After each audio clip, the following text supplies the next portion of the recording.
Alright, last time we opened with the Rainfall adults as well as Ash, Hunk, and Davine having a nice meal at Tommy's. They had a pretty good time, and while also discussing the YouTube war that seemed to be going on before Lorelei arrived to join them. They again discussed the necessity of being more brutal and fighting more dirty with Strat, and came to the agreement that they would need to fight just as dirty as Strat was. Meanwhile, construction on the Mustang continued, with everyone there taking a break with the little kids. Krellin was noticeably absent until he appeared head to toe painted black, calling himself Dark Edition. He also said he was a Skylander as well. Eventually he was convinced to wash off, but not before bounding out of the room on all fours. Huck and Davine went home after their lunch, but the rest of the adults went to Integris Flowers with Ash and Ceres to hang out for a bit. They had a nice time reminiscing before Icy noticed a familiar figure through the window. Fwedvis had come to do his concert that he had promised to Ricky. Ceres and Ellie ended up having a phenomenal time, while the rest of the adults had a mix of rage and shock at the Stooges acting on their own accord, and doing so while Ricky was not present for it. The kids, meanwhile, were on a planet doing training. While there, they heard some EarthGov troops talking about having to kill a cave drake, and Carter volunteered them to do it. This was also the last day before JJ was going to leave for basic, so he was desperately trying to keep Sam's spirits up, but she borderline ignored his existence and wouldn't respond at all. Sol was allowed to accompany them, but in a hover chair similar to Hale's, and she was asleep, while Colt quietly left her there with Oz and Laz to kill the drake. At the academy, the elders were also talking about what was to come the next day. Everybody's hearts were heavy, but this was also the day Davine would be purchasing the Mustang. Her, Clive, Suletta, Scar, and the Stooges snuck away while Hunk was teaching a class to obtain it. After enjoying a beautiful view, although quite awkward, the kids found the cave drake and were able to dispatch it quite successfully as a team, although Sam terrified poor Benny with her driving. Proud of themselves, but still sad about what was to come the next day, they took the head of the drake as their first big trophy as a squad and headed back. The adults returned to the Triple Office, where they discussed the concert and the fact that Julius had to set the Stooges straight. After a bit more discussion, they ended up moving down to JSOC, where Icy rounded up the Stooges and brought them in for a bit of dad voice. He scared them straight, and they retreated. When Davine and her crew went to obtain the engine, the man who was selling it knew who she was and tried to extort her by jacking up the price. They were about to give up and not get the engine when Fwedwick walked out as his Pesci persona and beat the ever-loving hell out of him to get a bargain. The kids reported back to their parents and showed off their trophy before going to the apartment and hanging out until the parents came to obtain the Rainfall kids, and they left. The Rainfalls then gathered and went to de Blasio's for the farewell dinner for JJ. It was a bit melancholy, but they tried to make the most of it. Early the next morning, JJ had his breakfast and gathered his stuff to leave. As he did, each member of the family individually gave goodbyes and words of encouragement. Sam said goodbye and went off in tears, leaving JJ feeling as if he was walking away. Some more words of encouragement, and JJ departed for basic, leaving everyone's hearts a lot heavier. And I believe that is everything. It's Friday, Davine, Clive, Suletta, Hale, and Integra. Jace is up on Gateway today, with Aunt Icy and some of the other adults. Mr. Snuffles, the retarded frog, Blaze, Hunk's on his way. He was getting something for Davine. Go. Davine, looking at Suletta and Clive. How have things been going at the house, darlings? Oh, swimmingly, except for the mornings when Clive must make his response videos. And are they even considered responses, Clive? Because they're not making videos anymore. Well, I mean, it's not necessarily responses to videos they make to me. It's more responses to the actions that they do. So, in all technicality, yes, they're still responses. Right. Clive wanted a game, Platinum Hits PlayStation 3. The Stooges bought him that game. Isn't that right, Clive? Oh, yeah, no, they did. They did. It wasn't the Platinum Hits version, mind you, but it was just the case but painted yellow, goddammit. Painted yellow? Handing Suletta a cup of orange lemon tea and Davine, then patting his lap for Davine to sit. Davine will sit on his lap. Yeah, mate, so platinum hits back in the day on certain consoles. It was a special case. So it would be like painted yellow or have a special border on it, so on and so forth. The game that I wanted, it's called Sylphid. It had a platinum hits, and I wanted it. In the platinum hits version, the Stooges got it for me, but they ruined the goddamn case by painting it yellow. Oh, try the tea, dear. Tell me if it's good. Davine will look at Hunk and take a sip of the tea. Siletta nodding her head, sipping the tea. Well, at least they're trying, Clive. Yes, they're trying, Clive. They are trying. It's just it just feels like they're making, fun of me. Doing something like that. I think it always will when it comes to those three. I don't think they're making fun of you anymore, partner. I think they're trying to be friends. Blaze, typing on his wrist computer, pulls up Clive's latest video where he's complaining about the problem he just complained about. Clive is extremely belligerent and aggressive towards the Stooges in this video. As Blaze turns it on. Are you fucking kidding me? You three dumbasses? I wanted the actual platinum hits version, not whatever this shit is. You painted on the case and you ruined it. Can you be any more stupid? I mean, Wow, come calm on. down, Clive. We have work to Shut do. up! Shut up! And you're wearing your scarf wrong. You always have been. Me put on horn, Pequod say okay. Whatever. You did it wrong. There's an actual version of it, thank you. I appreciate you getting me this, but now the case is ruined, and I could never, resell it or anything. Thank you for getting me the game, but you coulda put just a bit more thought into it. Thank you very much. Well, I want to come help on children's shows. Hell no, I don't want to come work on the.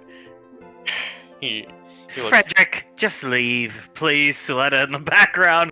Just go. He's all worked up. Please leave. Frederick, Krellin, Samuel. yes, of course. We're going. We are going. Thank you, Suweta. Really, Clive? As the video ends.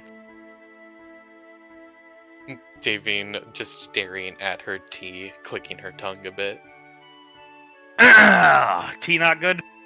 No, it's absolutely delicious, darling. It's just the video was a bit awkward, darling.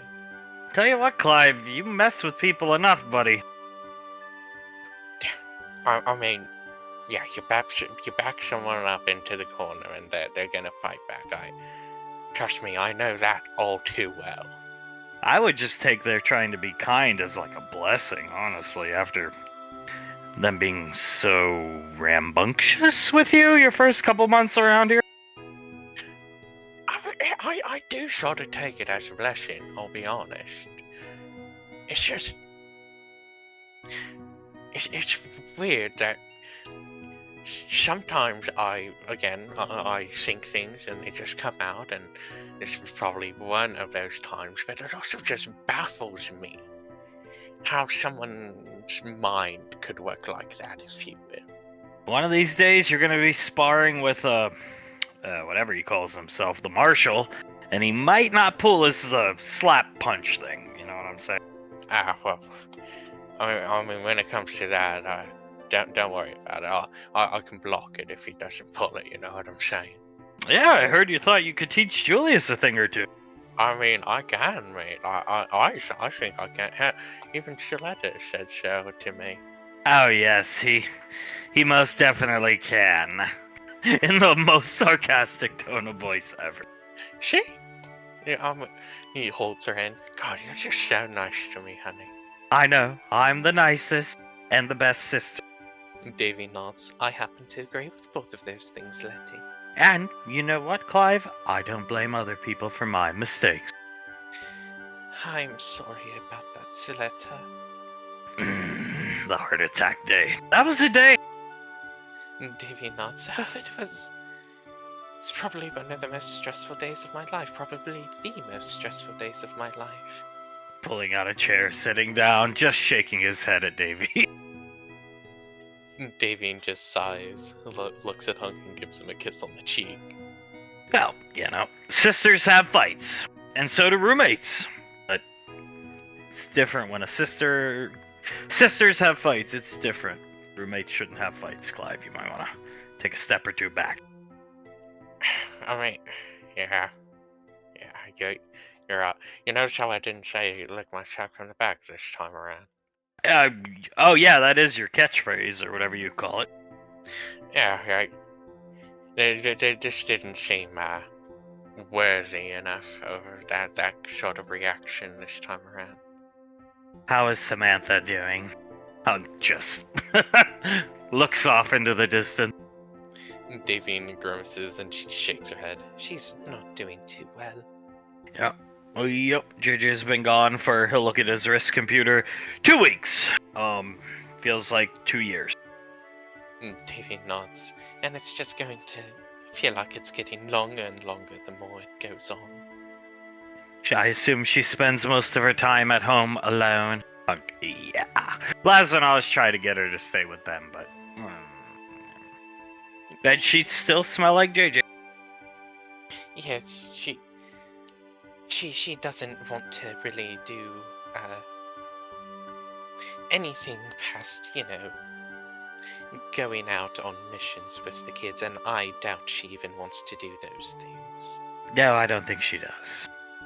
I don't think she ever wanted to be anywhere near those children. No, I don't believe she did. Well, hopefully Patricia's lesson is learned and remembered by those who need to remember. Looking at Davy. Davy nods. Trust me, Blaze, darling. Very closely remembered. Always will be, and no need to worry about it at any point in the future. The original plan was most likely to send Davine to basic Clive, but that was never going to happen with Dad as the head of the family. Oh, I see. Forgive me if I may say, but it's probably more deserved that she went to basic instead of JJ. Aha! Looking at Clive. If I may say so, it's just one man's opinion. It's a valid one. Shaking her head. It's completely fair. Everyone... Hell, I personally believe that to be true. I should have gone to basic. Not JJ is what I really should say. Just not JJ should be punished with my actions. He doesn't deserve this. No, he didn't. But you're not going to basic, so. Personally, I think Elizabeth should have been the one to go, but she already went. So. Davy nods. I agree. She should have. She should have been taught the lesson, so on and so forth. But she did already pay her dues when it came to that. So she just sighs, looks down at her tea. Only my little boy was the last one left. Well, could be worse. Could have made Istrom and JJ go. Oh God, that would have been terrible. She rubs the back of her neck. That would have been really hard on, I think, all of the family, but not being able to have my little Istrom with me, including my little boy, oh God. I mean, we can't even, well, at least he's not going to go through graduation and MOS school and stuff like that. He'll be right back the day he's done, so. Yeah, I mean, like, he doesn't really need to do those things if he's basically automatically getting on to B Squad, right? Yeah. In another world where he never met Samantha, he never would have been on that squad or going to basic in the first place. Davine shakes her head. No, that is true, but by God, am I glad that he did meet her. As am I. The Perfect Storm is getting good reviews, dear, and it looks like JJ Best Supporting Actor. Looks like it's a little too early to tell, though. Unfortunately, given the way things line up, he's gonna miss this year's Oscar. So, I don't know. I'll go up and accept it for him, or maybe Julius. I would prefer Julius, actually. I'm sure Julius will do it for him. He's more than willing to do stuff like that. She will pull up some reviews on his computer. I wonder how Fredwick is looking in terms of the Oscars. He's up in talks for Best Actor of the Year. Oh my. Well, Come on! That scene got me tearing up. I gotta admit, when we were on set and when I rewatched the film, it got me tearing up. I'm man enough to say that. It had us all, I think. And it's bad when you make Samantha and Sasha cry. So, yeah, that in a good way. yes, very much so. I'm very proud of both Frederick, JJ, all of the boys who were in it, including you, Clive. Did you say that was your first feature film you were on? And Clive nods.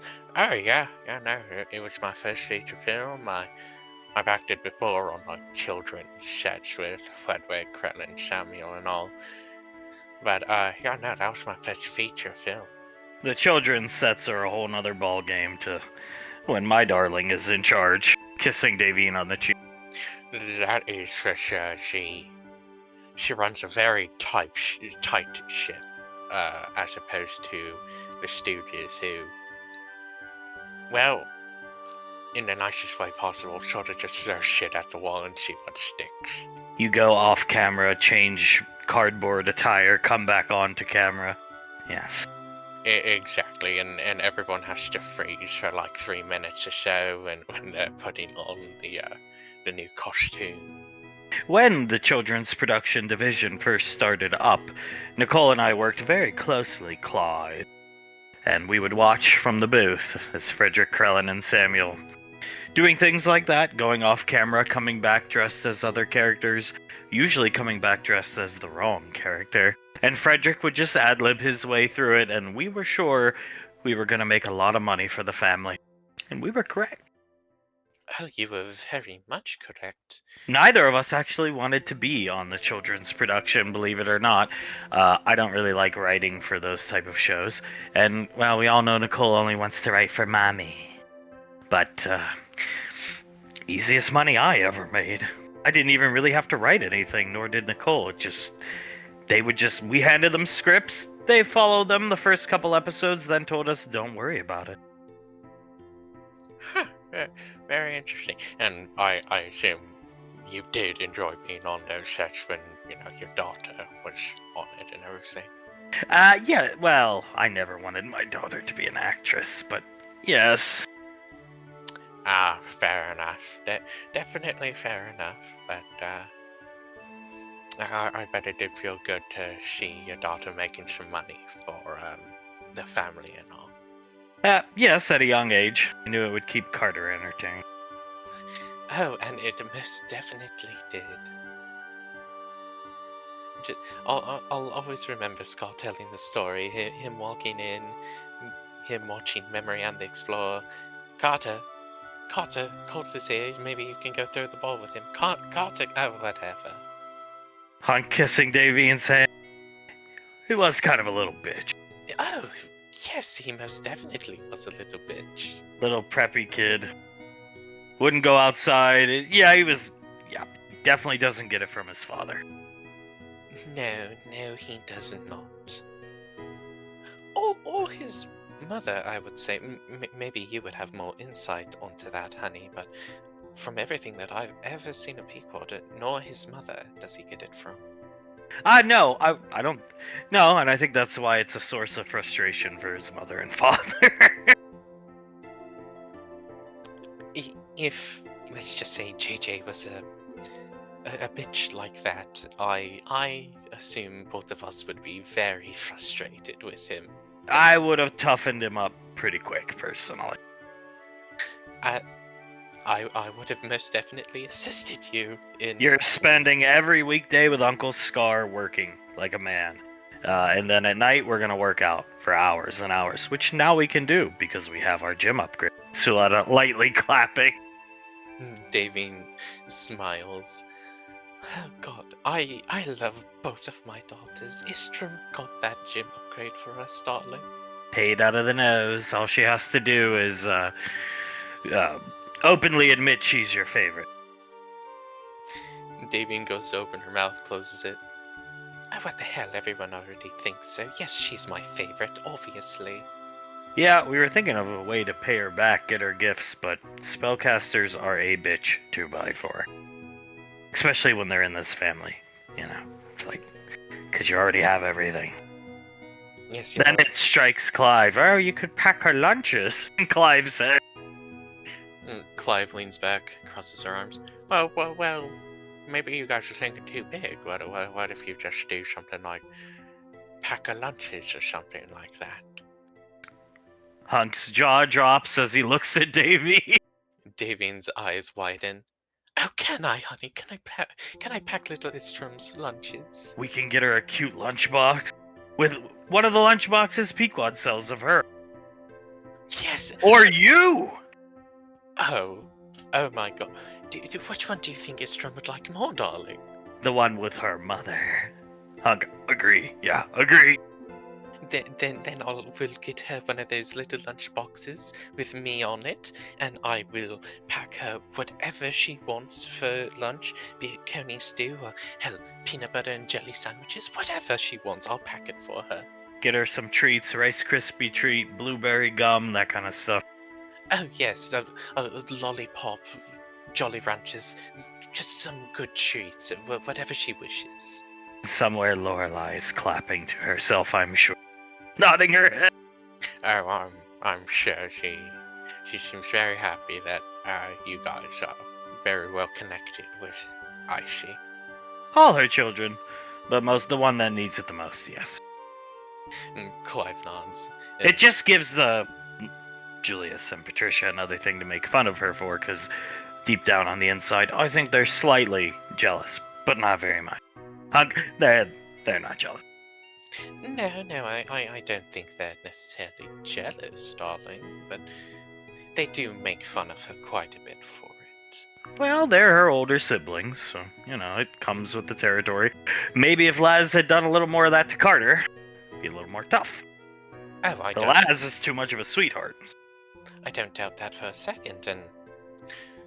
Oh yes, Laz is far too much of a sweetheart to make fun of someone openly or directly like that. There's a loud beeping sound as if a truck, same sound 18-wheelers make when they're backing up, and Samuel, with two flashy glow stick lights, is backing up slowly down the hallway, moving the lights backwards over his shoulder. Suletta sipping her tea, watching out of the corner of her eye. When the beeping noise started, Davian sort of jumped in Hunk's lap, and she starts to look out the windows of the cafeteria. Oh, settle down, dear. Tightening his arms around her waist. That is Krellin's grand plan to make Samantha happy. Uncle Banksy's barbecue chicken, ergo Julius's barbecue chicken. Oh my God, that is a wonderful idea. And there they go. Interesting. Suletta's still watching. So fucking heavy, Flintwick. It is really, really heavy. You had to pick the industrial size grill, didn't you? What do you expect? It's a big family. What a chicken, man. So many mouths to feed, all ungrateful. Going this way. Samuel, going up this direction. Me back hurt, Flintwick. Mine does too. Are you even going it? I'm trying, motherfucker. Now we gotta get down the goddamn stairs. Oh God. Okay, who's going first? Well, apparently not Samuel, as he just stands out of the way. Oh man. Okay, I'll go first. Shift your weight. Okay, he'll start to try to shift his weight. Here, let me get under the bottom of this thing. Put it up on my shoulder. Okay, lifting up. Come on, Frederick, lift. Frederick will start to try to lift. Frederick loses his footing and falls down the stairs. Wow! Hits the wall and goes down this set of stairs. Oh no! Disappearing as Samuel watches with the lights, the grill follows and smashes against the wall. Fucking great! They just hear Flitwick at the bottom of the stairs. Oh God! Flitwick running down the stairs, disappearing. Samuel will run down the stairs and disappear. Scar will. Is he all right down there? Krellin, he fine. Speak up, Flitwick. I'm okay. I'm okay. All right.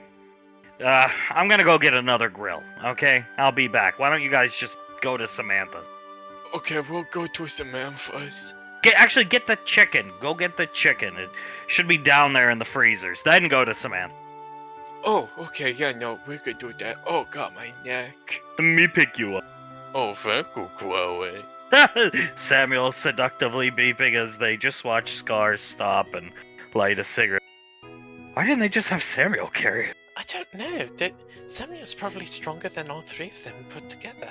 Or just use Krellin's kinesis on the grill. There's that. Then nobody has to put strain on their bodies. Oh my god, I could have just used telekinesis. Could've, should've, here he comes, would've. Oh, nice to see you're having some tea here! Yes, darling, we are having some tea. Picking up a chair, slamming it down, and sitting down!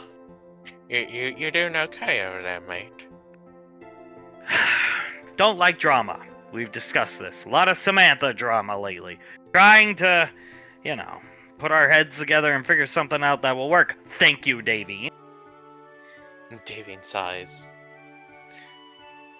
I am very thankful for all of you trying to help her like this. I am very thankful. Odds are it's not going to work. Get her any food you'd like. She's still going to be miserable. Yeah. Davy nods. Most likely she will be miserable still, but it doesn't mean we shouldn't try. Well, it's at least been a month, right? 2 weeks, mate. It's been 2 weeks. Hunk shaking his... Yeah. Clive just leans forward. Sure, it only feels like 2 years. It feels more like 10 for me right now. Well, only a couple more weeks to go. If we look at it that way, maybe we'll get through it. She might not, but we will. Davy nods. It is a very good way of looking at it, darling. She looks at Hunk. I feel I need to talk to her. Maybe something that I can say will aid her in cheering her up. Hell, maybe she'll just get some of her frustrations out on me. Sugar. Davine will give him sugar. You handle the girls, I handle the boys. It's all about picking and choosing your battles. Davy nods.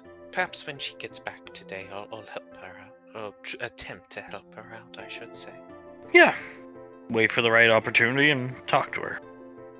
She nods and smiles at Hunk and will lay her head on his chest. You just gotta put yourself in her shoes. If Pequot shipped me out to basic for 6 months, how would you be feeling? Positively miserable? Catharsis from there? You should be able to think of something to say. Davy nods. That doesn't involve her hurting you. Of course. She chuckles lightly. I can most definitely think of something to say, darling. Don't worry. Where the fuck is Jace? Looking around. Integra shakes her head. Not a clue. Can you believe your mom shipped Uncle JJ? Dude, it's crazy, right? But hey, you know what? She puts her 2 little baby hands up. I agree with her. She needed to learn a lesson or something like that. That's at least what she says. Bow, bow, bow, bow, bow, bow, bow. Make the face at the dumb bitch. Integra will look over at Davine and make the angry Pequod face. Clive is the first one to notice. He turns around, looks at Integra, looks back, does a double take quickly. Oh my god. Yeah. Looking at her. Maybe she misses Jace, or Suletta will track her eye line of sight with her eyes, or she's just truly her mother's daughter. She is mad dogging Davine right now. I like to imagine Davine and Hunk are kissing lightly on the lips, and Hunk, out of the corner of his eyes, sees Integra, snaps his finger, cut it the fuck out, points right at her. She jumps a bit and will look away over at this wall, stopping the angry pequod face. Patricia Jr. He's really scary at times. Yeah, he is. See the way he death glared you? Oh, trust me, I did. Almost made me mess myself, gotta be honest. Where did Jace go? You have no idea at all. She tilts her head. I think he might be up at Gateway right now, but don't quote me on that. He just keeps going and going and going. No. He said, the cat said, they took Jace up to Gateway to get him In-N-Out Burger, and your mother, to Hale, your mother wanted to watch him look at Sasha. Oh, that makes sense. Okay. I mean, it is pretty interesting whenever he just stares at Sasha. I guess Jace's green hair gets him favoritism. I guess so. What in the fuck is an In-N-Out Burger? She sits up in her crib. I have no idea. Well, I mean, I assume it's some kind of burger, but does it, like, go in your mouth and then immediately come out or something? Like those Arby's sandwiches. Oh, right. Like those Arby's sandwiches. I could go for one, looking at Scar. Integra will look over at Scar. Man, if only we could, like, tell him to get us one of those Arby's sandwiches. Maybe the cat can. Go up to him. But he's speaking aloud, not in his head. What in the fuck does this cat want? Looking down at it. He wants an Arby's. Beef and cheddar, 2 of them. Oh. I'll go up to Gateway. He just leaves. Integra will put her hand up to Hale for a high five. Hale high fives her back. In life, you must learn how to use your pawns effectively, young ladies. Coming back over. Integra will lean forward in her little hover chair, lay her head onto Mr. Snuffles' stomach. Thank you, Mr. Snuffles. Meow. You're welcome back into their heads as Hunk. She definitely takes after her mother. Looking at Integra. Davine blinking at Integra. It was quite uncanny, the look she just gave me. Well, Patricia has been giving it a lot over the past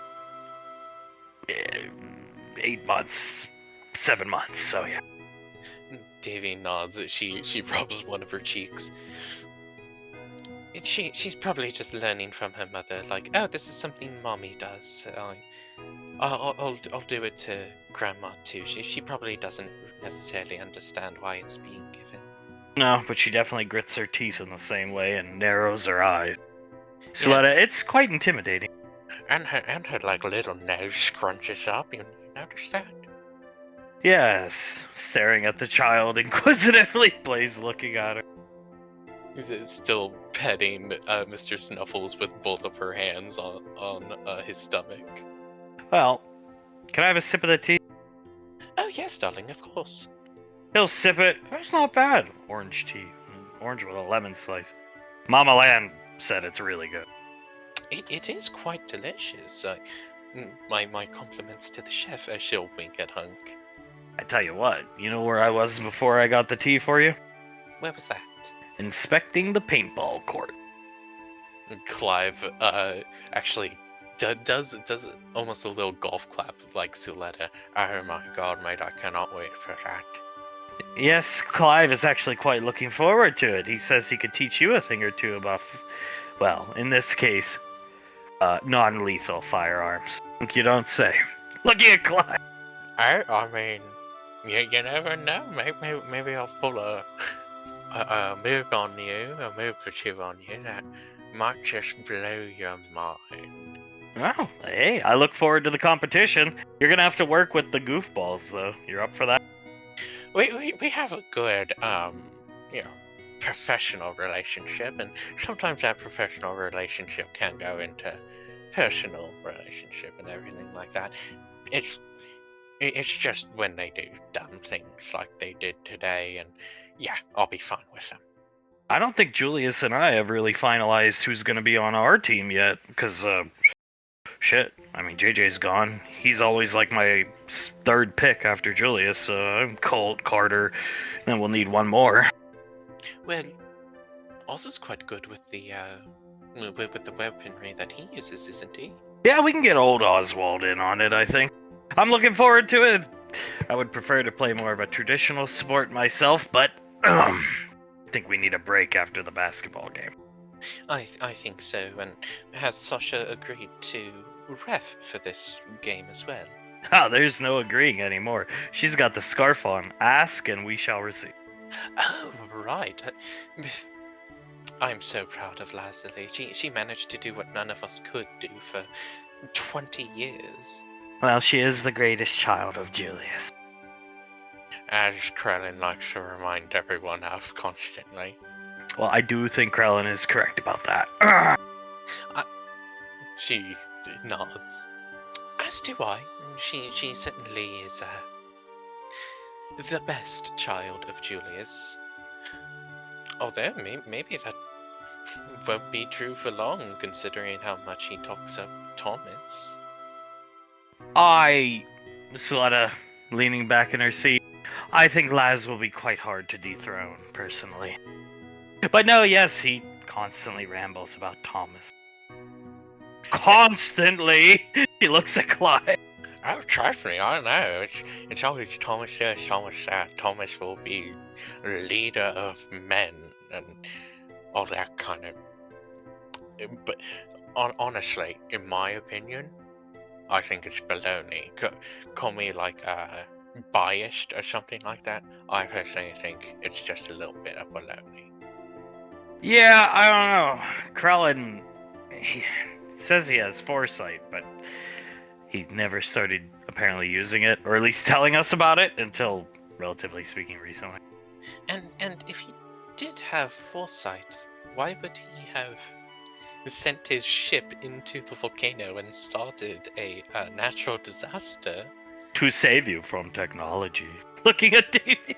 When we ended up needing that technology in the future. Oh, well, you can't question. I heard, what does Elizabeth call him? Krellstradamus. I think that's what they all call him up on the squad. Yes, Krellstradamus. I do like the name Willow, though. That is a very pretty name. Honestly, I wonder how Krellin came up with that name. And Clive is sitting down looking at the table, starts to tilt his head. Huh. Yes, Claude. You know, I was doing the dishes, and I just decided to look out the window at one point, and I saw Krellin standing there, and I had realized he was standing outside staring into the woods for 5 hours, I think? 5 hours, Clive? Yes, 5 hours. I had thought nothing of it up until that point, because even Frederick and Samuel went with him. This was well before I moved in, then, right? Yeah, oh yes, well before you moved in. Like I would say even a month and a half before you moved in. So I went outside because I was a bit worried about him, and I walked up to him and I said, "Hey, Krellin, what are you doing, mate? Is everything okay? Someone in the woods." Oh, hey, Clive. Turning around. What you doing? I was just, I was doing some chores and came out here. I was worried about you. You've been staring out into the woods for, He looks at his wrist computer. 5 hours, mate. What type tree that, Clive? Pointing straight ahead of him. He'll look at the tree. Oh, I believe that is a willow tree, mate. Wow, so beautiful. It is a gorgeous tree. It's up there for one of my favorite trees to be, decorations and stuff like that. Me favorite tree now. Would be good name for children, me think. It would be probably a girl. I think it would fit a girl better than a boy, but most definitely a beautiful name. Only for girl? Okay. Typing on his wrist computer. Well, I guess it could be for a boy, but I just think it would better suit a girl. looking back at the tree as Hunk. Ow. I hope he's not blowing hot air completely about Thomas, because might break his mother and father's heart. Davy nods, her eyes wide.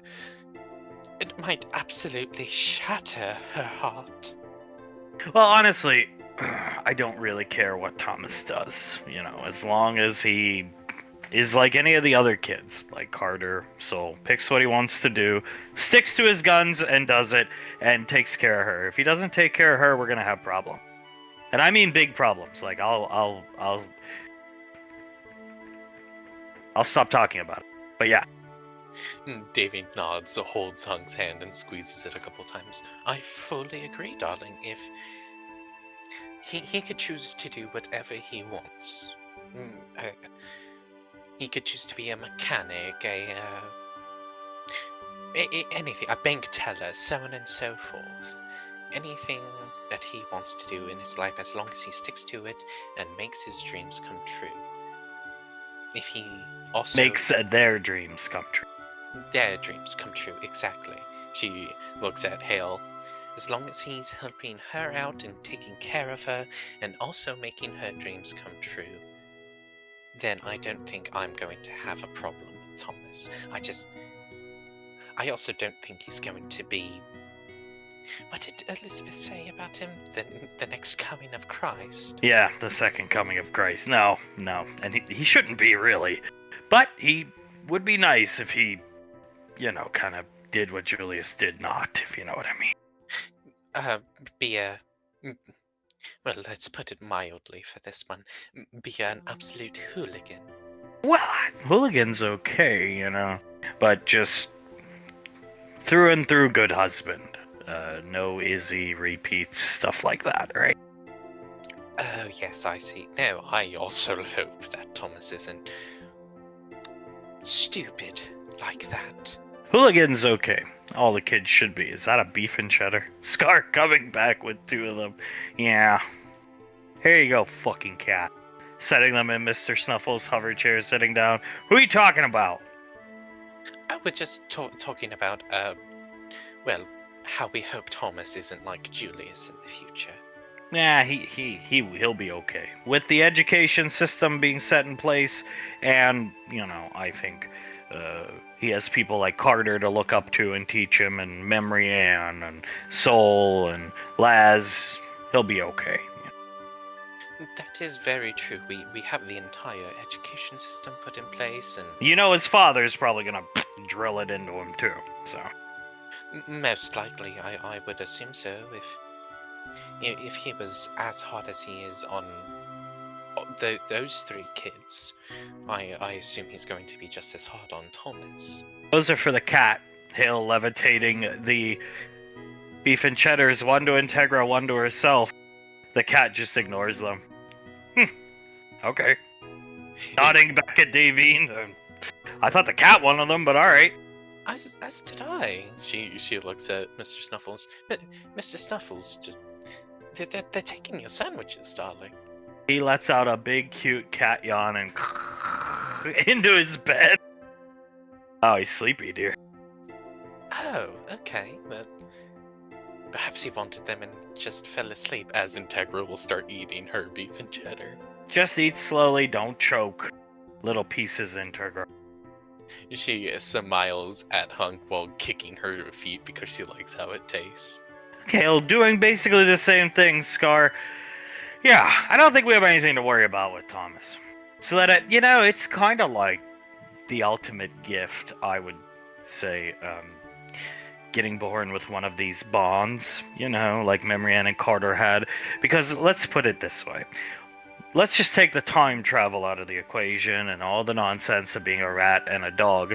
What do you think the odds are of you meeting him, pointing to Hunk, in this gigantic universe that we still haven't explored the vast majority of the cosmos?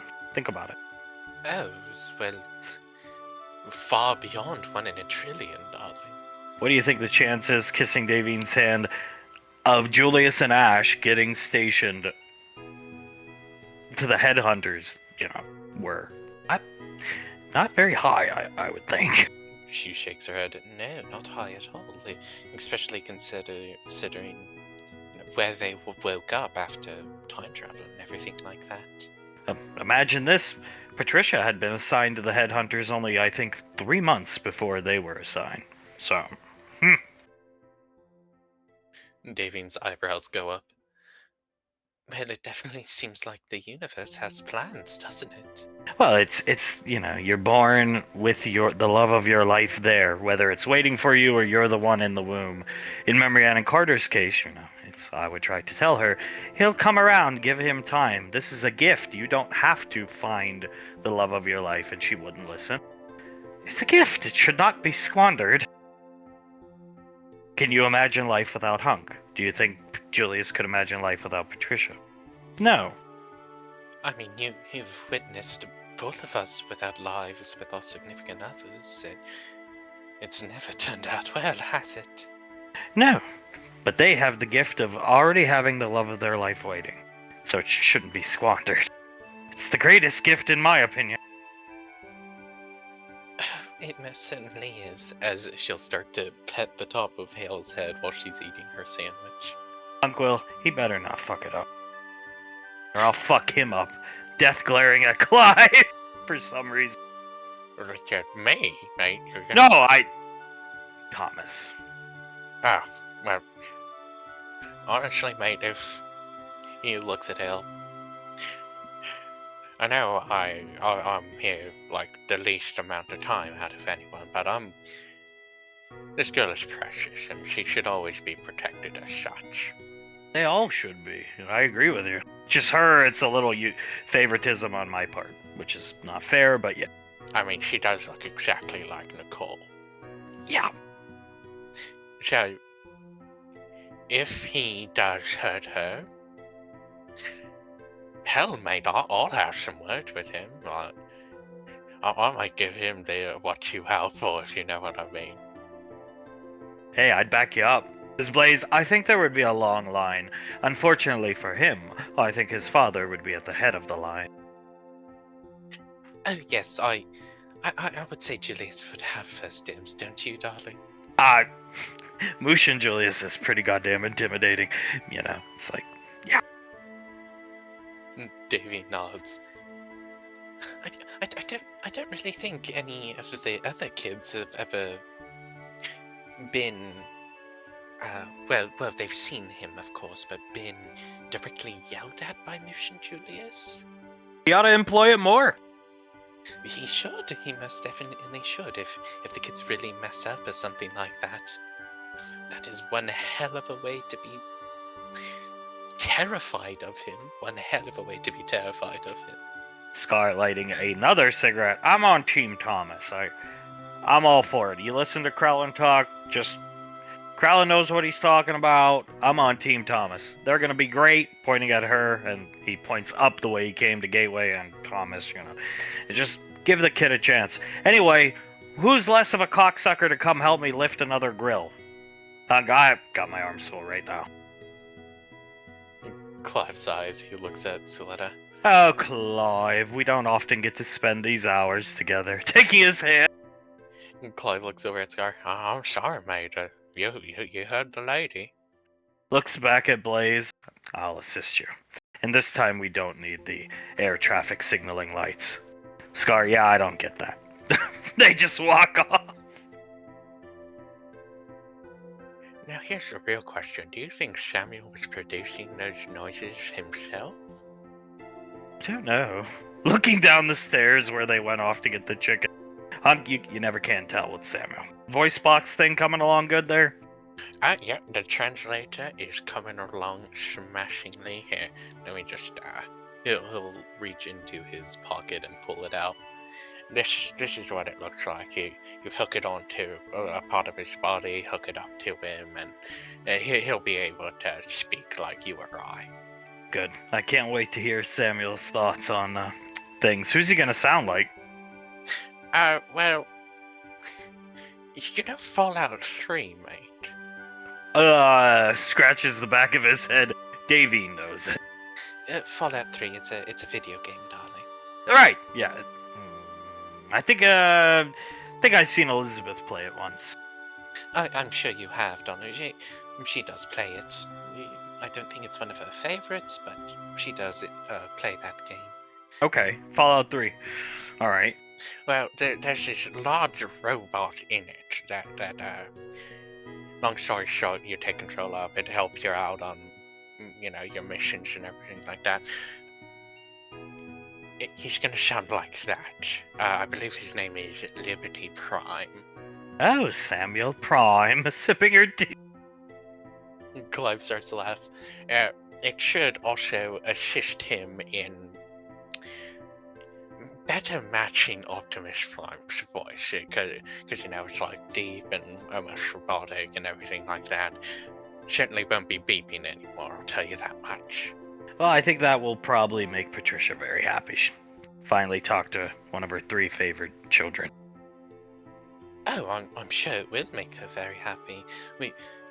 We've always had to ask either Frederick or Krellin, oh, what's he saying? Whenever he's responded to us, and now he could just talk to us directly, which will be a great boon for the entire family, I think. You know what would be the greatest boon, though, dear? What's that? A good older big sister babysitting Hale and Integra, and Mr. Snuffles and the Frog. No. So we can go check out the paintball course in depth. Davine strokes her chin. That would be a very good bigger sister, don't you think? Oh, just go fuck on the paintball course. Thank you, darling. She smiles at Suletta and gives her a wink. Punk will pat Hale on the head as she eats and run off with Davine in his arms. At least they practice safe sex. For now, Clive. For now, I hardly expect we're gonna have a lot of little hunks and Davines running around the lane in the coming years.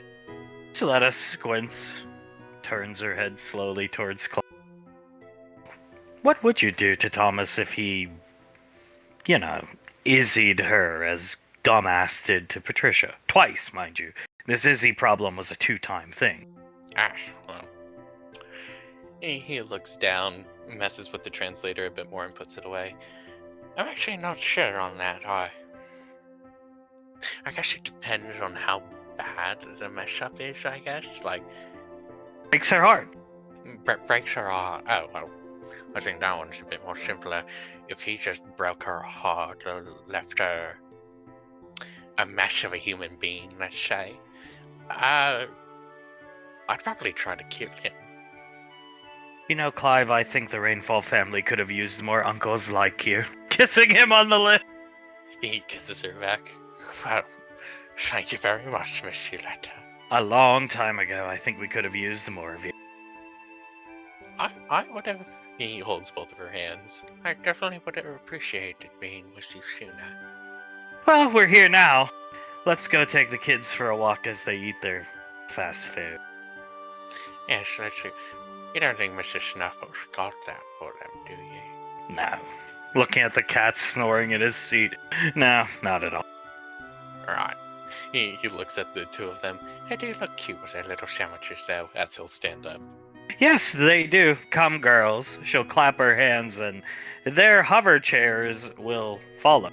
Speaking of hover chair, no hover chair for Jace. Icy's holding him, bouncing him on her knee. He's facing her currently. Soul is in her hover chair. Soul's in her hover chair. I like to imagine she has like a stack of books on her lap and she's just reading the next one in the stack at the moment. Icy will slowly turn Jace around to face towards Ash and Sasha's direction. Does Jace have the In-N-Out burger in his hand? No, she hasn't gotten him one yet. Okay, he'll just turn to face Sasha and his jaw will go like slack. So slack-jawed as he just stares over at her. She'll whisper in his ear, like what you say. He nods. Back in the day, we always thought she could have been a supermodel in her time. He nods even more. Ash is gonna, Sasha looks over at him, go ahead. he's gonna look and track his sight and just look between Sasha and Jace for a sec. She'll look up at him, smile, wave, and go back to work. He quickly looks back at Icy, points to his hand and waves, and then points to him. Do the hand thing to her. He nods. We'll look back at Sasha, whip the hand out, and do the hand thing. My god, his comprehension skills are fucking nuts for his age. Sasha looks up, put it down, chuckles slightly. He does like a little baby giggle and will put it down, looks at Icy, and gives her a thumbs up.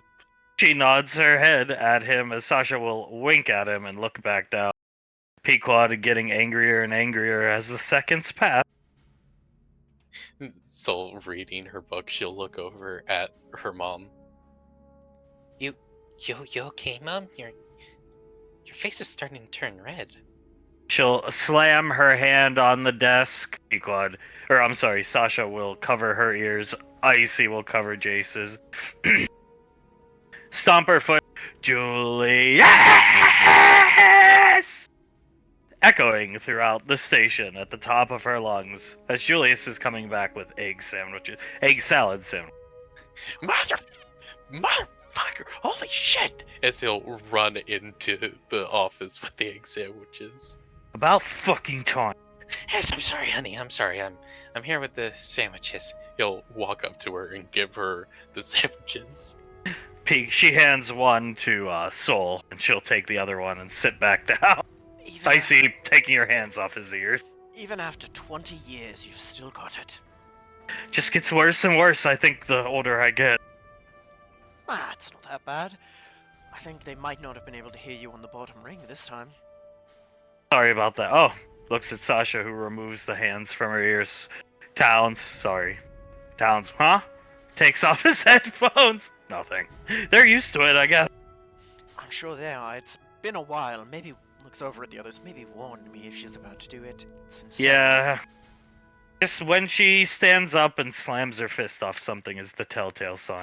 And stomps her foot. As she'll take a bite of the egg sandwich. You're one to talk. Looking at Soul.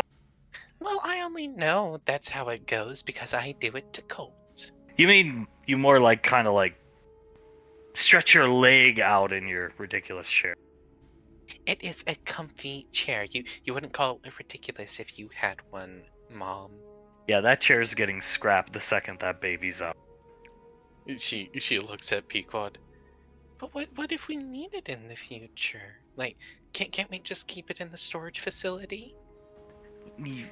When you're pregnant, you can be in it. But the second the pregnancy's over, your ass is... You don't have to work out. You're a powerful spellcaster. Fine. But you gotta walk on your own accord.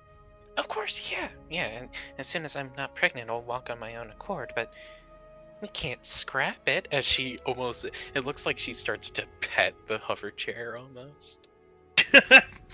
Shaking her head, just going back to work. In all fairness, looks down at his wheelchair. I'd probably prefer something as comfortable as that. Not to complain about what I've been given, though.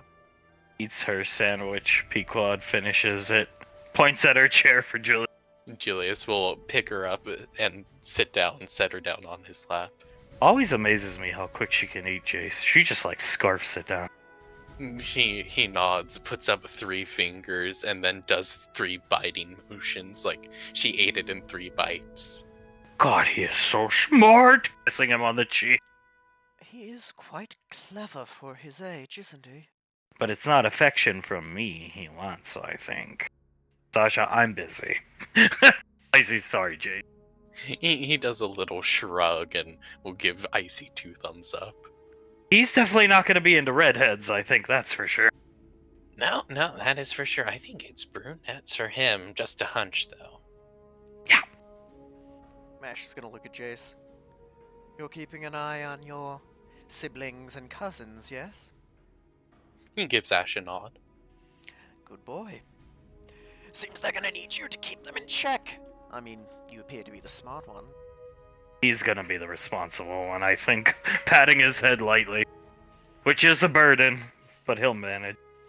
It is a burden that I have felt myself. It's not fun all the time, but at least you get to be the smart one in the group. And if you're the responsible one, that sometimes means you get to do some of the more fun stuff. Yeah, but sometimes you gotta let your hair down and be the wild child, Jace. She'll levitate him around, spinning him lightly so he can have fun. He starts to laugh and giggle as she's spinning him around. Never hurts to treat yourself. Pequod, no it doesn't. Not at all. It's always important to treat yourself in all things in life, working out, just living, so on and so forth. It's always important to treat yourself. Today's a treat, Jace. Paintball. Looking at him, Pequod. Ugh. Huh? She sees Jace do a little clap. Go ahead, Nick. Oh, so I heard you guys talking about that. Who all is playing? Lacey will bring Jace back to her arms to hold him tight and not answer. She just laughs. So it's gonna be me, Dad, Carter, Colt, and then a fifth that I don't believe we've decided on yet. Oz, nodding her head. Oz would be really good. Or Benjamin, whatever. It's not going to be much of a fucking game. No, it won't be, because he looks at Ash. The other team, Ash. You got Scar, Clive, Krellin, Fudwick, and Samuel. He blinks twice. You sure you don't want me to go and join their team? Even in the wheelchair, I think I'd be a valuable addition. I feel like if they apply themselves, they could actually, put up a good game, match, whatever it is in paintball, but we all know they're not going to. So. You go. Julie shakes his head. Yeah, no, I fully expect that Samuel isn't even going to shoot his gun at us. You know, I know Samuel can shoot that gun. I've never seen him do it, but I know he wiped out UIR forces with it before I found him. The fact that he's never shot that gun is so frustrating because I know what he can do. You're telling me. He continues working. Actually, I take that back. He has shot it when he obliterated that deer. Oh, Aunt Suletta's favorite Anovian stag. Julie starts to laugh, shakes his head. Yeah, and while we were all fighting Epsilon, he was up near the sky, climbing a fucking mountain. When you grow up, no matter what, you don't listen to those three. Okay, Jace? Looking at him in the eye. He tilts his head at her. It looks like he thinks for a second, and then he almost gives like a hesitant nod to her. Good boy. Kissing him on the forehead. Then she'll put him back in the lap. But, as long as they kind of put up a... Well, it's... Dad would I don't know. He should have just played baseball or something. Maybe if you blindfold Hunk and Colt, they'll have a chance. Clive thinks he can teach Hunk a thing or two. That man's ego is insane for somebody who screams at people on the internet. Nothing against him, I'm not mocking a member of the family. She'll play with her scarf, the fact he thinks he can teach Hunk a thing or two, give me a fucking break.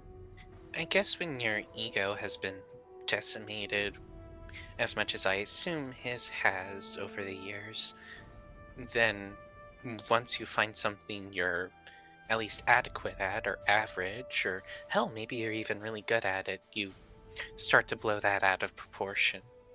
I see he's gonna play a game where you play a wizard. I think I can teach so and Nicole a thing or two, I sure that, Pequod. His soul starts to laugh. That would be the day. I can't wait till he comes up to me. I think I could teach the Primarch a thing or two about being in charge. I think I could teach Ash a thing or two about being a ranger. Teach Sasha a thing or two about sniping effectively. I would just punch him, so maybe we should make sure he doesn't say anything like that to me. Especially consider putting up with Samantha lately has been quite intolerable. Crazy. Oh. How is the poor girl doing? Miserable, acting like a brat, and just completely an embarrassment. Pequod. Cut her some slack. I mean, she is still a young girl, and let's be honest, Sasha, despite all of our training, she's still a kid. Doesn't give her a reason to act the way she's been acting. I mean, let's be honest here. If something happened to me like that, and I had to stay behind while Pequod went off and went to basic. Okay, well, here's the thing. Something did like that happen to you. You went to the Majestic. He went to the Majestic, pointing at that. Julius clicks his tongue. And you came back better. Maybe Yes. not in good health. And maybe drama started and relationship. That is going to happen in relationships. I don't know why it's such a big surprise to some of the rainfalls. But either way, you came back better soldiers. Well, not you. You were already good. Pointing at Ash, but you especially. Pointing at Julie. I appreciate the compliment, and I will say, it was hell, but you did come back a fine young man and a leader, Julius. It did kind of like strengthen our bond, I think, though I don't want to do it again. But yeah, Pequod looking at Julius. It makes you appreciate the person when you lose them You don't for a want short him time. to- Makes you appreciate it way more, you know. You don't want him to come back after 2 years malnourished and in poor health? No, but definitely I think helped us in the long run, pinching Julius's chin. Made me mature at a more rapid pace. Yeah, same. He smiles at her and chuckles. You know, I've thought about it a lot, and you know, without the Majestic, we might not have beaten those guys, when you really think about it. We've tried to tell her, look, you know he's going to basic, you know he's not going to get hurt. Worst thing that happens is he gets his hair shaved. Icy, huh? She's too busy playing with Jace. Looking over, then looking back at Jace. And he'll be back. Could be a lot worse. Could disappear with Malcolm to the Aridness system and never come back for 2 years. Could Julius sighs heavily. Could have a military-grade jammer on his fucking ship. You can't even get phone calls from him. Could have an orc who may not have had 3 brain cells to rub together tell her that he's cheating on her. Pequod checking in on the family jewels, Julius's abs, stroking them. That's what that means, basically. Could come back with a lazy eye. Icy, no, oh god. A lazy eye, 1 hand, horrible hair, a broken back, and unable to use the good arm. Hit in the head with a plate. And Soul just blinks at all this. You know, every single time you guys talk about the Majestic, it somehow gets worse. Did I ever You tell- should have seen it. I cried looking at them, pointing at Ash and Julius Pequod. I did too. Did I ever tell you about the time Malcolm chased me with a chainsaw? Oh god, poor Jennifer Carmine. Shaking her head. Poor girl. Or not Jennifer. God, excuse me, Elizabeth. Puts up both of her hands. Poor girl, indeed. She had to stop Malcolm from killing me. He's gonna point to a line, draw a line on his chest. It's gone now, thanks to getting rid of them, but he cut me actually and clipped the bone. There was a scar right here until it was removed. Could hear Elizabeth in the background screaming, "No, wait!" Because Pequod cuts Icy off. I think he got the chainsaw from her. Yeah, so, looking down at Soul, you know Jennifer that works at the academy, right? On the ODM gear. Of course. Her sister, Elizabeth Carmine, or Lizzie, was on the Majestic, and she unfortunately died. Julius. Her picture's still hung out there. Lorelai hung it up, I think, to spite your father and Ash. Julius looks at the wall. Yeah, no, she was very angry that Lizzie died like that, and well, she's actually who Mom and Dad named Elizabeth after, believe it or not. He looks at Soul, and Soul nods. I always wondered where they got the name from. It seemed a little weird that all of us were named after someone or something, and she really wasn't. Yeah. You can see Ash getting a bit emotional. It's a lesson too, Soul. Your father and I, we promised that she'd come back alive. It's a good lesson that sometimes you need to remember you might not be able to keep the promises you make. She was brilliant. I didn't know this girl, but she was brilliant. She made Malcolm some type of stealth generator for his ship, just like her sister down at the academy. Impossible to see through. It was bleeding edge at the time. It's similar to what we now use for a lot of our stealth ships. She was a savant, and one of the nicest people I've ever met. Well, it can't be trying to change the subject before it gets too depressing. It can't be any worse than the time Malcolm was in a robe speaking Spanish, so there was that. I don't really know what that links up to, but I remember the lore vaguely. Pequod, oh. I don't get it either. What was it, Julius? Julius just shakes his head. You talked about it on the podcast, nibbling on that perfect chin of Julius.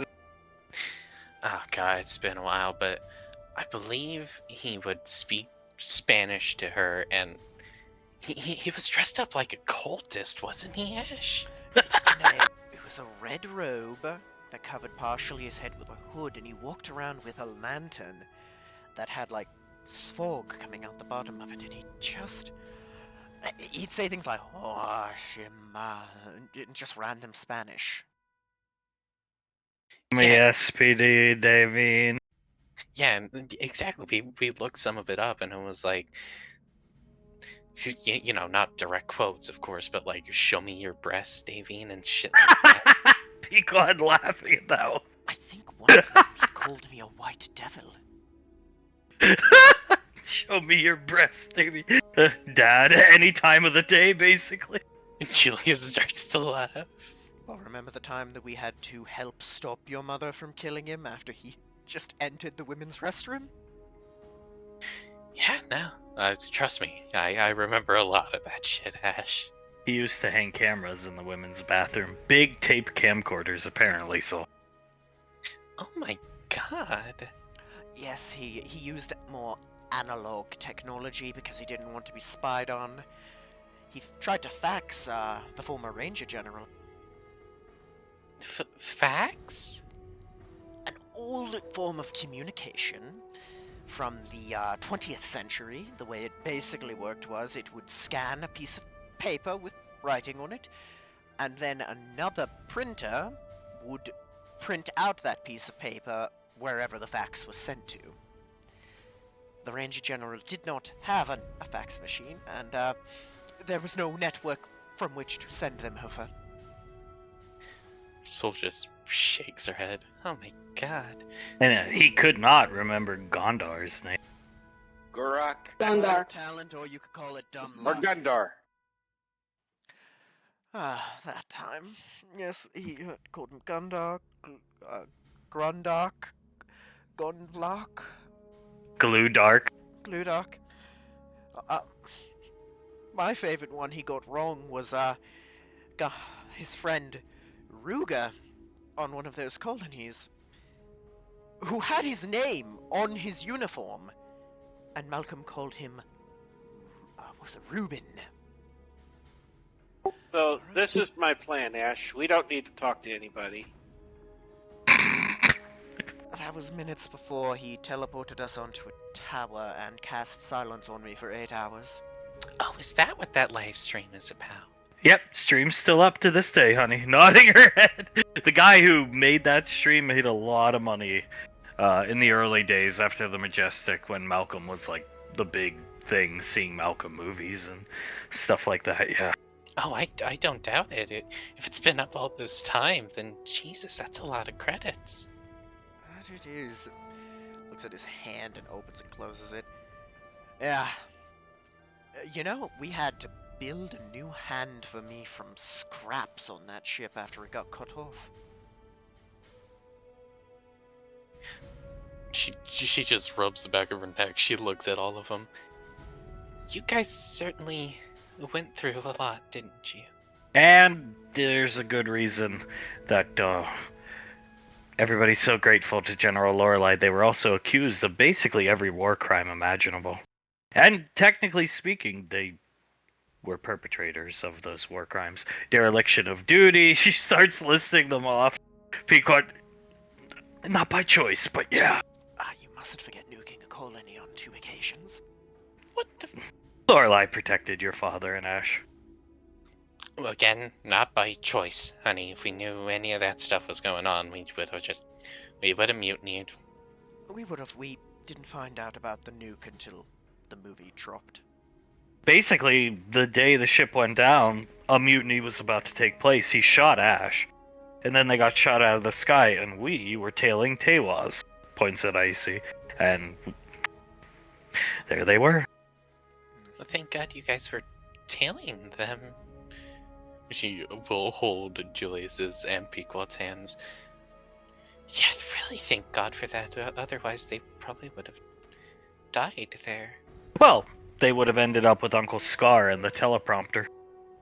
If we didn't stop Tewaz, who knows what he would have done, but if he had left them alive, because Uncle Scar survived too, dear. That is very well. I'm very thankful that he did survive, but oh my God, that is pretty funny.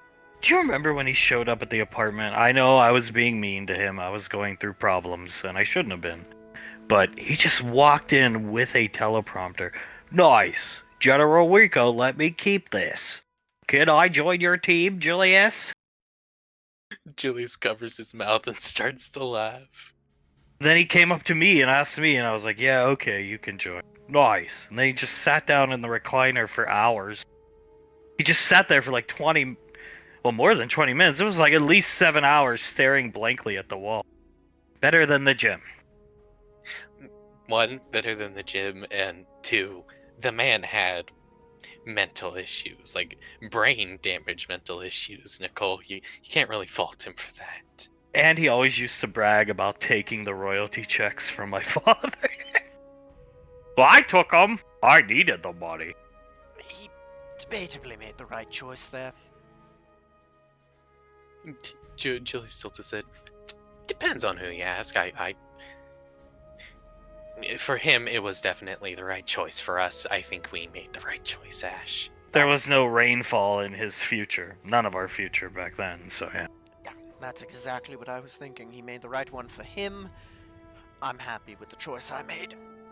Towns didn't think you'd be the rainfall family back then? Pequod, I don't know. With my mother-in-law never speaking to me sitting in a gym? No, Towns, I don't. Towns will just go back to work. Looks at him, and her father being married to whom he was married to? Think about it this way, Towns. I mean, you know, your mother-in-law, you meet her, she says maybe 3 sentences to yeah. Soul has just started to awkwardly eat and eventually finish her egg sandwich. I mean, you know, it's not like she could have came out and talked to me. It's asking too much. Just covering Jace's ear. You know, Soul, trying to change the subject awkwardly, you know the man that your brother is named after is the man who killed Malcolm? Carter, really? Spartan. Good guy. Never met him, but yeah, letting Jace go. Thought she was gonna scream. I did too. Yes, he was one of the best men I've ever met, and your father and I would not be alive today without him. Saved Ash's life. That's where that video of Malcolm calling Julius a bitch as they're going up that weird space cathedral thing. Pequod, and she tries to make it up today. Oh, hello, Pequod. See, what she doesn't understand is some things can't be atoned for, so just shut up and eat my fist, bitch. You know, you could just punch her and get the feelings over with. I'm sure she'd understand. I would give all of our wealth for Dad to just slap her a couple times. That one's never gonna happen. Every single day. Rolling her eye! Julius starts to rub Pequod's stomach, lifts it up, and gives her a kiss on the cheek. I know, honey. I know. It's I would like to see that happen too, honestly. But I don't think the odds are high of that happening. What she did to that man is unforgivable. Sasha, you thought you had it bad with, Scar just sitting in the lobby staring at the wall blankly. He stared at me every day in the gym. Must run in the blood, apparently. Looking at Jason. Or the scarf blood, I guess. Arnold. Soul covers her mouth and starts to laugh. Would you like to watch Aunt Sasha work out, Jace? Looking down at him! She sees his entire face turn into tomato. Oh my goodness. Scratching his scalp lightly, Sasha. Yep. Spending too much time around Scar, I'd say. You want some advice, Jace? He'll look over at Ash and nod. Do your work, work hard, and dedicate yourself to whatever you choose, and the girl you want will fall into place, just like, and he'll snap that. Pequod, I do have a picture from. It was one, the gym. They were Pequod working out with Julius Ash from back in the day, and there's just Scar's face looking through the window at them. Oh, the poor man. He was so brain damaged, honey. I turned around, waved at him, took the picture, and he just kept staring. I like how his entire face just takes up the little, like, porthole that's on the door there. And there was, like, nowhere to hide in that place except behind the, like, fountain, or the water refrigerator thing. It's not there anymore. You guys have a more up-to-date one, but any machine you went to, he had a line of sight on me. So. And it was almost always you. Between that and getting groped by Integra every other night, still to this day, well, every night at one point, still to this day, people wonder why me and Towns moved into towns as much smaller and not as extravagant apartment. I see a lot. And I am sorry for what happened with Mom. Integra tried to grope me and there was nothing to grope. Julie starts to laugh. She would, like, feel me up looking for something, but she couldn't get anything off me back then. She probably thought she was sleeping with, like, a child, basically. Like, oh, okay. Well, it must be young Julius. Oh. And Julie starts to laugh. It must be young me? I don't know. She would mumble random shit. Sasha, that is true, yeah. Oh my. Like, hi, Julius. How are you doing today? Well, that's very, it feels weird to know that what some of her mumblings were about me while she was trying to fall asleep. You, Ash, like, oh, Ash, let me sleep a few more hours, then I'll come out for breakfast. Just the most random shit. When she was, home with us in the last few years, I would sometimes hear her mumbling about you even then, Julius. The family jewels. Stroking. She did enjoy those quite a bit, even back in the Headhunters days. First year of the Headhunters, I walked in on her looking at a picture of me shirtless. It even made the female members of the Arcane Council's head turn when they saw the dick pic. Come on. They did. They really did. I'd be surprised if one of them hadn't saved it to now. Well, they probably did. Nodding her head. Maybe everybody did there except Master Chance, that guy. Even Master Yen saved it. Even Ebenezer saved it. Julius, I need to get up in a few hours. Could you quiet down? Every fucking night! Well, at the very least, you never made her faint like those two did. She was having flashbacks to the fucking Raven Rock base, Julius and Pequod keeping her up all night. Julius laughs. Hey, that's probably exactly what she was having flashbacks to. Her room was pretty close to the barracks down there, right? Not next door, but yeah. Mm-hmm. Yeah, they were close, and on top of that, her office was quite close to the helipad where we would have fun in the Verdi. Flashing. One night we flashed the headlights, if you will, on the vertibird so many times. By mistake, my back hitting it, I think we almost gave her a seizure as she sat and watched the vertibird rock. Yeah, no, and while we were sneaking back in, because, we weren't allowed to do that kind of thing, while we were sneaking back in, we just saw Integra with a cup of coffee looking right out the window to the helipad. I'm pretty sure one of those nights some of the troops over there were trying to make out what the lights were flashing. They thought it was Morse code. Probably thought it was a UFO. Wouldn't you? Yeah, I definitely would. It looks it's all. And remember, Mum's room was a fair way away. It was close, but still a fair way away in the base. Mine was next door. Collateral damage. Soul laughs and shrugs a bit. Well, I'm happy the two of them did it so much. Otherwise, I don't think me or my siblings would be around right now. Speaking of your siblings, clicks her pen off. Clicks the pen and she was using. What are they doing today? Julius sent them on a training exercise with Okir. He knows. Yeah, just a routine training exercise with Okir. Oh, okay. Doing something useful before the paintball game. Right. Get them as many hours out in the field training as we can. I know we can't give them combat, but training works when you're out and about. Better than VR sometimes. Get them hot and sweaty. Hot and sweaty, and let's be completely honest, when you fuck up and it actually leaves a wound that sticks, you're gonna remember what you did wrong a lot more than just in VR. Well, it's, time flies. Feels like it's been 2.5 months since JJ left. Sasha, guilty already. Going back to her work, looking at Pico. Soul bites her bottom lip and shakes her head. It's been about 2 weeks. Pretty sure if it has been 2 months, you'd be about a couple months away from pushing Thomas out. I see. Yes, she would. And Julius nods, starts to rub Pequod's stomach even more. God, it feels like it's been 2 months, doesn't it? Oh, it does. It most certainly does. I just keep thinking of his face that morning he left. He looks so much like Dad, and he's so brave in the face of adversity, like Dad. And I just keep thinking about his face when he told me it wasn't my fault, which it's not. It's Mom's fault.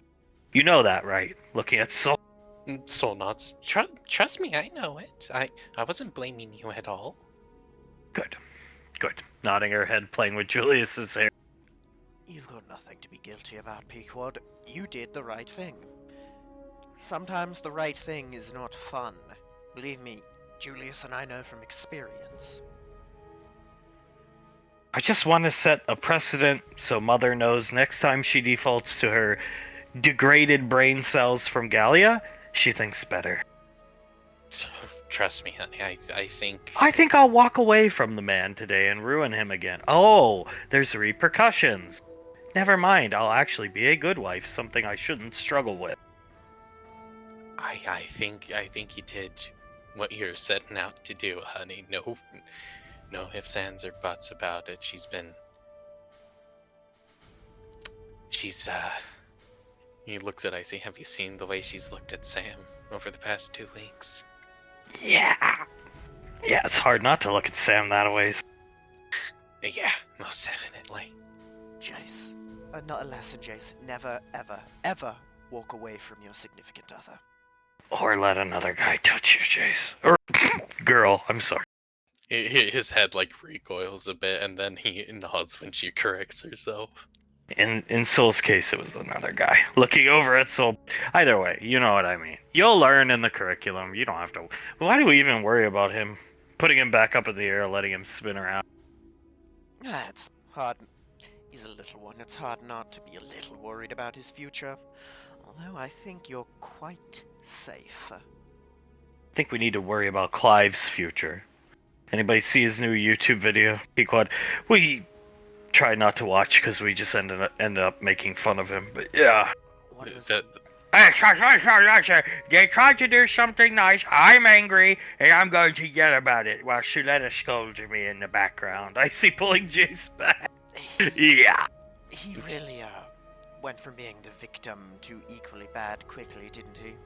I mean, they're trying to be nice, dude. He needs to lighten the fuck up. Pequod, I agree, actually.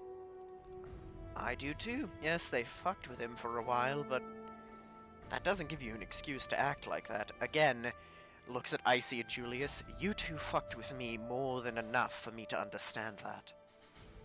I mean, they were way harder on him, but they're trying to be nice. They bought him. The game they bought him is retardedly expensive. Julius nods. Oh, retardedly expensive, yeah. And they're using their money, mind you. They're not using his credit card. Yeah, they haven't used his credit card in what, honey? A month or something like that?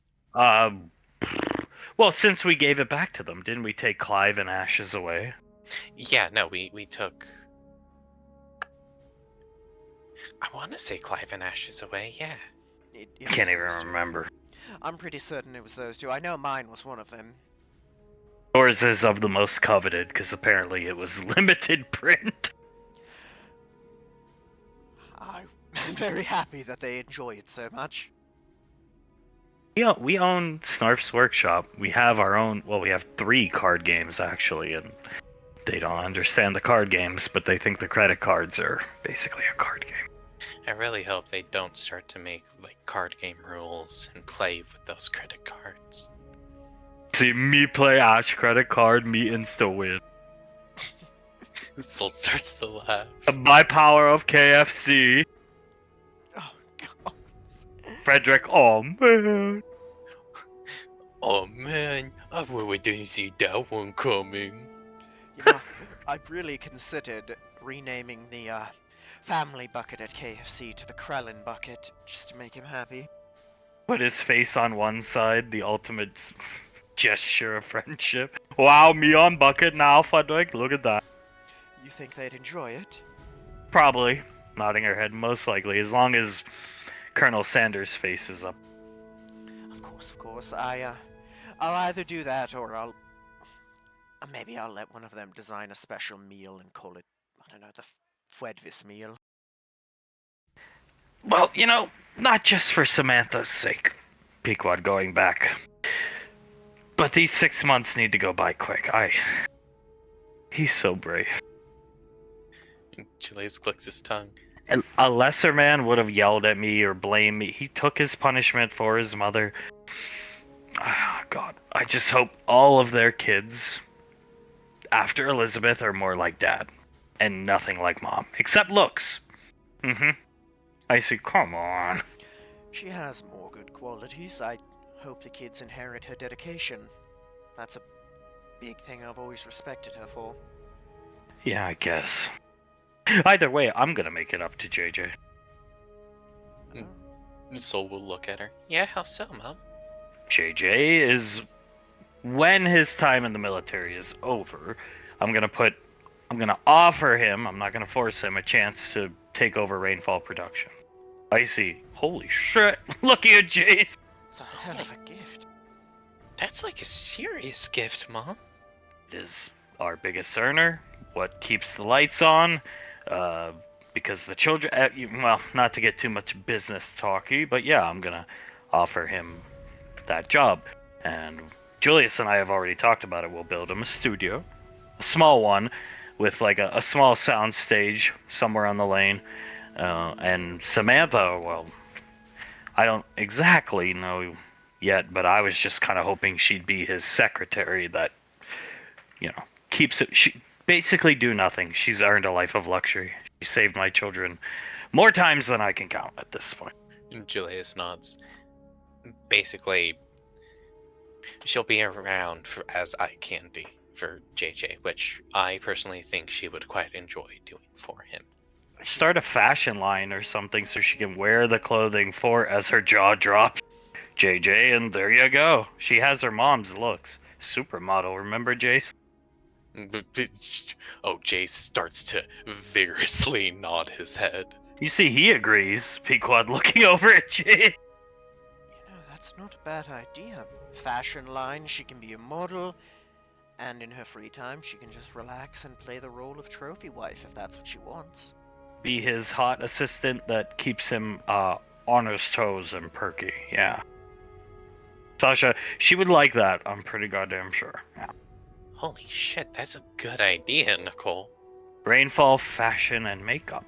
And we just outsource the artist, pay them, and they send the products to us, because I don't want those people on the lane. No, yeah, of course. Just have them send us the products. I mean, we have teleporters and shit like that for a reason. We might as well use them, you know? Probably a good idea. It would make her... She looks like her mom. Sasha, shrugs. She looks very much like you. Julie, I think he's up for it. Most definitely he is. And, well, I mean, Laz is, you know, doing her thing with the education and everything like that on Soletta.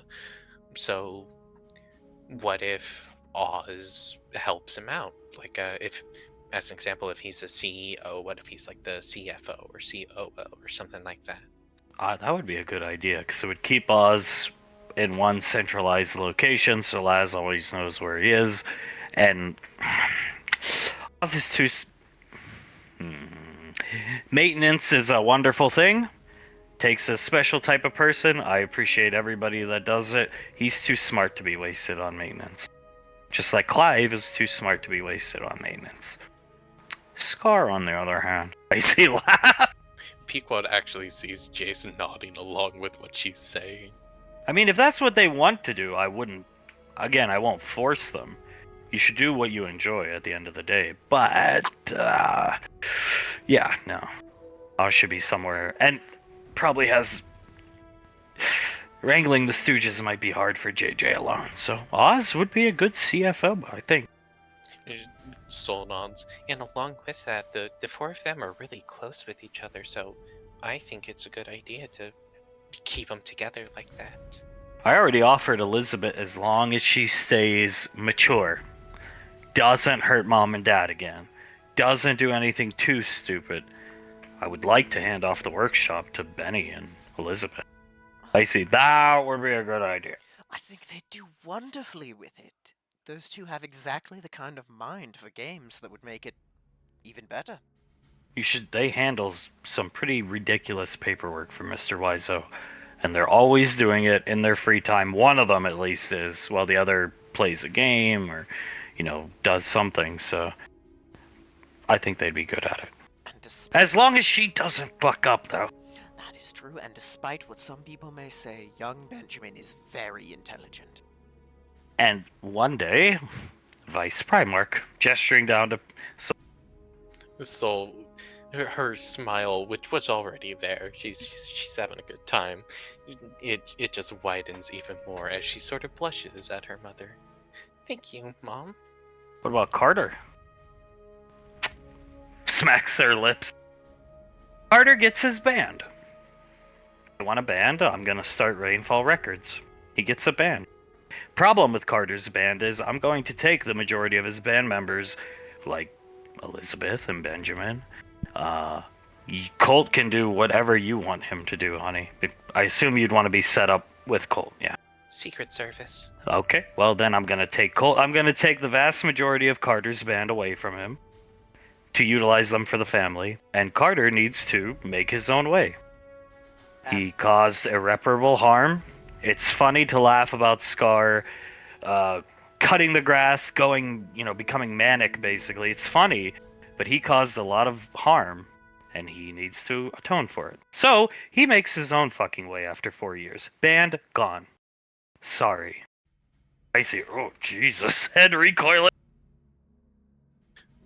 Well, I'm sure he's gonna be up for it. If he wants to start a business to help support the family and his family with Memory Ann, I'm all for it. If he wants to stay in the military, whatever he wants to do is up to him. He's my son, I will gift him his band. But at the end of the day, a band is not a long-term career. And bands appreciate in value over time. The more you play, the older you get, or the longer you've been around, the more people are going to pay to see you. AC/DC final tour tickets were a lot more expensive than their first or second tour. Exactly. Julius nods. And they're not going to get old, Julius. Pointing at Julius. I'm sure in 20 years, FUD-POC tickets are going to cost more than they do now. So they can have the royalties from the music, all that. It's all his. But after that, nope. He finds some way to help support the family. And he makes up for the harm he caused. Fair enough. Honestly, I'm sure he would understand having to do all that for all he did. I think he's kind of making up for it now. Don't you agree, Jace? She nods, shakes his head for him. Pequod, no, he's not. I see. Okay. Jace looks at Icy and will put a finger up to his mouth, like shh, almost. Yeah. Patting him on the head, yeah. What would be a nice chance at atonement is, winning the fight we're currently in. Oh, yeah, absolutely. But that's part of his duty. It is. That helps everybody. And that's expected out of him, as it was expected out of you, Julius, Sasha, all of us. To atone for his mistakes to the family, he's gonna make it up somehow. He gets his band, and then it's over in 4 years. Well, if he wants to get into the Rangers, I'd be happy to train him. He might actually end up being a successor now that Samantha doesn't want to do that anymore. That, and I personally don't think... I don't know. Suletta and Memory Ann have always been hard to read, but I don't think playing in a band will be enough for Memory Ann, especially when all she does is write songs and sits around. I don't think Carter ever really thought this out.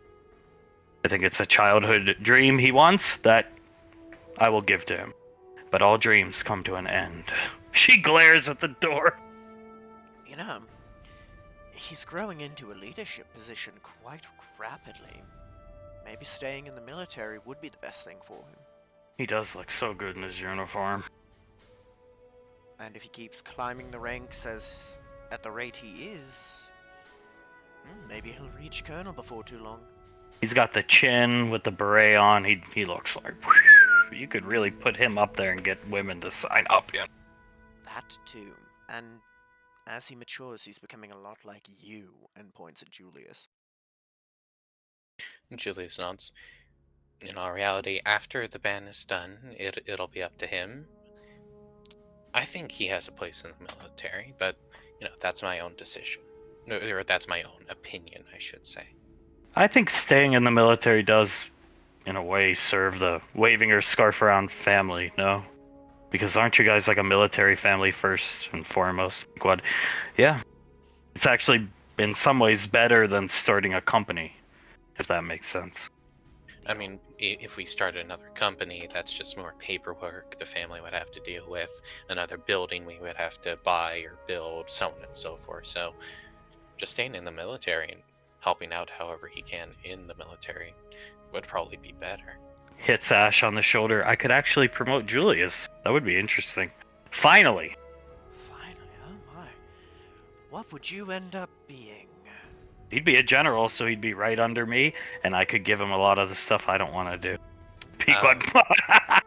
That sounds like a blast, Sasha. But that'd be a hard one. Who would you have run the headhunters if you did that? Carter. So not. I think Carter would... Well, maybe after growing a bit more than he already has, I think he would be pretty good at the headhunters, leading the headhunters and stuff, along with Memory Ann, because, you have one, you need to take the other, as she's reading her book. And Carter's a leader. She's gestures to Icy good at paperwork, nodding in her head. And Memory Ann's a good leader, but Carter is more cut out for being the inspirational frontline guy. And she compliments him. What is the word? She strengthens him in moments of where there may be weakness. They fit together perfectly. It would be a good thing. Once he finds his resolve, I think he'd be the perfect successor to you. Oh my god, imagine being fucking sent to the headhunters. You're all scared. Carter, Memory Ann, Rainfall. In your first week, you, stumble across them somewhere, her mommying it. It's like, what the fuck did I get into, God. Jace? Help me! Her, spanking him with the ruler that she was just pointing at a whiteboard to you with. Oh, those poor kids. No offense, but maybe my grandchildren, if that's what Ricky wants, might not go in the headhunters at that point. Mommying him all night long. Julie starts to laugh, and Soul shakes her head and starts to laugh. Well, You go. go ahead. The headhunters, where you sleep, your room there, is very soundproofed already, yes? Soundproofing don't matter. Julie shakes his head. Yeah, now soundproofing does not matter when it comes to that kind of thing. Fair enough. Speaking of those kids, let's see what they're doing. As they're on their ship in transit back from their training mission with Okir. Oz up here with Laz and Samantha just arms crossed looking down at the ground. Oz, goddamn you fucking grandmother. Right, Doggos. Looks at Dargos, then looks back at Laz. Laz is pinching the bridge of her nose, her glasses pushed up to the top of her forehead, and she's just shaking her head as she almost sadly looks back at Samantha. You know, Samantha, you could come spend the night with us. We have Monkey Boy. She just shakes her head no. And we cook breakfast for the weekend. You should be with somebody, not hiding in your house. It would be fun. You can bring Jacoby and the dog and Mr. Snuffle. She doesn't respond. I think it would be a good time, Samantha. Me and you could stay up, and we could have a good time together, and Oz will make us breakfast in the morning. You should at least think about it, okay? She'll nod her head and look at Laz, and then look back down at the ground. Oz. Oh, God. Again, Davine, Rainfall. I can't believe I thought that woman was cool at one point in my life. If Oz looks over to Laz, he sees her like gripping the armrests of her chair extremely hard, just shaking her head. I'm sorry. I don't mean to. Your grandmother is cool. No, not that. I fucking agree with you. Oh, good. Well, yeah. God damn it. Fuck. She just shakes her head. It's. She looks at Oz. Any ideas on how we could help her? I have no fucking idea. Besides forcibly try to take her to our place, which, you know, she can beat me up pretty easily, so no. Shaking his head. She shakes her head. It would not work out well for either of us. I think I rate, they do the scale 1 to 10. I'm a 4, which is the bare minimum for the headhunters in hand to hand. She's over 15. So, and, you know, then your father is like, they don't even put him on the scale, because why would you? But yeah.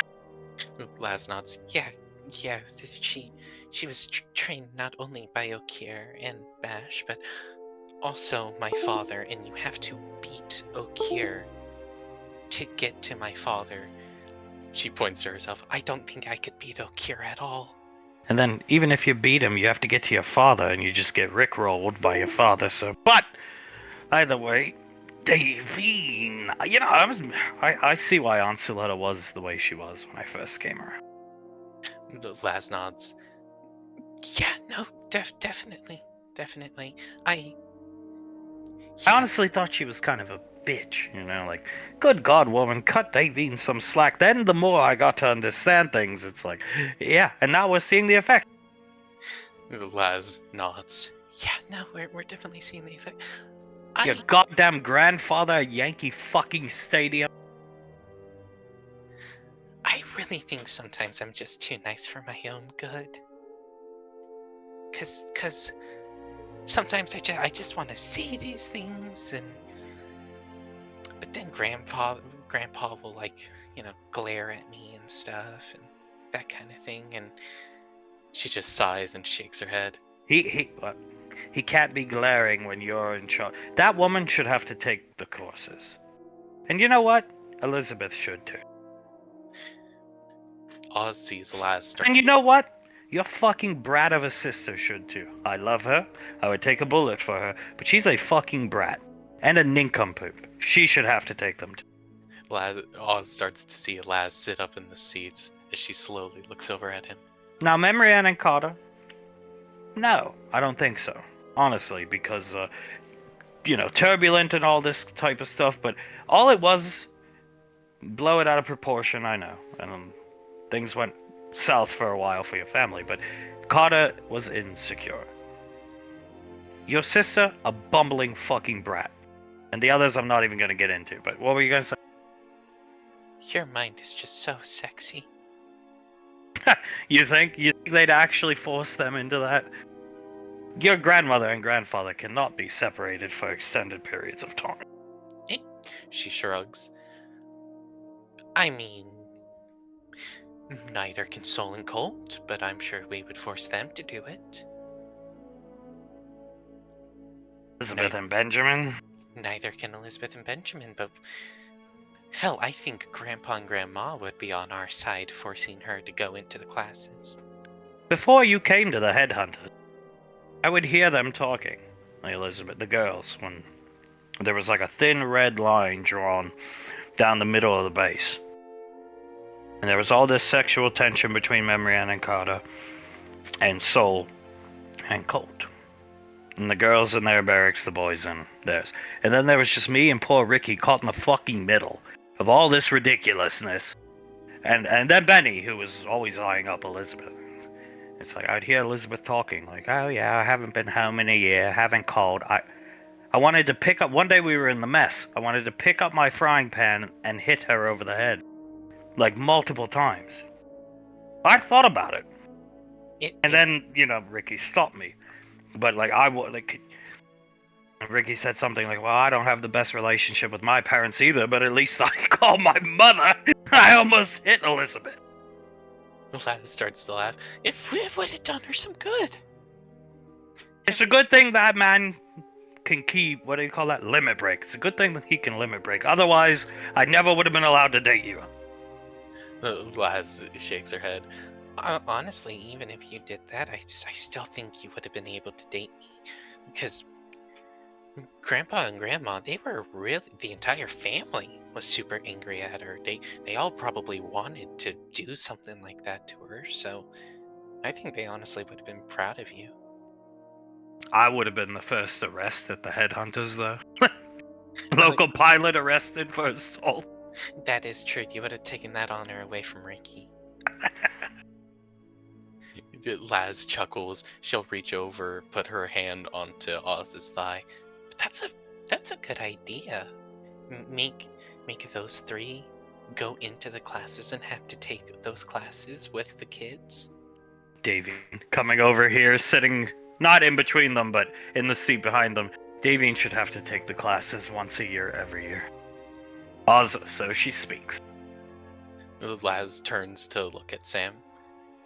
I mean, it's better safe than sorry, right? Well, most people at the lane think it's a 20-year cycle thing.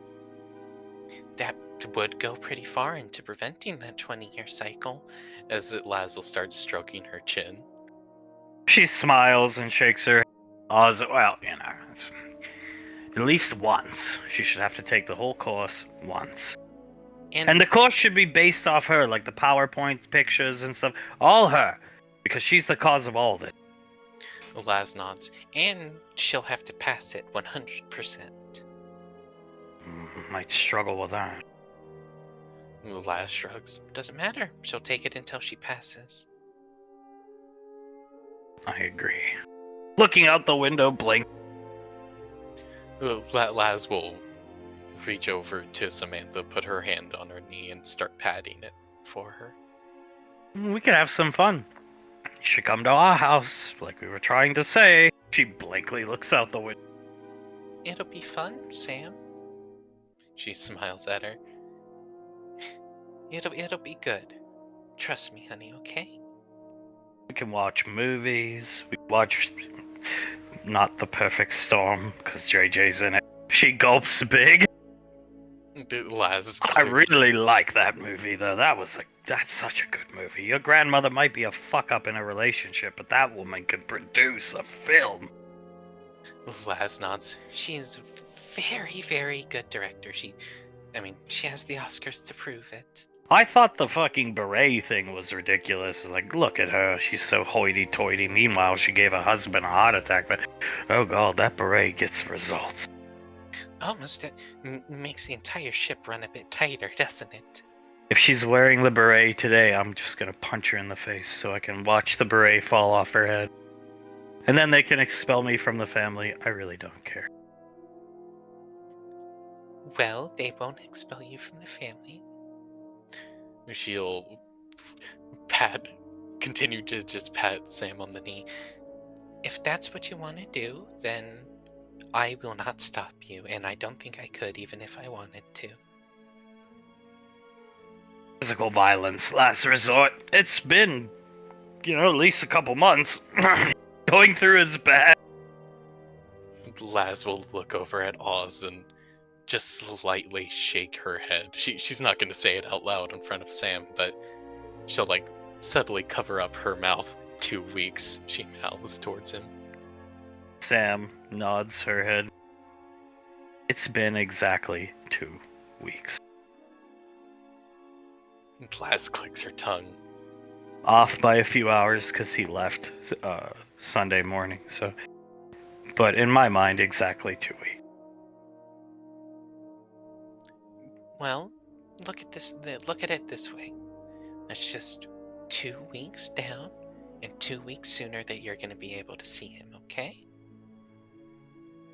Blankly stares out into the void of space. Oz Glass rubs the back of her neck. putting some peanut butter and jelly on an energy bar from his MRE. He'll break the bar up and pass it out. Have some sweets.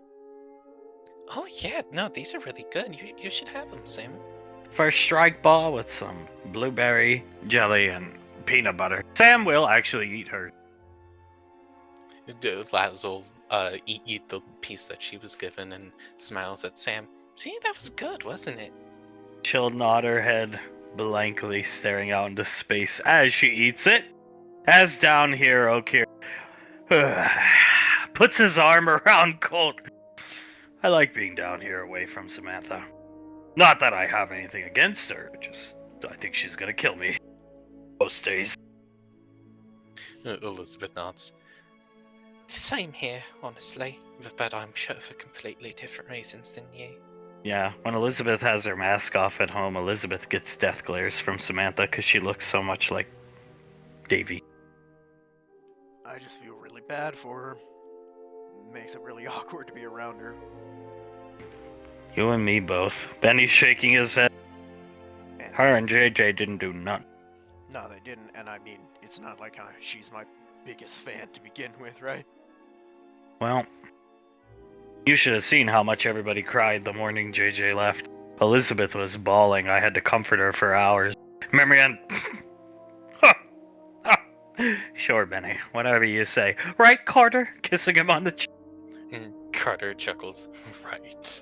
She was the one that was bawling. I cried like a fire hydrant. There's no shame in saying it. I just feel bad for him. Them. Carter shrugs. I mean, hell, I teared up. JJ teared up. It's okay to cry, Benny. I mean, technically speaking, it is. I don't blame myself, but we started the chain of events to get her on the squad. I hadn't seen her in at least 2.5 years. Till the day where she came down with Ricky's father. And then, well, she could help out the squad. It would be nice to have her. And I put in the request. And Carter nods. I mean, yeah, but think of it this way. If we didn't do that, she wouldn't have met back up with JJ, because to my understanding, they had already met beforehand. Yeah, passed cleaning the bolt of his rifle, passed up on her in basic training, apparently. Carter nods. Yeah, exactly. If we didn't do that, she wouldn't have met him, and I think, respectfully, she would have been worse for it. So, I know she probably doesn't prefer to be with us, but it's both a blessing and a curse that we put in that request, don't you think, honey? I do. I guess. It just makes me feel better to have her. She shrugs. I just feel so bad. I think, what if we had been separated like that? You'd be puking your guts out right now? Well, take that out of the equation. Just a miserable experience. Yeah. Let's, he's gonna sit up. Let's put it this way. Yeah, there's some negatives to it, but we might not be alive if we hadn't have gotten her. And they're both, in the long run, better off for it. So yeah, it's shit right now, but it'll be better in, what is it, it's 5.5 months?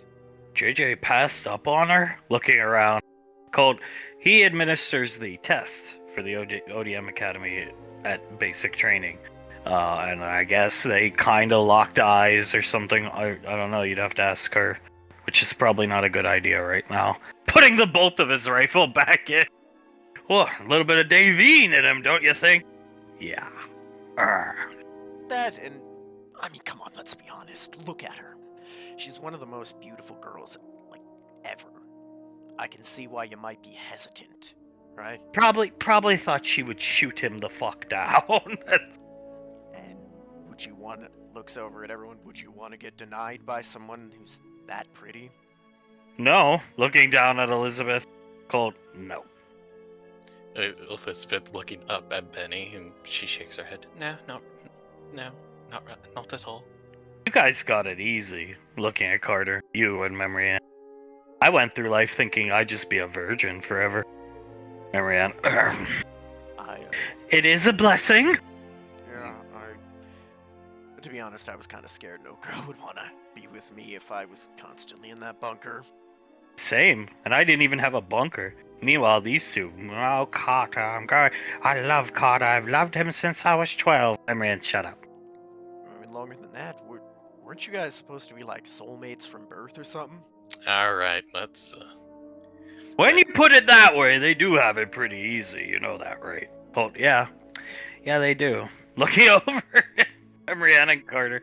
I mean, I always had a thing for Soul, but I didn't think the feeling was mutual. Carter will look over at Colt. You always had it pretty set as well. We were easier and I think more set in stone, I guess, given our connection. But you were always set with Soul, don't worry. Back in my day, you had to go up and headbutt the woman back on our home planet. You would headbutt them, and that's how you would, I mean, I don't know what it was like when you were kids, but when we all kind of assembled for the first time, she looked at you with fucking stars in her eyes, bro, looking at Colt. Yeah, I was nervous about some really stupid things, but we came around, but unfortunately she's not here right now. Looking at the empty seat. She's back on Gateway, sitting in her ridiculous hover pod. Yeah, but hey, looks at Colt, look on the bright side. She's got your baby in her still, and she's around the safest place in the universe. Colt shrugs. Does suck not having her, though.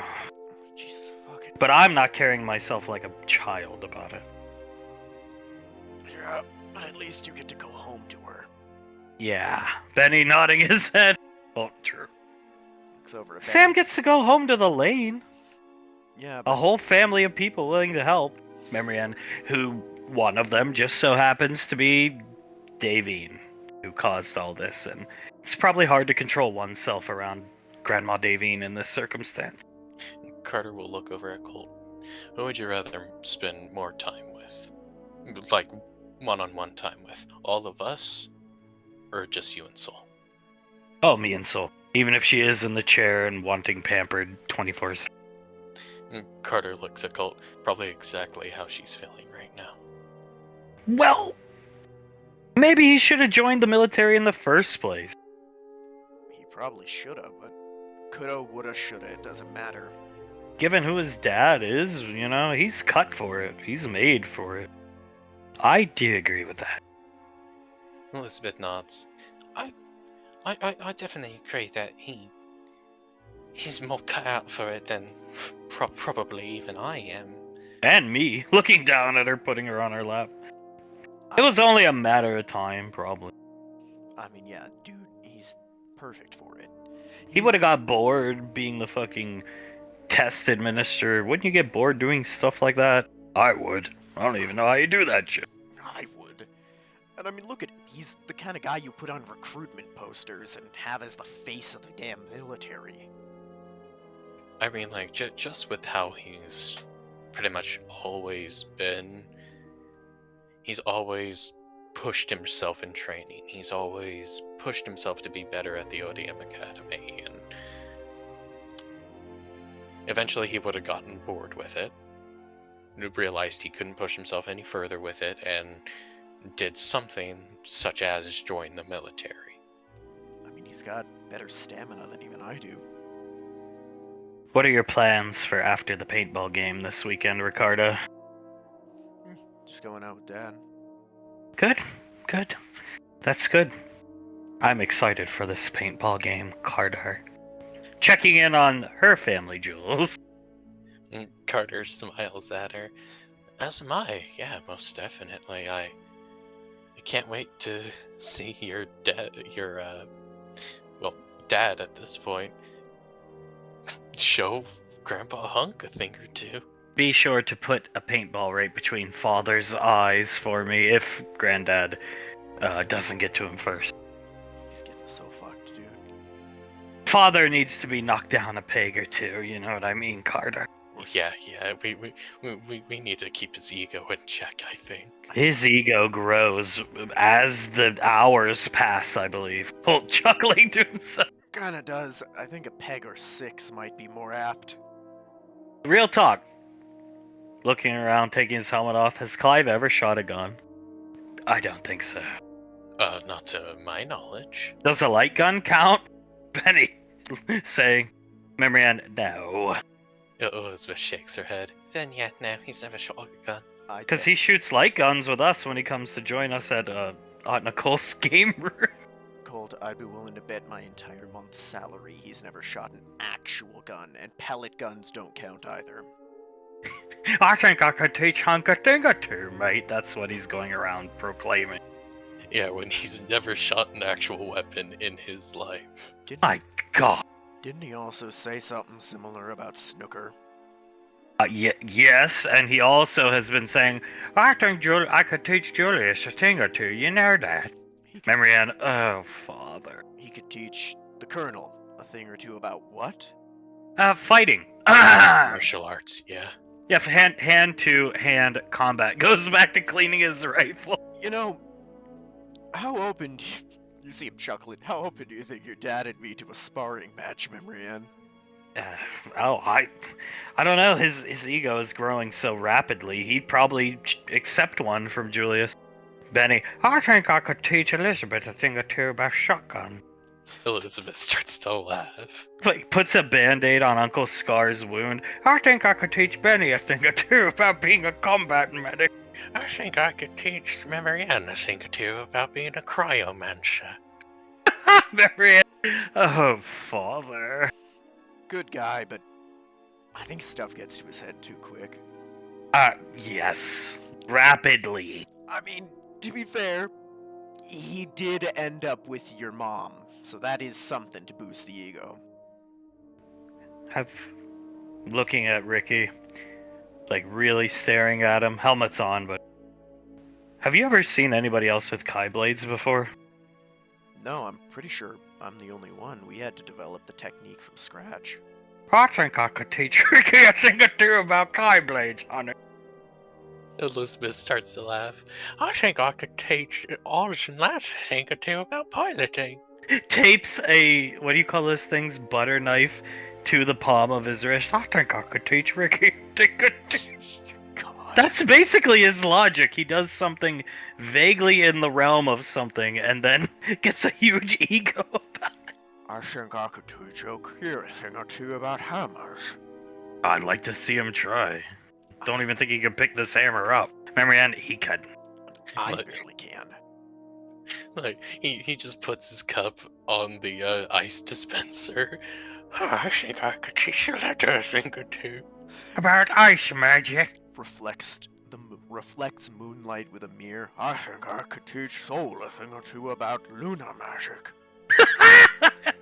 Sets his shoulders on fire. I think I could teach Nicole a thing or two about utilizing Nevermore. Elizabeth starts to laugh. Clive, put your shoulders out there on fire! And Suletta running up. It doesn't even hurt, honey. I'm practicing for Nevermore. I'm going to be the next one to stop the next deity. Carter starts to laugh. You know we joke like that, but if it ever did come to pass that he was another Nevermore, like a Novian, I think we would all be fucking eating our words right now. Which, you know, he isn't, but still. Yeah, no. Those Zenovians are wild. Yeah. But, I mean, he is the ambassador to EarthGov. He does get to have a bit of an ego, given he went from a nobody to that in like 6 months, you know? Gets really confused. I think I could teach Clive a thing or two about being an wait a minute. I think I could teach Krell a thing or two about children's shows. I think I could teach Krillin a thing or two about being an extraterrestrial. Yeah, he has to play like an alien, like E.T. in a In a movie. video game, remember? And speaking of, in a fucking video game. And then he says that I think I could teach Krillin a thing or two about being an extraterrestrial. The first time we noticed it, I think we overlooked it, but we asked him if he wanted it. It was his, I think, first weekend on the lane. We went to meet him, and we were like, we should invite him to Aunt Nicole's. So we did. Showed him the game room. I think I could teach Nicole a thing or two about collecting. Even though all those arcade machines are worth a lot more than I think most of his collection. Elizabeth nods.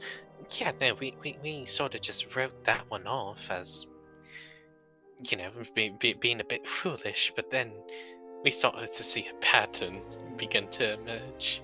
I think I could teach Nicole a thing or two about Jurassic Park, the light gun game, as he died. Elizabeth starts to laugh. I mean, how many times have either of us died while playing that game? Maybe twice a piece when I was first learning it anyway, but not much. Exactly, and he died on the first dino. Oh, this thing's a real quarter eater. You don't have to put quarters in, Uncle Clive. He just kept putting quarters. Where he even got those quarters, I have no idea. Nowadays it's just credit chits, so you can't even put actual quarters in there. Hangs up a sword on the wall. I think I could teach Carter a thing or two about great swordsmanship. And Carter starts to laugh. Give him your sword. One of these days, Carter. See how Father reacts. I think I could teach Carter how to summon that dragon. Oh my god. Do it, Carter! I will. I definitely will. I will stand close by to make sure he does not cut off any limbs, though. I'd let him use my flails, see what he thinks, but I don't want your dad to get killed. I think I could teach Ricky a thing or two about ancient weaponry. As he stabs himself. I think I could teach Colt a thing or two about being a sniper. I think I could teach Colt a thing or two about being a Marine Scout sniper. I think I could teach the Ranger General about sniping. I think I could teach Towns a thing or two about being the head of the SIS agents. I think I could teach that Ripper dude a thing or two about being a little bitch. I think I could teach these men a thing or two about what working with the xenomorphs. Oh, Father, God. Elizabeth starts to laugh. I think I could teach these Aussie assassins a thing or two about killing spellcasters. Last week, Memory Ann really starts laughing. I would love to see Father in that thing's latex suit get up. Oh, God. That would be so fucking funny. Last weekend, Uncle Banksy was cooking ribs, and I saw Father watching him just kind of playing with, I think he had some candy in his hand or something, and I heard him mumble, I think I could teach Banksy and Julius a thing or two about barbecuing. Betty. Are you kidding me? Oh, I heard him say it. Carter was getting my barbecue, but yes, I heard him say it, and Mother was just shaking her head, standing behind him, so yeah. But Julius and by extension Banksy are quite literally some of the best cooks in the universe. I've had your dad's barbecue exactly once. It's debatably the best barbecue on the planet, in my opinion. Julius, Uncle Banksy because he was taught by Julius, and Mama Lan are the three best cooks. If you want to narrow it down, because Uncle Banksy just basically follows all of Julius's recipes, our two best cooks are Julius, who rarely cooks for us, because he's busy, and Mama Lan. Grandma's coney stew is good, and Grandpa has some good dishes too. But Father thinks he can teach them a thing or two. I think I could teach Davine a thing or two about coney stew. We're gonna have to have you guys over sometime, because Mom can make some pretty fantastic food. Walks into your flower shop. I think I could teach Cyrus a thing or two about owning a floral business. Walks into Dad's gun room. I think I could teach Ash a thing or two about collecting ancient weaponry.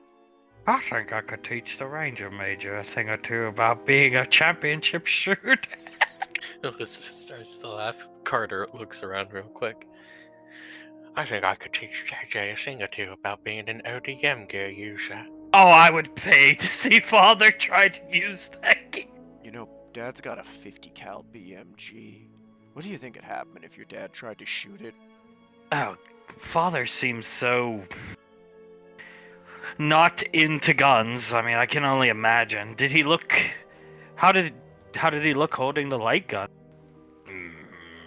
And he won't say anything, but Elizabeth knows he struggled to figure out how to even use it.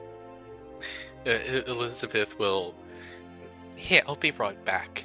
She'll stand up, run over, grab one of Soul's Centurion defenders. The safety's on. Don't worry. It's not loaded or anything. She'll point it over here. How do you hold this thing? As she's trying to figure out how to put her finger into the trigger hole and Now, do I need to load this? it's not able to be loaded, but How do I load this thing? Thank you for showing me, Benny. Thank you. That is literally how it went. Oh god. she puts back the defender, sits back on Benny's lap, and honestly, that went on for 10 minutes. So if he tried to shoot Dad's big gun, he'd try to... Just imagine he's gonna try and shoot it standing up like it's a regular rifle. He'll pull the trigger and the recoil will just send him flying back. Probably break his shoulder. Oh, definitely. Jesus Christ, me and Ricky were better at shooting than Clive probably is. I think I could teach Delta a thing or two about hostage rescue. I think I could teach B Squadron a thing or two about being in a hostile environment. I think I could teach B Squadron a thing or two about engaging enemies in the mode. By fighting demons. I think I could teach those kids a thing. Enough! Okay, good God! Too much for you, man? I just, little man, big ego, kind of thing. Lucky's got the scarf on. I wouldn't hit him, I'm just saying. Remember, no father is likely to get hit with that type of attitude if he didn't have the scarf. Oh yeah, most definitely. Even with the scarf, he's gonna get knocked down a few pegs. I know it. He'll get his. I mean, for God's sakes, we have Sunday dinner at his father's house with Mother, and we brought over Land Shark beer, and Carter opened one, and he drank it. Oh, it's pretty good. I think I could teach Land Shark Brewing Company a thing or two. But Carter covers his mouth and starts to laugh. Yeah, he's a good dude, but he's something else when it comes to ego. Has he ever brewed his own beer before? no! He knows about collecting video games and being an electrical engineer. Beyond that, he's fucking clueless. And being a good father. He is a good father to us. But beyond that, he is fucking clueless. It seems like he lucked his way through being the ambassador, to be completely honest. Oh yes, he's good, personable, and friendly. That's what you need when meeting a sentient species, if you don't want to show a force, but beyond that, he is fucking clueless. Elizabeth looking at... I mean, I assumed he didn't know how to, brew beer. I just had to make sure. Up here, this pulls out another candy bar, and we'll do the peanut butter jelly thing. Here you go, honey. Gives it to Laz. Thank you. She'll break it in half and hand half of it to Samantha. Sam will take it, slowly chew it. I wish they'd shut up back there. Hearing everybody laugh. Not hearing you can't really hear what they're saying, but the squad in the back laugh. Do you want me to go tell them to quiet down, Samantha? No. Nobody should be having this much joy. The last sort of nods. Right, of course. She'll look over at Oz and sort of grimace a bit while she takes a bite of her candy bar. So I don't know exactly, but I always like the peanut butter and MREs. It's always really good. Better than the Jaws that you get at the store, right? Don't you think, Samantha? You just slowly choose the bar. I always preferred them. You know what? You know what was always my favorite part of the MREs, and call me weird for it, I guess. I always really enjoyed the gum in them. I don't know why. You know what? The gum, okay for me. The drink mixes. 'Cause it's like a less sugary Gatorade, basically. It does taste like a less sugary Gatorade, yeah, but she leans forward, just trying to make conversation. What was your favorite MRE again, honey? Mine? Mm-hmm. I like the pizza one. Oh, the pizza one is good. What about you, Sam? The JJ one. Right. Laz will turn back and look out the window. Popping up right on the screen in front of Laz is an EarthGov trooper. Turning around a corner and starting to shoot. So the POV's from another trooper. It's a pre-recorded distress signal. He doesn't say anything because he's shooting, and the POV shifts down the street, and they see him shooting at a very large quadrupedal xenomorph. Sam stands up and drops her first strike bar. The guy turns to the camera to say something, but the feed cuts off. Laz will stand up, look at Oz. That was a bug. That's what they look like. Yeah, that's a bug, honey. That's a bug. Her eyes are wide looking at the screen. That was a huge fucking bug. Oz typing on the computer quickly. It's coming from the planet below us. Independent colony. Colony X-1457. Venus. That's the name of the colony. Large metropolitan area. Surrounded by forestry. Forest planet. It's independent. She looks at the two of them. Should we call Carter and Memory Ann in here and inform them of this? They didn't say anything. It's probably another trap. Looking at the screen. Oz, that was an EarthGov trooper, Samantha. EarthGov trooper and... Can she check the feed to see if it came from an EarthGov body cam? Yep. And it came from an EarthGov body cam, Sam. Sam will inspect it. Private First Class Jessup. Sam looks legit, I guess. Laz nods. Looks at Oz. Should I go get the kids? Tell them, get ready. Tell Memory Ann, and we have to answer this distress signal, but it's up to Memory Ann and Carter at the end of the day, given the circumstances. Sam, we're answering it. I want to kill something. Storms off. The Laz watches her walk away. Well, I guess she's going to get the kids. She actually just storms through as Benny. I think I could teach Zap a thing or two about being fat. Benny stops as she kicks open the door and goes for her guns. Oh, We should take cover. we should just probably stop talking so loudly. Laz should come up now. Laz will come in. Okay, so she claps her hands together. We just got a distress signal. Now, I know we're not necessarily supposed to answer these, but this came from an EarthGov trooper from an EarthGov body cam, and they're fighting a huge fucking bug. Bug. Memory Ann, looking at Laz, her jaw drops. Xenomorph? Yeah, a xenomorph. Oh god. Is the size of the skull comparable to the one they saw in the Enovian center? About half that size, but yeah. It's about half the size of the skull that we saw on the Enovian planet. Oh my god. Uh-huh. So bugs. You'd see him kind of clutching his shoulder. Racks the bolt on his rifle and goes in. Watching him go for his gun. Carter will stand up. We're answering it. Yeah. We're answering it. Memory Ann, we're answering it. Patting Carter's thigh. We're answering it. Carter nods. Yeah. All of you get suited up. Move out, B Squad. Yeah. Yes, sir. We got this. We got this. Laz, I want you and Oz on close air support if it's that big. Please? Laz nods. No problem. The ship is all loaded up and ready to fire. Kick some ass for Bash. Looking at Elizabeth going this way. Benny, when Okir starts to say that, feels her start to shake. Yeah, we're gonna kill some bastards for Bash. Maybe Ripa's there. Carrying her in. Memrian, let's go, Ricardo. Quickly. Yeah, let's go. You can see him follow hesitantly. And Oz will drop the kids off, coming out of orbit quickly, dropping them off here. Now there's EarthGov troops scattered.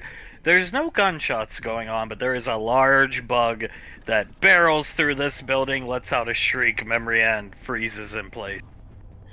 Carter puts his hand onto her shoulder. I'm gonna get the situation. Just stay safe, stay around the group, okay? The xenomorph playing with this car here, hitting it with his head. Exploratory behavior as EarthGov troops lurk around the building, aiming down at it, spreading out. Carter will walk up to one of these EarthGov troops.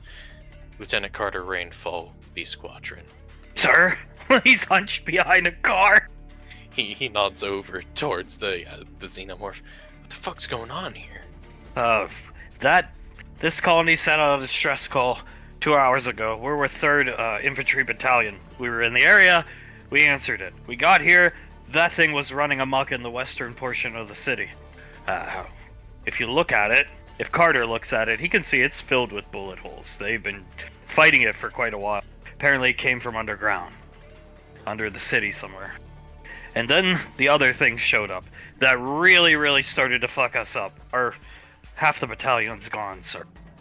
Jesus Christ. Other thing, but is it another xenomorph? Looks over at his buddy. Robots. Robots, like exoframes, that kind of thing? Colt's already moving to get into a sniping position. Bigger? Bigger, okay. Do you have footage of these things? Memrian, Ricardo, help me set up a repelling line here. Yes, ma'am. He's gonna come up with help. Hand me the rope, please. He will hand it to her. As she takes it from Ricky, there's a loud crash as the xenomorph lets out a shriek. And crashing through the building is this thing that shoulder checks the xeno into the wall, picks it up by its tail and head, and rips it apart. Acid splashing this thing, causing no damage. Those things, sir. Pointing down the street. Carter looking at it. Holy shit. I have no idea what they are. When we scan them, Memrian, take cover, Ricardo. Going this way. He's gonna follow. Colt's actually frozen looking at it. Benny's going to pick Elizabeth up and go this direction. Oak here is gonna come look down the street. I don't know what they are. What were you saying, sir? Looking down at...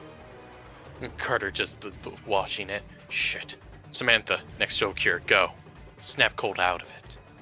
Sam does take a step to take the order, but then she stops and Carter hears the sound of rotor blades. You guys got air support around here? As he'll start to look up. Landing on the building behind Carter, almost kind of looks like an insect with the rotor blades behind it, landing on the building behind Carter, looking down at Carter, and then that's the other one. They don't die, sir. They don't die. No, there's a big one with a satellite dish and some type of shield. That's why we got these things. EMP satchel charges. If we can bring down the shield, we can kill the satellite dish thing, which I think heals them with some type of nanite cloud. She's just staring up at it. Carter will put his hand onto Sam's shoulder. Move out, you have your orders. She will. He gestures back to the satchel charges again as this thing's eyes start to glow looking at Carter, and this thing looking down the street who caught a sight of Memrian and Ricky. I think it noticed us. Yeah, I think it did, looking down at his hands. What the fuck are we gonna do? It could be friendly. I don't think so, the way that thing's looking at him. Throws a fucking futuristic car down this direction, causing a huge explosion. Memrian and Ricky getting knocked this way. Oak here and Samantha getting knocked closer to... Not Colt, he's up on a building. Getting knocked closer to Elizabeth and Benny. Yeah, they're not friendly. Oh god. They're not friendly, sir. They are not friendly. Carter shakes his head. Yeah, I got that. B Squadron, ready up. We're gonna get these EMP satchels. What'd you say this thing looks like? The control center. What does it look like? Right there, sir. Look. He's pointing around the building. Carter can just see a series of like spider-like legs climbing up a building, and then he can see the big satellite dish as it like skitters around, moving very quickly for something so big. Everybody can catch a sight of him. We are going to get these EMP charges to that. That's the control center. We blow that, then we have a chance against these things. Understood. Last thing, sir, they transform. What? Remember, yeah, over the radio. Was that the rotor blades that I heard? He gestures his head up, and this thing starts transforming. As Oz took off, it watched Oz and transforms into that. Looks like a cross between a jet and I would call it an osprey, more so than a vertebrate. And it takes off after Laz and Oz. They're up here, and it's right behind them, rapidly gaining on them. And that thing, the other one transforms into, and same kind of noise. And its tank gun starts turning in Carter's direction. Fuck. Take cover! Roll Nick initiative. Now what we're gonna have to do is keep their bipedal mode, whatever it's called, I really don't know, on the map so we don't lose their initiatives. But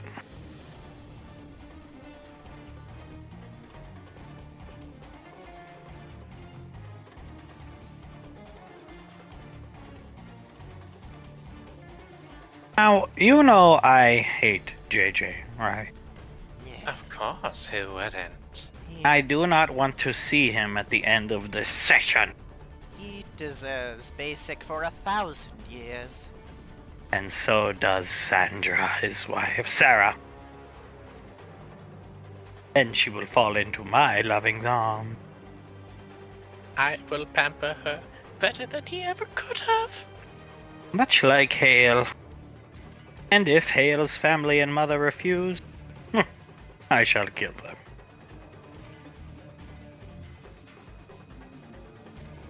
I'm not afraid of Julius, and I'm not afraid of wizards. Nevermore. What's so scary about that and Mushin? Nothing. It's a myth. Motion form. Tuh. I've never heard of it. Nevermore was nothing but a propaganda stunt to make sure Pequod was back in office. I don't believe it. I refuse to believe it happened. Reality being warped for multiple seconds was an illusion caused by Julius's afro. His afro took over the minds of many people during those few seconds and caused them to see this illusion. And I... Who am I miss? Hate afros. They are the sign of evil. Ooh, nice. That works in our favor, I'd say. Oh, wait.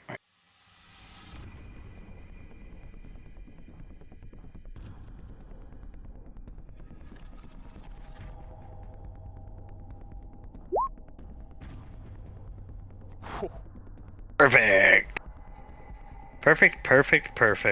Colt is going to look down to Carter, snipe or run satchel charge. Carter looks up at him. Snipe, for now. Colt will use this time to his advantage to get up in a very advantageous spot then. Memory Ann will take a satchel charge. And she is going to run this direction as Ricky is up. Want me running or gunning, sir? Running. Yes, sir. He's gonna use his action to limit break, and then he will pick the one next to him up and follow Memory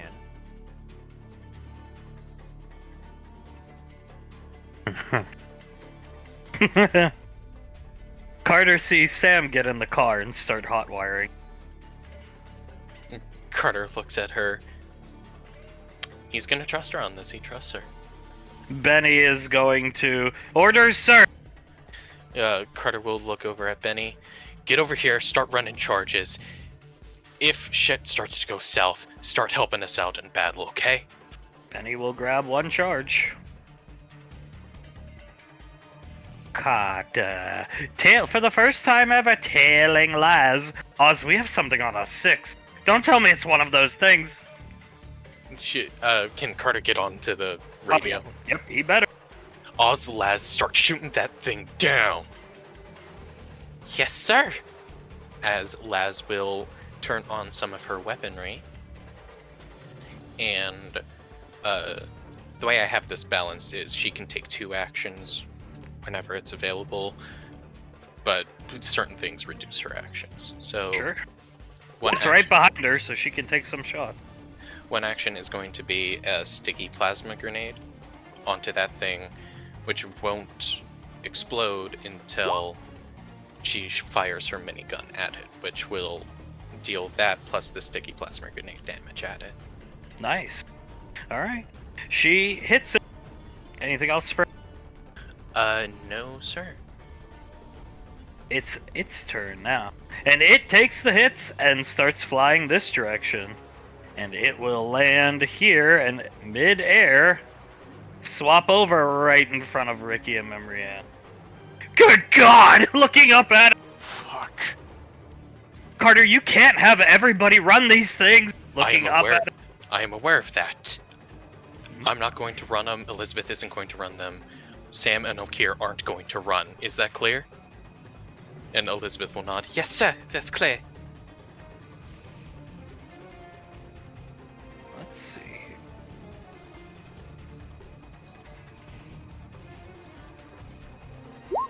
I'll put that there.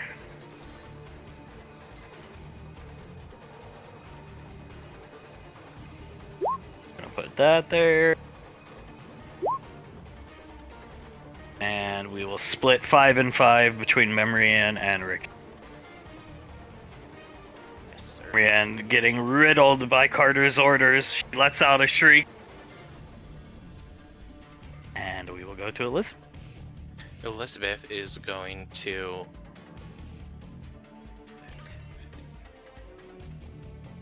She's going to start making her way up through here. Does she have clear line of sight on this thing? Yeah. Okay. And does she know if she were to shoot this car to, make it explode? She might kill this guy. She might hurt Ricky. Oh, you know what? Fuck, can I... Here. Let's take that back. This gun next to her, she's gonna pick it up. Nice. Nodding his head. Alright, 6 times before it is discarded.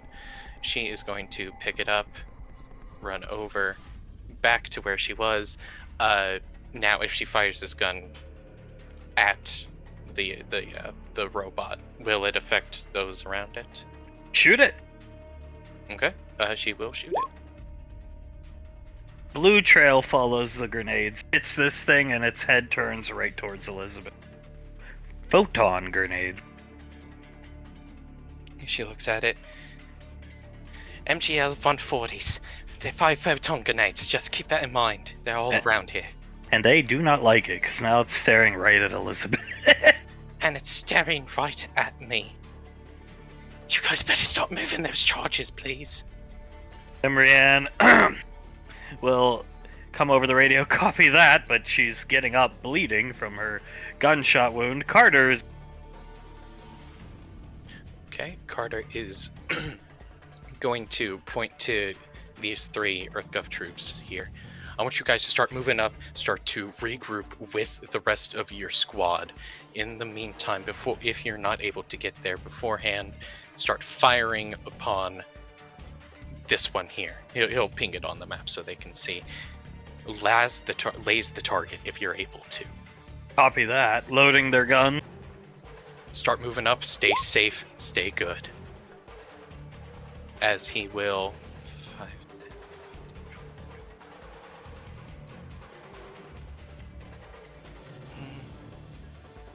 Actually, he'll start moving up this way. As he's passing by, he's gonna look at Sam. Sam, you good in here? She nods her head and turns the key in the car starts up. And Carter will nod to her. Just do your thing. I trust you implicitly. I'm gonna take that thing's knees out. Nodding her head at Carter. Hell yes. Get it. As he will 5, 15. That's all his movement. He's next to Okir. He does not have clear line of sight because of this building, right? Yeah, he doesn't have clear line of sight, but he can see the tank. Oof. It's actually gonna move behind cover over here. Nay. Seeing that tank, is the barrel still, excuse me, following him? It's aiming down the street, yeah. Okay, he is going to stay behind cover. He might as well try, even though it has 100 AC, he might as well try to fire upon it with his plasma gun. Read that before you melee guy. Alright. Oh, okay, I understand. Okay, so I'm just gonna hold his action if he gets a shot on the helicopter. He's gonna take the shot with his plasma rifle, Copy. and that'll be it for Carter. Nice.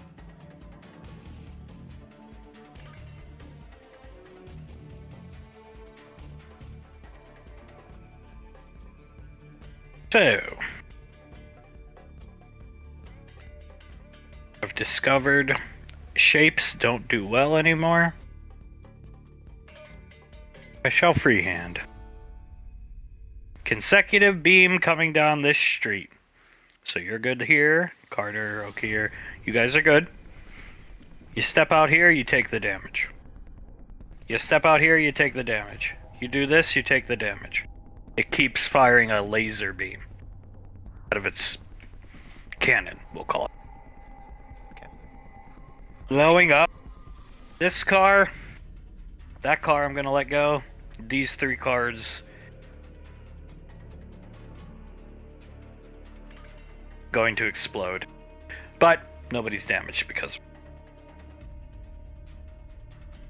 But it is definitely trying to cut you off. Carter could anybody should be able to tell. It's smart enough to try to cut you off from the rest of your team. Understood.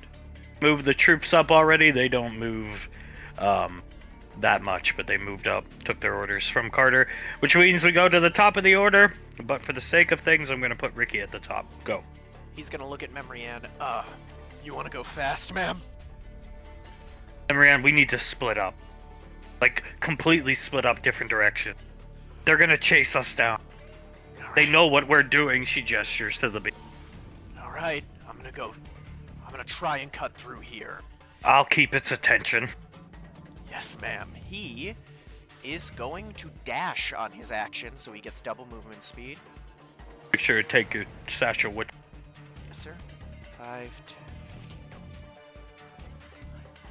20, 45, 60. And he will use a key on his bonus action to double dash. Nice.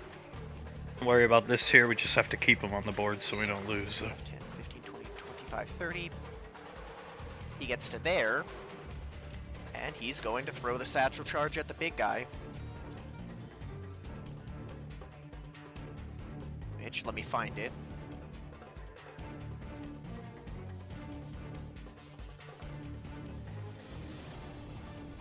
Sorry, it buried in my million things. Oh, never mind, it doesn't even attack on here.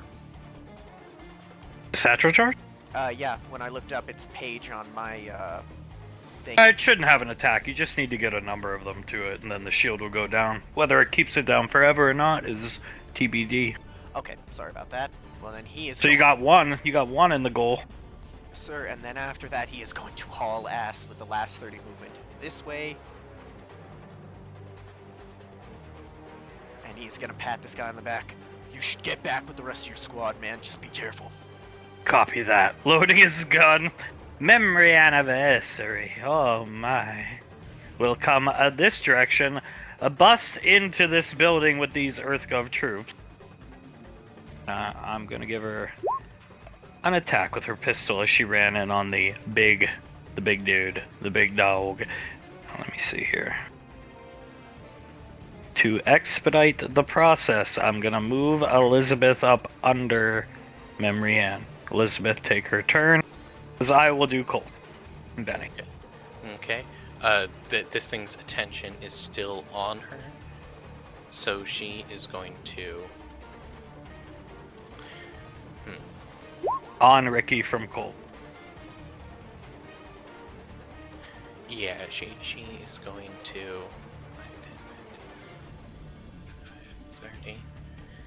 30 feet up to here. Still with her. Oh, fuck. Sorry, I just had to refresh my page and close all That's my okay. character sheets. I hate that. Yeah. With her MGL, she is going to fire into the helicopter. Nice. And then I assume she only gets one shot with it per turn. Yeah. She's got like her action surge or something. Yeah, you know what? She has her action surge. She will action surge and fire into it again. Nice. Good damage. Carter, Benny grabbed the satchel charge, but he's going the long way around. Carter hears the car sound start up. Sees Samantha driving more up this ways. Get in. He pulls up next to Ricky. Don't gotta ask me twice. He will. Perfect. Perfect. The spider unit moving a little closer. He's gonna park himself back here. In this parking lot type of area. Haha, nay.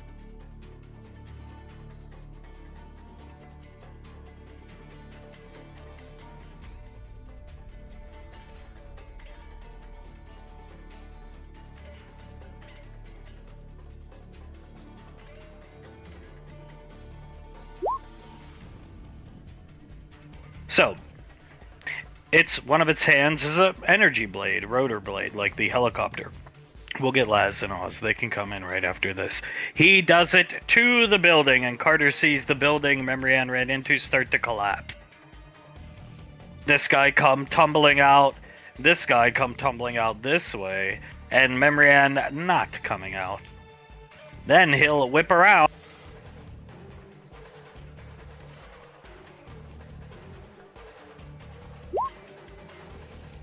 And miss Elizabeth with that. Lucky lady. He misses. Laz and Oz are up as they see the building collapsing around Memory Ann. Yes! Laz will see that happening to the building, and she will. Let's see here. Okay. Yeah, she's going to fire her Gatling laser into it. And then she only has one more. So let's save it. She's going to start charging up her railgun, which takes 2 turns to charge and reduces her actions from 2 to 1 while it is charging. Okay. She will also. I assume Oz will move them however they need to be moved. Where does she want to go? Oh, I can move it. Yeah, just move it where she wants Oz to go. She will move it closer over to here for a better view of the two of them. Alrighty. Cancer Wingy Mortis Valorius. Carter looks at Oak here. Me and you were on the tank. You got it, sir. You want me to toss you? Yes. He will. He'll grab Carter, Bon voyage! And football lob him onto the top of the tank. He'll take his turn, but good use, I'd say. Carter will get onto the tank. He looks into the building. Is Memorian okay? Can't tell. Fuck. He'll get onto the radio. Memorian, report. No response.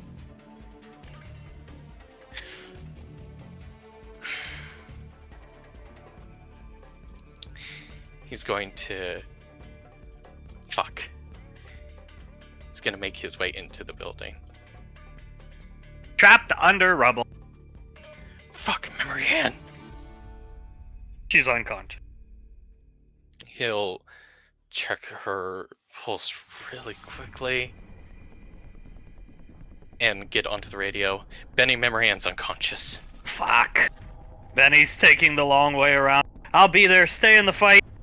Yes, sir. Yes, sir. As he will look up at this thing. Is it still like going for the building or like her? Nah, it turned to shoot at Elizabeth and missed. Okay. He's going to.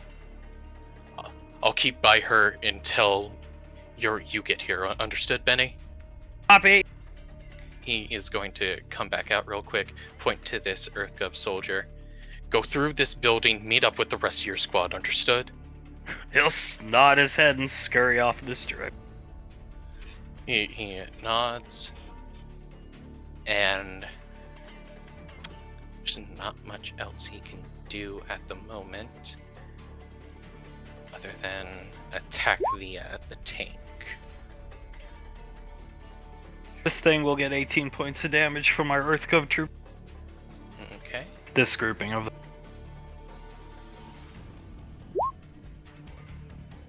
them. These are all going towards the tank.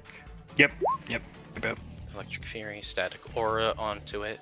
Does not like the lightning damage, I'll tell you that. Yeah, I shouldn't do it. And then, just for future reference, how many EarthGov troops have to be in a squad to laze a target? I like to imagine 5+. 5+, got it. Okay. Carter's gonna stick by Memorian as best he can. That'll be his turn. Will stop firing its consecutive beam now that it's got somebody on it. Carter.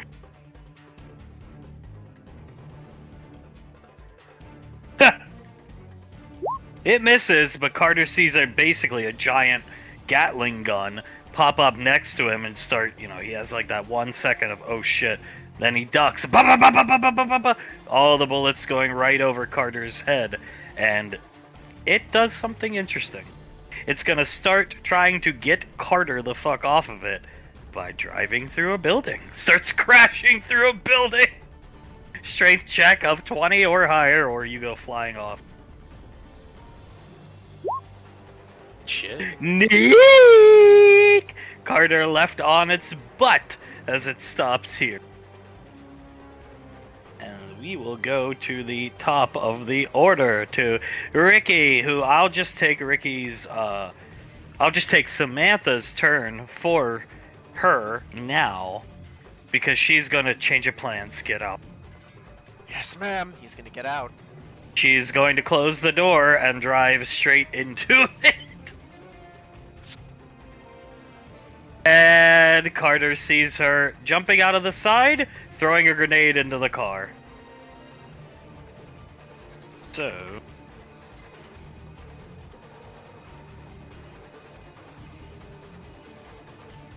let me see. So you get that.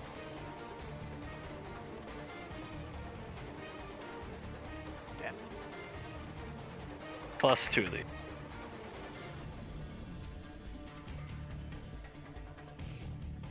Two cars.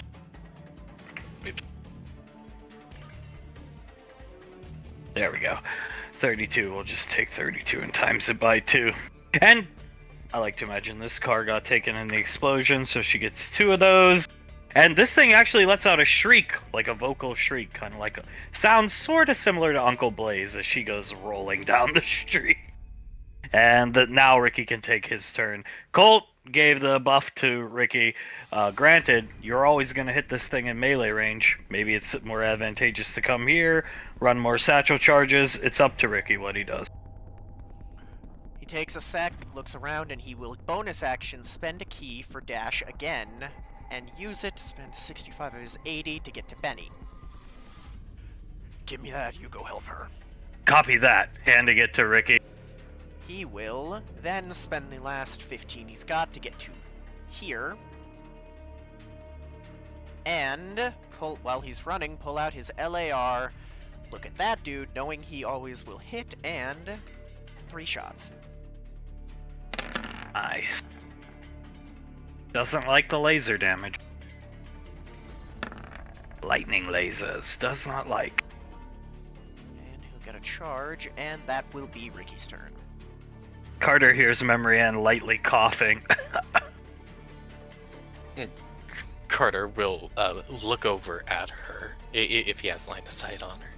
He doesn't, but he sees her stand up through the destroyed building, and she looks down at her satchel charge and keeps running. Fuck.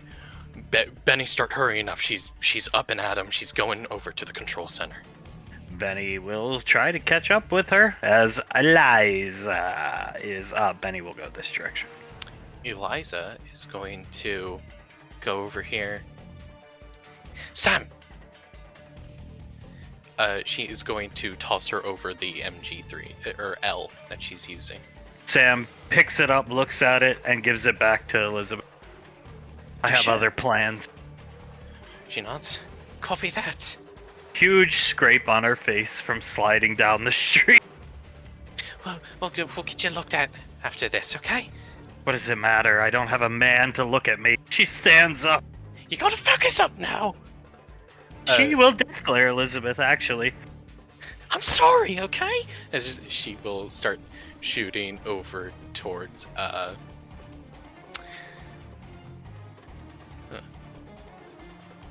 yeah, the helicopter. No.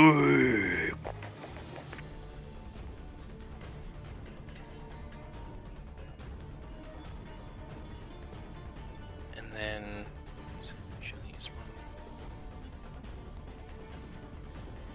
she'll move over here. Them more guys over there. Go get them. Yes, ma'am. She'll run this. Okay, and I believe that'll be all for Eliza. Scuttling very far away now. At least it thinks far away, because Memory Ann got the charge on him. Doesn't know where Ricky is. So it's scuttling that direction. This thing jumps into the air and switches back to this mode. And Carter sees it go right for Memory Ann. Okay, he'll get on radio. Oz, Lars, it's in the air, get it! Starts peppering the ground near Memory Ann. Can't tell if it hit her or not from where he is. As an Oz may go! Alright, Laz is going to move forward a little bit like that. And she will... Her railgun is charged. Gatling laser. Cooldown left. She's going to fire her...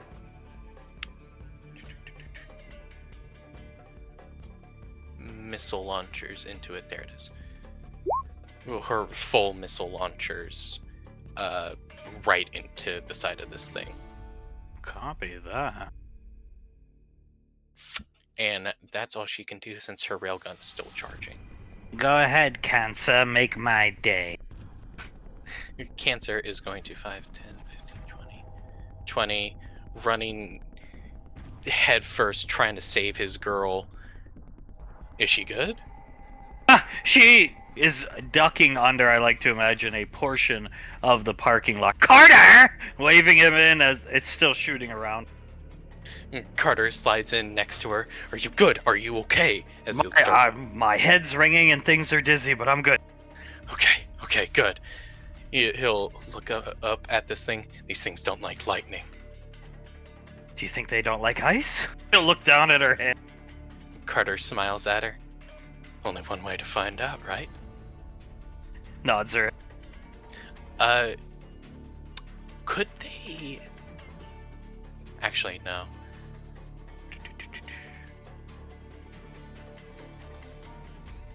I have a plan. Yeah, he has enough. Oh, right, I almost forgot. It's sort of negligible, but the tank takes 8 lightning damage off of his dot. Okay. Start channeling Shatter Shock on that fucker, okay? She will. He nods towards her. She starts to channel it, and he will move around, put his hands up, and fire a focus shot into this thing for 11 lightning damage, which isn't a whole lot, but you know. Okay. Not too shabby. Anything else? If this guy runs out, he's just gonna get decimated, right? Yeah. Okay. Over the radio, he's gonna command the EarthGov troops that can hear him, any that can hear him, start peppering the helicopter in the air. Affirmative. Affirmative, because he's got 2 squads now, so they can. And make sure you group up once you're able to start lasing targets. Understood? Sir? Yes, sir.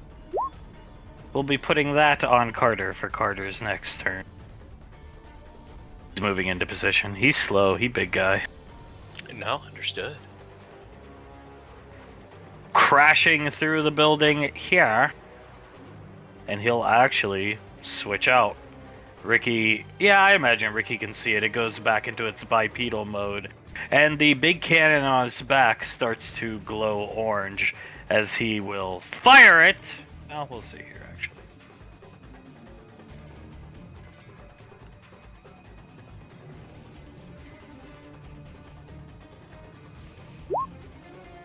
He'll fire, not the consecutive one, just a light shot, blowing this car up here.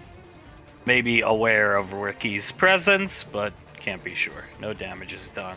Definitely trying to protect the control unit, though, that's for sure. And that... we'll do this.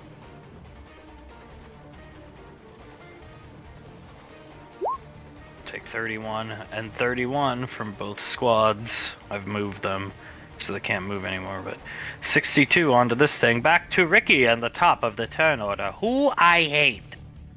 Okay, so now that he's transformed, he can be hit with ranged attacks again, right? Yo, yeah. Yep.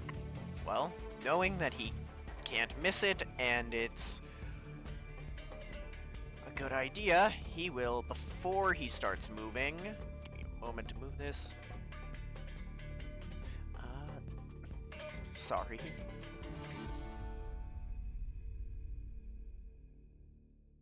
Three attacks.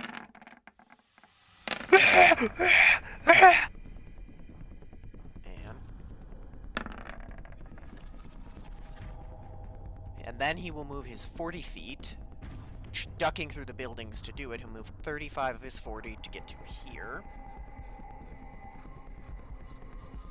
Drop the charge on the big guy. And then bonus action to dash using a key. He will move here. Scoop this up. And then he'll have 5, 10, 15, 20, 30. Be able to move here with it. Into the goal. And that will be Ricky's turn. Copy of that. Samantha, who I despise, scales the building. Sees her with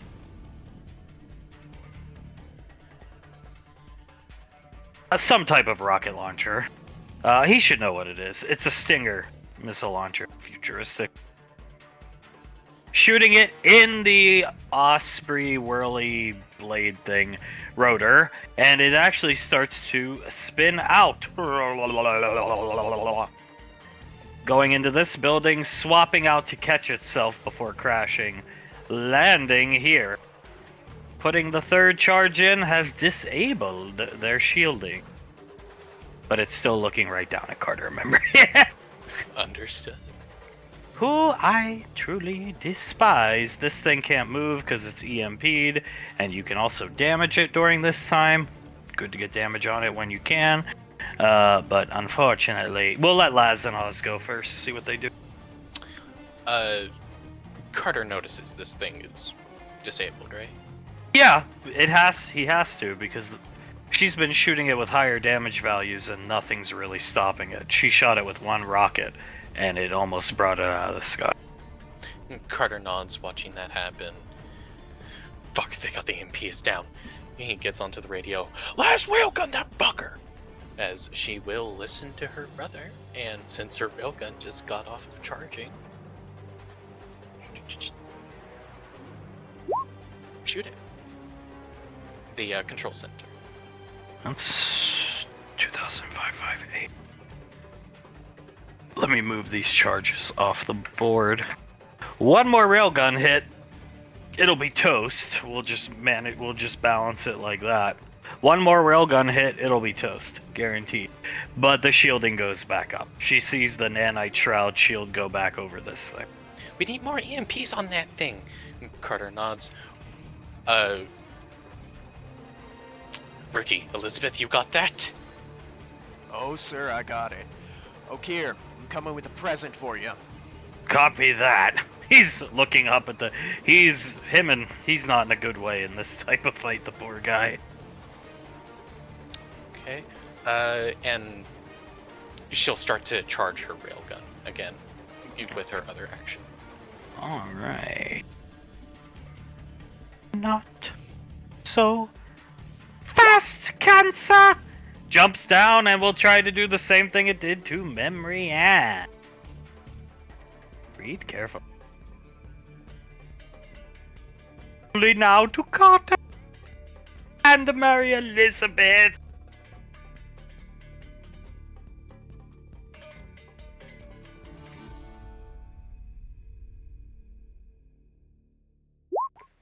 Nay.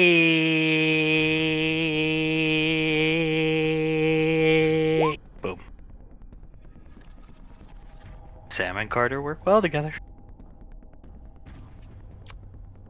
Could we say Carter sees that and Samantha just yells at him something like, "Don't you fucking dare!" I like to imagine Sam sees the building going down around him, and she, "Stand up, Captain!" Carter's eyes, Memory Ann sees it spark with electricity when she says that. He will look up at this thing and will wait for the rest once the turn order demands it. Well, Cancer is up next, because that's all it can. Okay. Carter is going to... He is going to make use of the Shatter Shock that Memory Ann has been channeling. So, Shatter Shock, it's probably not going to deal that damage given it's so big, but its AC will be reduced by 5.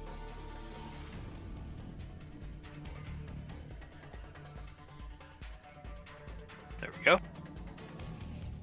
He will then grab Memory Ann's arm and with his double movement, which is 80, start to move them the fuck away from this thing. While I we're like moving, to imagine they're covering his retreat. A full squaddy rallied together, even this guy. Carter nods at all of them. Damn good work, boys! As he looks at Memory Ann. If you can, try to slip it up, okay? I don't think it will work looking back at it. I will, though. He nods. Good, thank you. Moving her away from over here. Looks at Okir. I'm trusting her with you. I'm gonna get a charge. Copy that. Standing in front of her. Okay, so that was 25, so...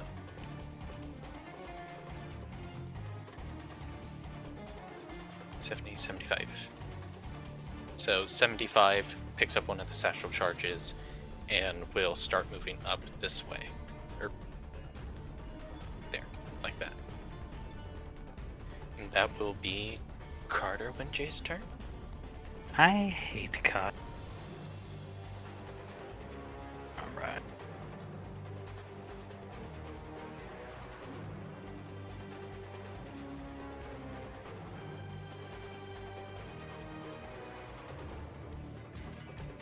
This one up here will swap out back to its tank.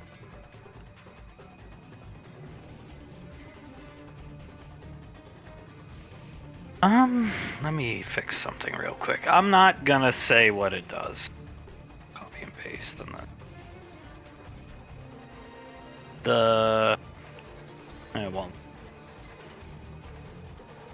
Don't mind the 1d4 value. The gun on top of it changes. That's all I'll say. Okay. And this thing isn't gonna mercifully shoot your wing like Fortune did. That's all I will say. It swaps out its gun, and it's... Maybe the range on the gun isn't that great, but it's made to kill something. And that will end its turn, as I will... Oh, Kira's gonna stay with memory on. Do the...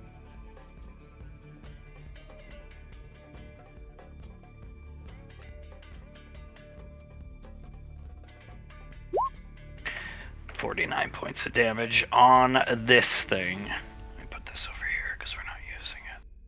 And we go to the top of the order to... Alright, still carrying the gun. 5, 10, 15, 20, 25. He'll move here. And he will toss it to Okir. Nice! Catching it, looking down at it. She's good. Nodding his head. Memorian dazed, but hand on Okir's chest. Thumb up. We got this, ma'am. He's gonna salute and continue his run.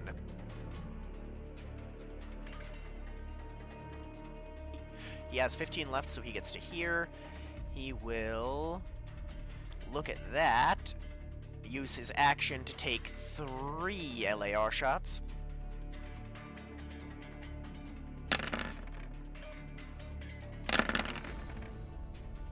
I believe all 3 hit, right? Yep. Energy rolls. Alright. And he will spend his second to last key for one more dash, so 5, 15, 20, 25, 30, 35, 40. We'll make it to here next to Carter. And you want me to take that? And Carter will hand it over to him. Oh, and that'll be the end of Ricky's turn. Colt. Penetrating rounds onto the big guy who's now at 11 AC. The robot, the, what do you call that thing? Helicopter. Memorian will...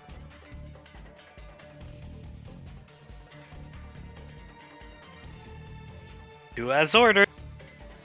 And its giant foot steps on the ice and smashes it unaffected. That didn't work. Oh, here, oh shit. Turning on the rail gun. And Carter will over the radio. It was worth a shot. Don't lose hope.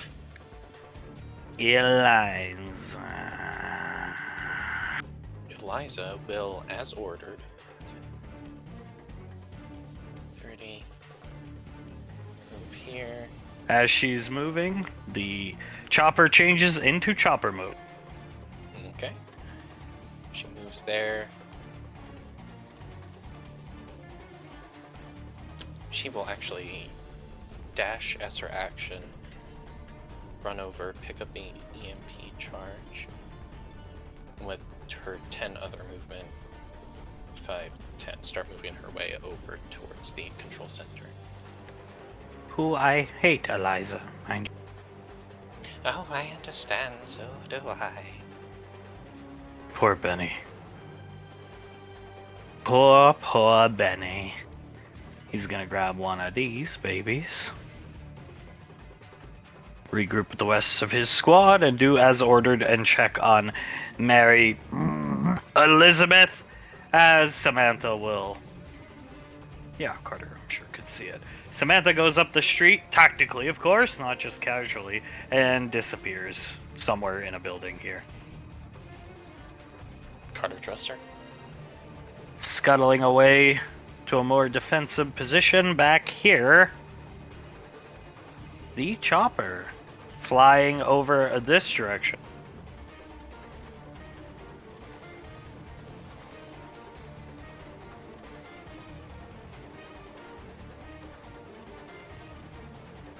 Neat. Well, most people see a bunch of little cylinders shoot out from the bottom of. And when I say a bunch,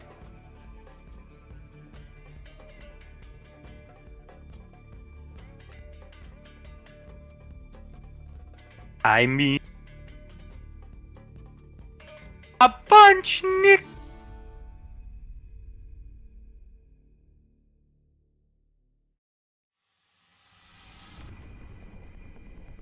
And that will conclude its turn.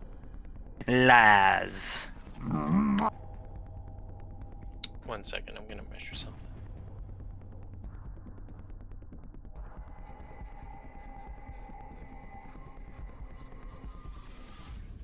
Okay. Laz is going to see all of these mines appear, fly over here, and she is going to... As an anecdote, Colt shot his Marine Scout sniper gear has a, not a great, but a decent grappling hook built into the wrist. Shot it on the bottom of their ship. He's going with them. Okay. He's gonna see some fucking fireworks then, as she will... Fuck, where is it? There it is. Bombing run. In a straight line 15 feet across, spanning the map, so... In down this street, basically. She is going to bombing run, taking out as many grenades as she can. Give her these two. There, and there. That's back on Gateway. I don't know the disposition of the characters I don't play. No, Pequod is watching, sweating, hand over her mouth. Icy has Jace head turned into her shoulder, watching up at the television. Sasha, goddamn, that son of mine is such a fucking moron. Soul's eye is very much twitching. He's hooked onto the bottom of the ship. I should be there right now. I could protect them all. So, calm down. He'll be just fine. He's got a plan, I know it. He better. She looks at Ash and then Pequod. If I was there, I could be helping them out right now. As she starts to see like tears start to form up in Soul's eyes. Pequod will grab her daughter's hand, kiss it, and squeeze it tight as Towns. What the fuck are those things? Icy, I don't know. Some kind of mechs. They're not mobile suits, that's for sure. They don't like magic damage. They don't like magic, and the control center doesn't like EMPs. Flashing back to fight. Laz has taken her turn. Cancer Wingy Mortis Valorian. Okay, Carter is going to see all the fucking mines. And is the movement double for only one turn, or does it stay? One turn. Okay, gotcha. He handed off the satchel to Ricky, so I'll give that over to him. He's going to 5, 10, pick up another satchel just real quick. 15, 20, 25, 40. As he makes his way up, he's going to pull out his plasma rifle and start to shoot on the mines. This one first? Yes, the one on the right first. Roll it up.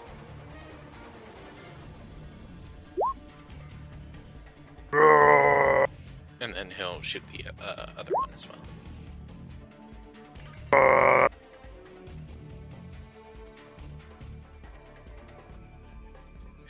Okay, that's as much movement as he can do, and all his shots that he can take, so that's it for him. Well, he hears a loud crack of the hammer hitting the ground, and then a bunch of subsequent bum as Okir will clear, not this one, but he'll catch this one as well. Clearing these ones out with the shockwave, and he's got now a fully charged railgun on his back. Thanks to Ricky. This one.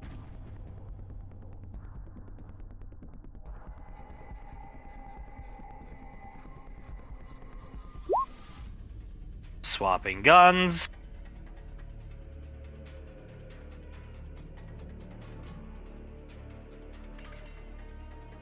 His railgun's not destroyed.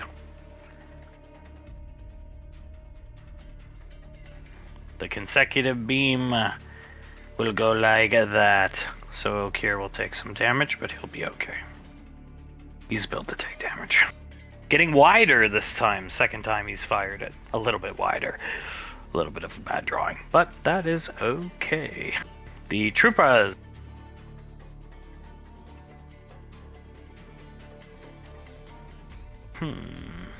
Wonder if I could do something cool here.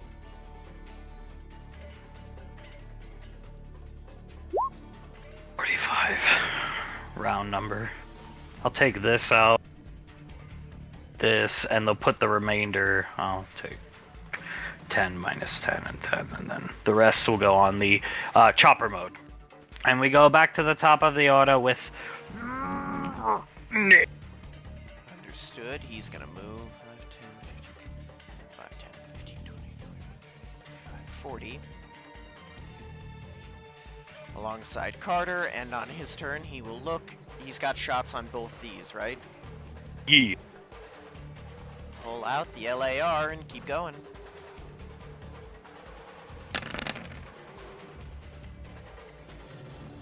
He'll shoot again at that one.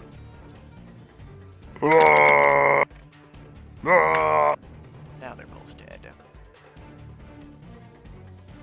And he will look at Carter. Only a couple more. Let's go, sir. And he will spend his last key for another dash. A lot of running this fight, yeah. I'm assuming he can't pick this up while he's carrying the Hey, satchel. sure he can.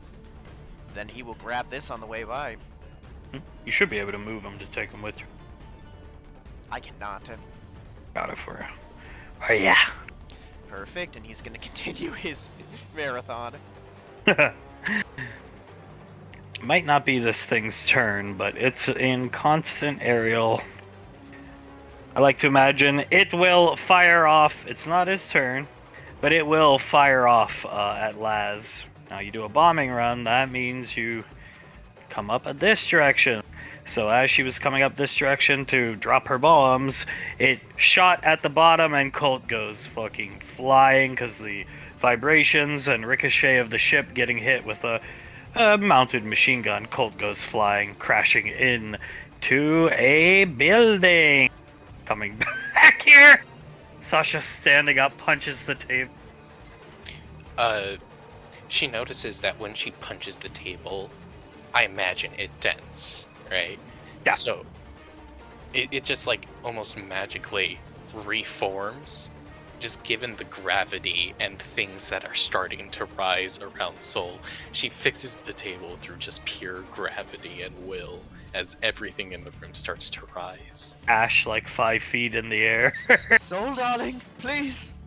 Honey looks over at her. Jace's head buried in her shoulder because he's not gonna see live fighting.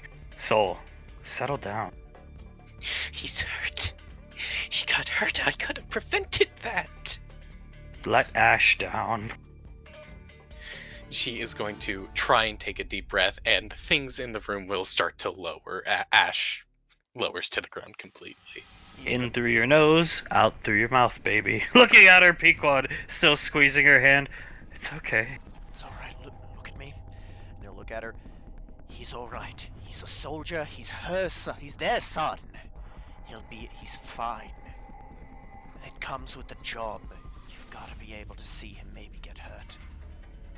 Soul does the breathing exercise. She noticeably puts a hand right onto her stomach and starts to rub it as she continues to try and calm down and breathe.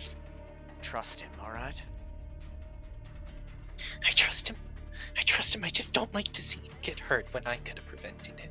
Just one more push, maybe two, and they'll have that thing down, and they should be out of it. Hopefully they'll be out of it, yeah. And we will go back to La Fight.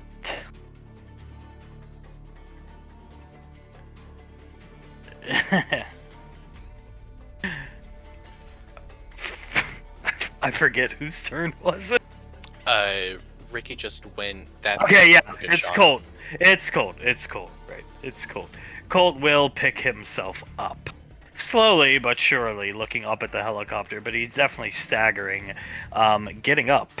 As Memrian, who I despise, will definitely look out of the destroyed building, see she cannot get to any more satchel charges, and will come up here, roof of a building here, and Carter sees her, put her arms up in the air, hey! And the helicopter turned towards her. What the fuck are you doing? She, waving her arms, even like Jurassic Park, she'll light a flare out of her, I don't know, her belt or something.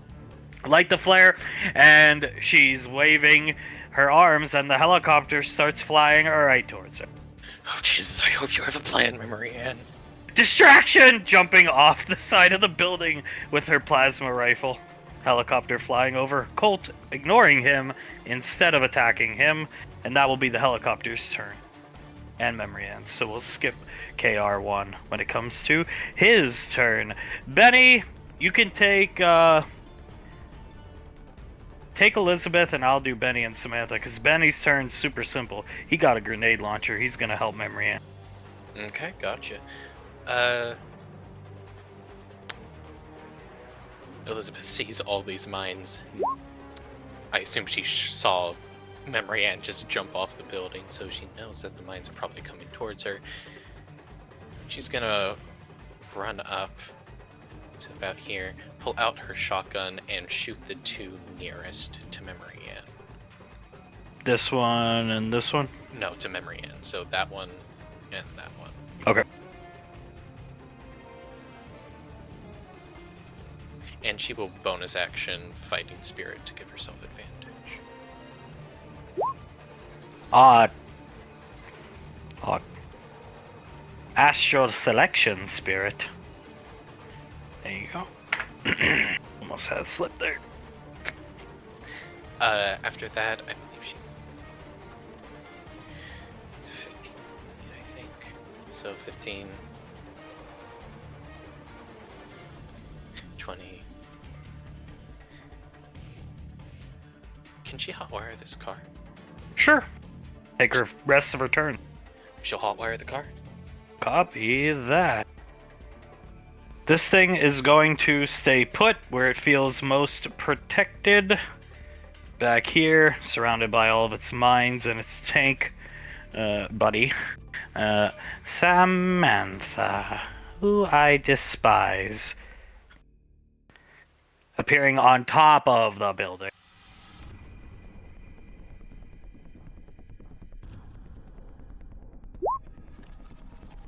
Trying to clear the way for Ricky, will blow these two up with her grenade launcher. Thank you, Sam. She pump action reloads her grenade launcher. We're keeping him in place. The chopper took its turn. Laz, who I hate you, then Cancer. Well, Laz is going to... Ooh, good. Her railgun is charged, so she will get 2 actions this turn. She is going to... Okay. Move around this way so she misses the line of fire right here. And will aim at this thing. The helicopter, sorry. And... She has one more shot with that, along with that. So those 2 damages put together onto the helicopter. Very nice. Cancer Wingy, Mortis Valorius. Rain. Cancer is going to continue moving up.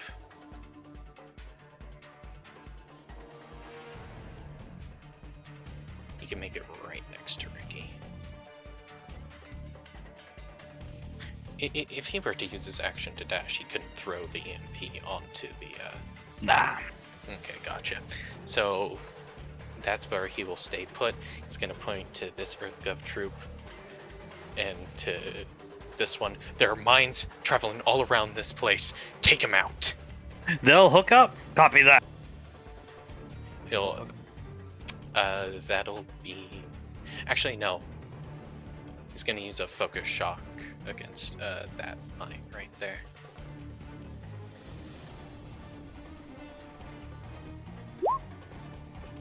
Oh ho ho, cancer. Cancer, cancer, cancer. Following Cancer's order.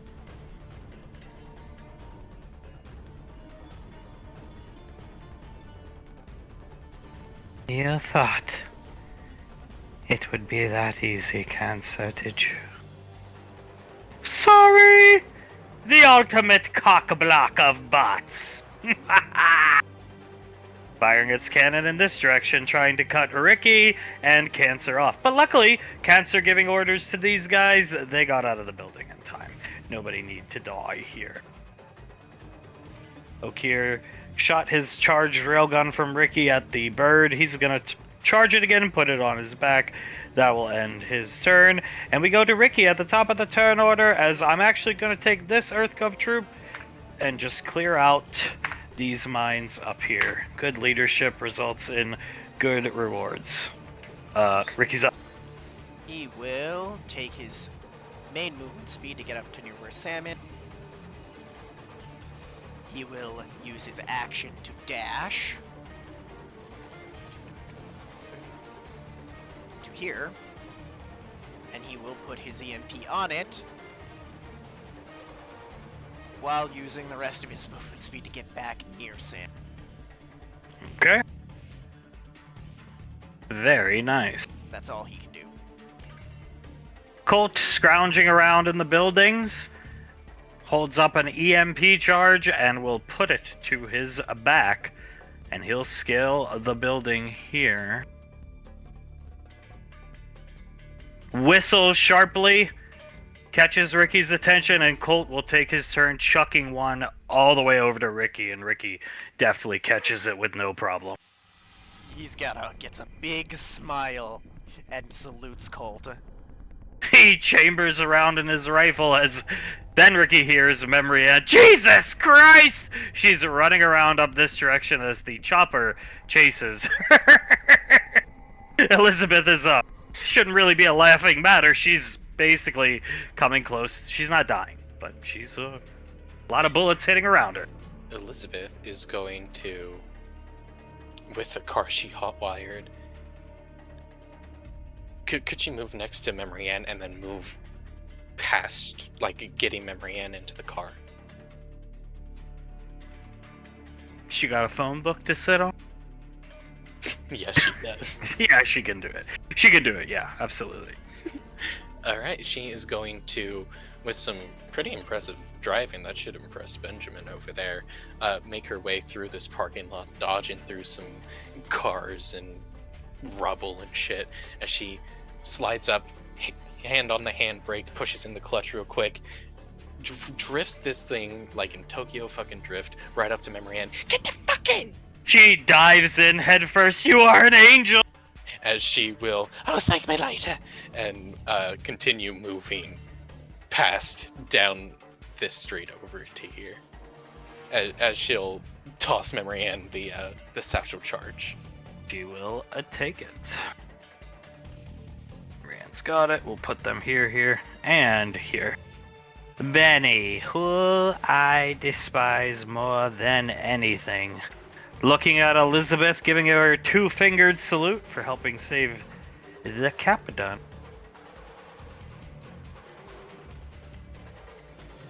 is on the roof.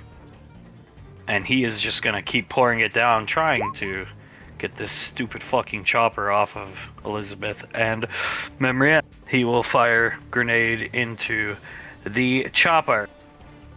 Samantha, who I despise more than life itself, will disappear back into the building.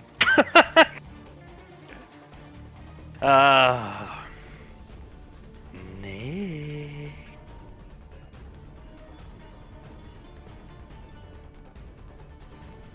The chopper flies this direction.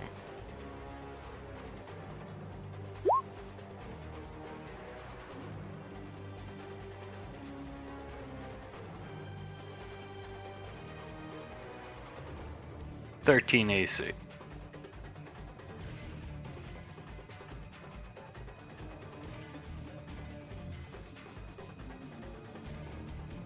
Howdy do, Cancer Wingy.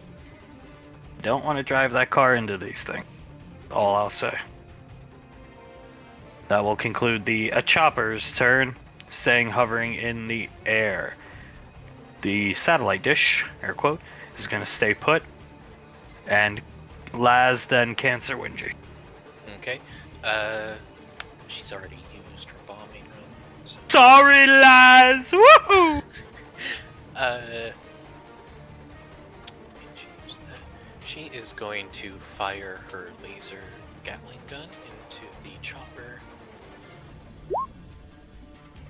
along with just the minigun. That's all she can do for right now.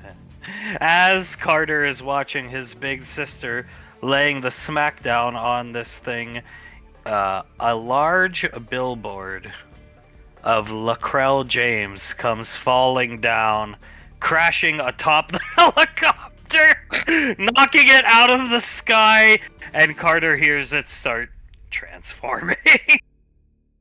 I like to imagine the rotor blade comes out right on the head of Lacrell James' merchandise billboard, and it stands up bipedally. Oh shit! Uncle Krellin helping in the clutch over the radio. Thank God for Uncle Krillin. Carter is going to.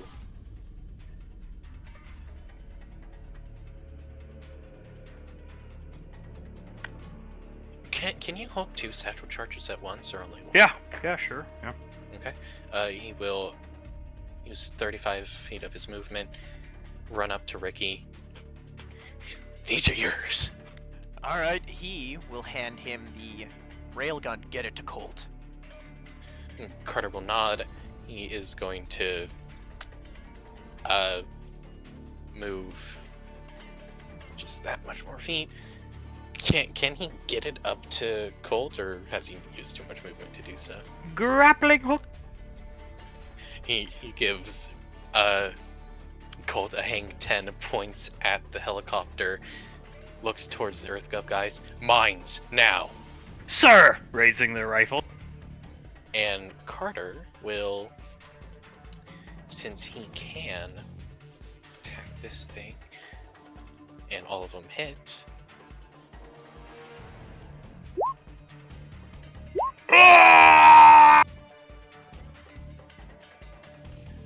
Okay, and re-put the static war on him. Here, almost golf swinging this little mine into the big one. Come on, motherfucker! Goes right up onto him and blows up. The thing grabs its face. Sounds like a demonic Uncle Blaze when they let out shrieks of pain. Grabbing its face, shaking its head. Kier will be right in front of him now, though. Unfortunately for Nick Kier. Stopping its consecutive beam fire. Will come this direction.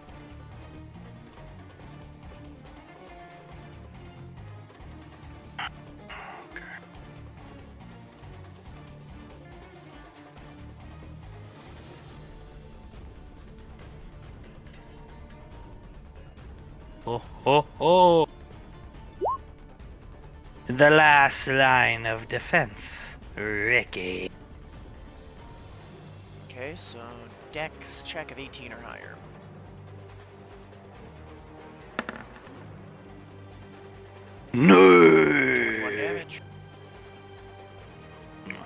So Ricky gets hit, but he's still up and good to go. Still in fighting shape, hurting for certain. Benny's pretty far away. But, you know what? Good leadership yields good results. I'll take the 2 out in front of Ricky from the trooper. Alright. Take out everyone they can see. Within reason. And take that one out. But the rest are still in play. And we go to the top of the turn order and Ricky. Alright, first off, he'll grab his 2 things, get to here with 30 of his movement speed. And put both on it.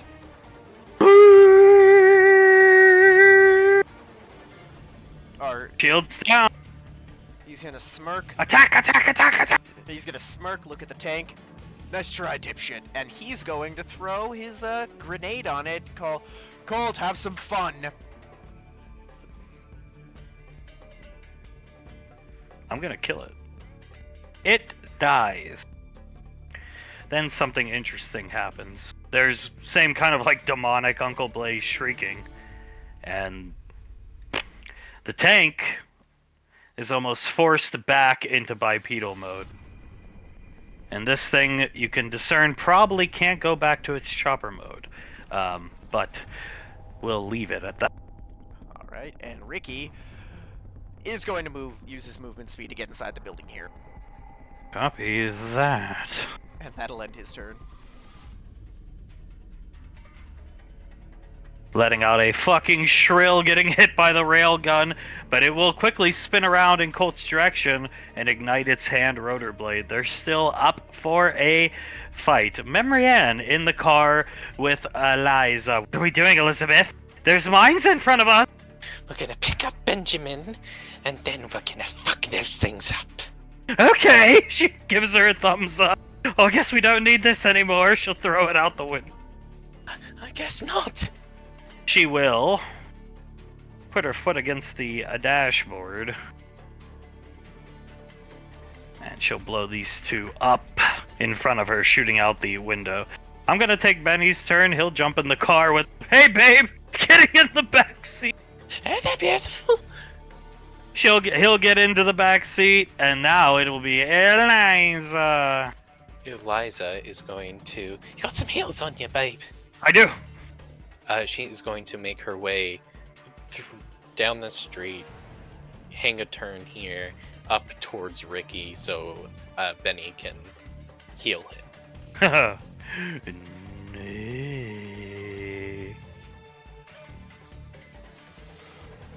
Heal service on demand. Elizabeth driving services. Healing Ricky. Benny, you beautiful motherfucker. Alright. Go. No, yeah, just Elizabeth just starts to laugh. Where is that fucking whore, Sarah? I don't know. Still disappeared inside the building. Cancer, Colt. Your time draws nigh.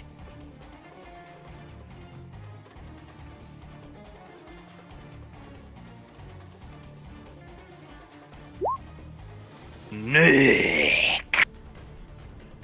Read careful.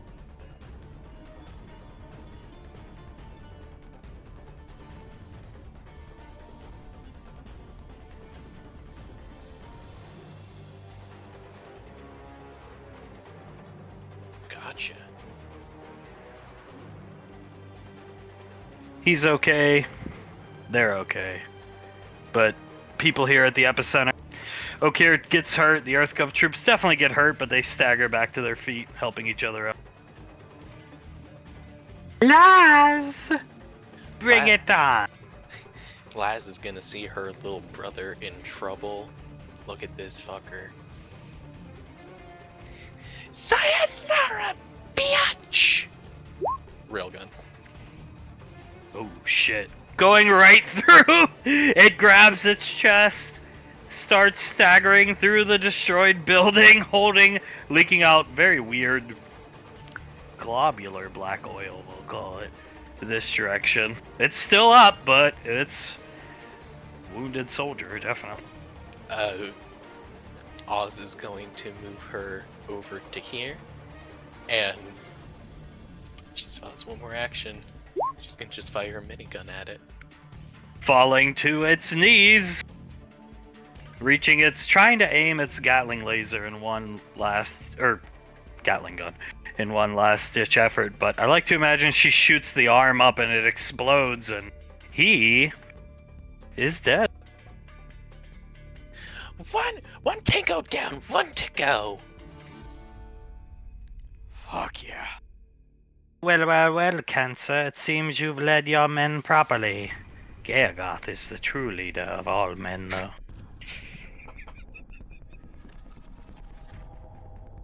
Alright, Cancer is gonna look towards the EarthGov troops behind him, meet up with those two, laze that target. Oh, they will. Following orders. Cha-ching! And then Carter will 10, 15, 20. Oh, he's a little brave. He's a little. Yeah. He will make 2 attacks again. He will take 8 additional lightning damage from the dot. The electric fury damage.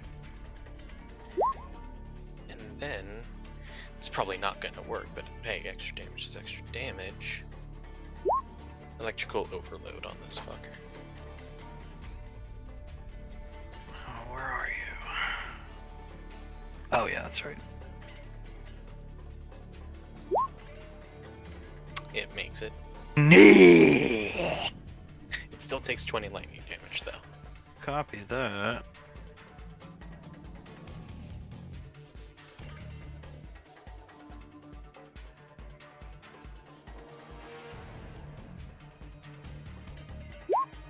Lay's target is up on them, but I'm also going to give them their there are 11.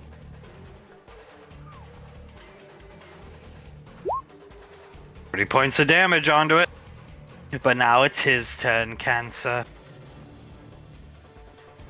He's not done yet. Beat him in a strength check.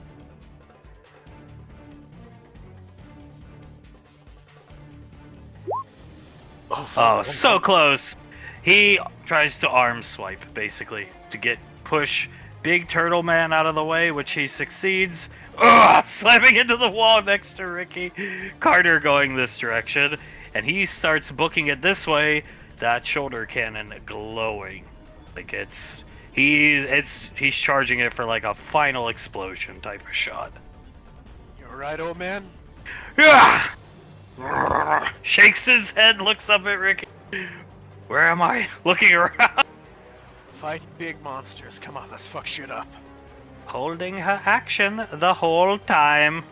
Coming out with her motorcycle as this thing is booking it. Good old Samantha. Won't need that Lay's target. She'll slide under it, packed explosives onto the motorcycle. Blowing up its leg. As its leg falls off, she gets singed by the explosion. Sliding under it.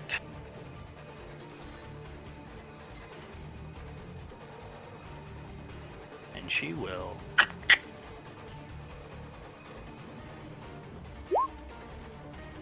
shoot that cannon it was charging, and it explodes. Its leg explodes, it falls, and then the cannon explodes. Blah! Blowing its upper torso up completely as she rolls this way. Carter's gonna make his way over and help her up. I like to imagine she was actually unconscious. Carter touching her, she wakes up and grabs his hand, starts squeezing it. It's me. She looks up at Carter. Is it dead? It's dead and gone. Her shoulder armor is on fire. She He'll, stands up casually. oh, fuck, here. He'll start to put it out for her. Oh, thank you, Captain. Yeah, no, Lieutenant only right now. Captain. He smiles at her. All right. He nods. We'll get onto the radio. Any more tangos around here? Clear, sir! They start cheering. Colt will come down. She's always had flair, hasn't she? Okay, yeah. Crazy, but yeah. That's for damn sure. He's gonna hit his back on the wall and slide down. I can't feel my legs. All those runs down at Woodbury paying off. Colt laughed. Yeah, and you had my ass running today, too. Carter's gonna put one of her arms over his shoulder. He's gonna walk over. Go get yourself checked out by Benny. Yes, sir. She'll go up to Betty.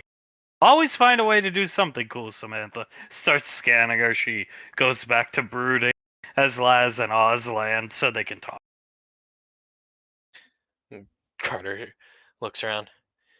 Damn good job, B Squad. Yeah. Very good. Good driving. Did your father teach you tactical driving? Looking at Elizabeth. Elizabeth nods. I mean, I learned tactical driving before I actually learned how to drive, let's be honest here. I always wanted Granddad to teach me tactical driving, but I left home too early. I could teach you a thing or two. I wouldn't mind. That was impressive. She saved my life. Carter looks at Moran, then at her. Well, thank you very much, Elizabeth. Colt, are we taking these things back? Looking around at all the destroyed robots? Yeah. No, we're gonna take them back, present them to the Big Four. How many xenomorphs were there? This guy, just that one big one. So it was a trap. I don't know. Trap? Coincidence? No idea. You alright, Memrian? You got banged up pretty hard there. I'm good. Didn't expect giant laser rotor blades to come into the building I thought was secure. Carter kissing it. He kisses her back. No, it's okay. It's okay. I'm just... He puts a hand onto her cheek. I'm happy you're okay. My distraction worked, Carter. It did. It very much did. And our wonderful sergeant here managed to back you up pretty well, didn't she? Hell yeah, you should keep that car, Elizabeth. Benny, we should. That would be pretty cool, wouldn't it? I just don't know, will it fit on the ship? It'll fit, love. From the cockpit. But it probably belongs to somebody, sweetheart. Colt, that can be fixed. Let me in the driver's seat. She will hop out, let Colt into the driver's seat.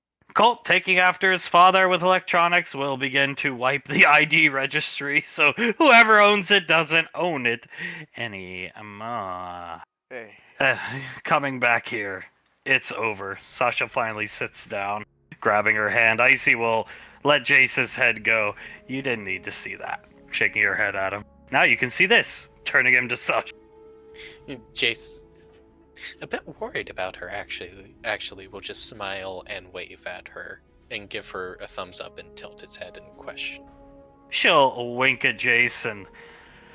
Those kids know how to give me heart palpitations. Pequod, you're telling me. Especially yours. Pequod and Sasha, I'd like to think, didn't notice, but Julius was holding his breath basically the entire time. You're blue in the face. Holy shit! I'm going to put into record, I did not teach her that one. Oh, that's a great A. I'm pissed at the world, Samantha outburst. Julius starts to laugh. He rubs his temples. They're okay though. They're all alive. As Soul has finally completely calmed down, everything in the room is fine now. Nothing's floating. I'm just so... Pequod gestures up to the screen, looks at her daughter. I mean... Up to the screen, looks at her daughter. At the very... Could you get out of that fucking chair? Looks down at Soul. You look ridiculous! You look like Baby Yoda, but with red hair. Get out of the chair! Fine. She'll start to get out of the chair and push it off to the side and then sit in an actual chair. I see laughing. Looking at Pequod, you can get back in it when they get back to Gateway, so Colt can tend to you. But you know what? Given his day, maybe you should pamper him for a change, huh? I'll pamper him, don't worry. All I'll ask for is a hug from him. All I was trying to say was... At least they got him. Aye, and looks at Saul. He did pretty well, didn't he? You got nothing to worry about. Well, I know.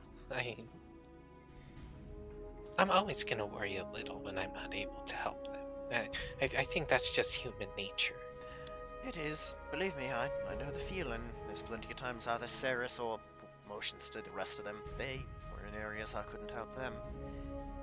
Just gotta keep you cool, because you can't have an outburst during a mission. She nods. Understood, sir. Which is easier said than done for us, honey, believe me. She swallows a bit hard. Well, that's why we're training, right? So I can get that kind of thing under control. Yes. She'll snap her fingers. Reward time. An In-N-Out burger comes in her hand. This might turn your head from Aunt Cutie. It does. It does turn his head. His eyes widen, and his jaw goes slack. She'll open her eyes and waft the burger in front of his nose. This is really why I brought you up. It's almost like in a cartoons when a character smells pie and they start to float. He doesn't start to float, but it definitely reminds them of that. She'll hold the burger up to his mouth. Baby bites. Slow chew all. He looks at her, raises one of his eyebrows, and then he will start to take baby bites. Look at him go. Sasha, looking at the screen. Babies are nice for moments of levity. He likes his burgers, doesn't he? Especially In-N-Out. Reminds me of us when we go to dinner back in Raven Rock. I guess Oz and Laz feed him it. I don't know. I think, We had him one day. He was with us. He kept staring at well, I thought he was staring at me, but he was staring at my burger. Julia starts to laugh. So I fed him one, and I think it's been love at first sight ever since for Jace. Kind of like the way he looks at Sasha and Samantha. Almost. I still think he looks at them with more love, though. Oh, absolutely. This thing can give you some loving, Jace. Slow down! Yeah, I like to imagine he's going through it quickly. He's already like 3/4 of the way done with it. You want another one? He nods. Brought you up here to spoil you today, so we can just steal some from the In-N-Out. They won't. He wipes his mouth, will look up at her, and he's on her lap, so he stands up, standing on her lap, and will hug around her neck. Oh, he's such a gentleman. He's so sweet, kissing him. Pequod, I could go for a burger. I see, go get one then. Looking at Pequod. Julius tilts his head. I see. Could you, for us, please get my wife a burger?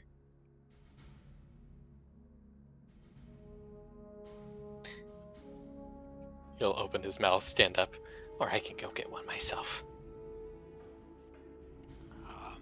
Would you mind grabbing me one while you're down there? Yeah, sure.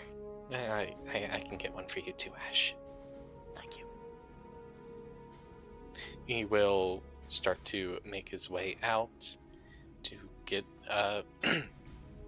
Pequod a burger. So we'll look over to Ash and smile. I mean, seems like they did pretty okay. They did very well.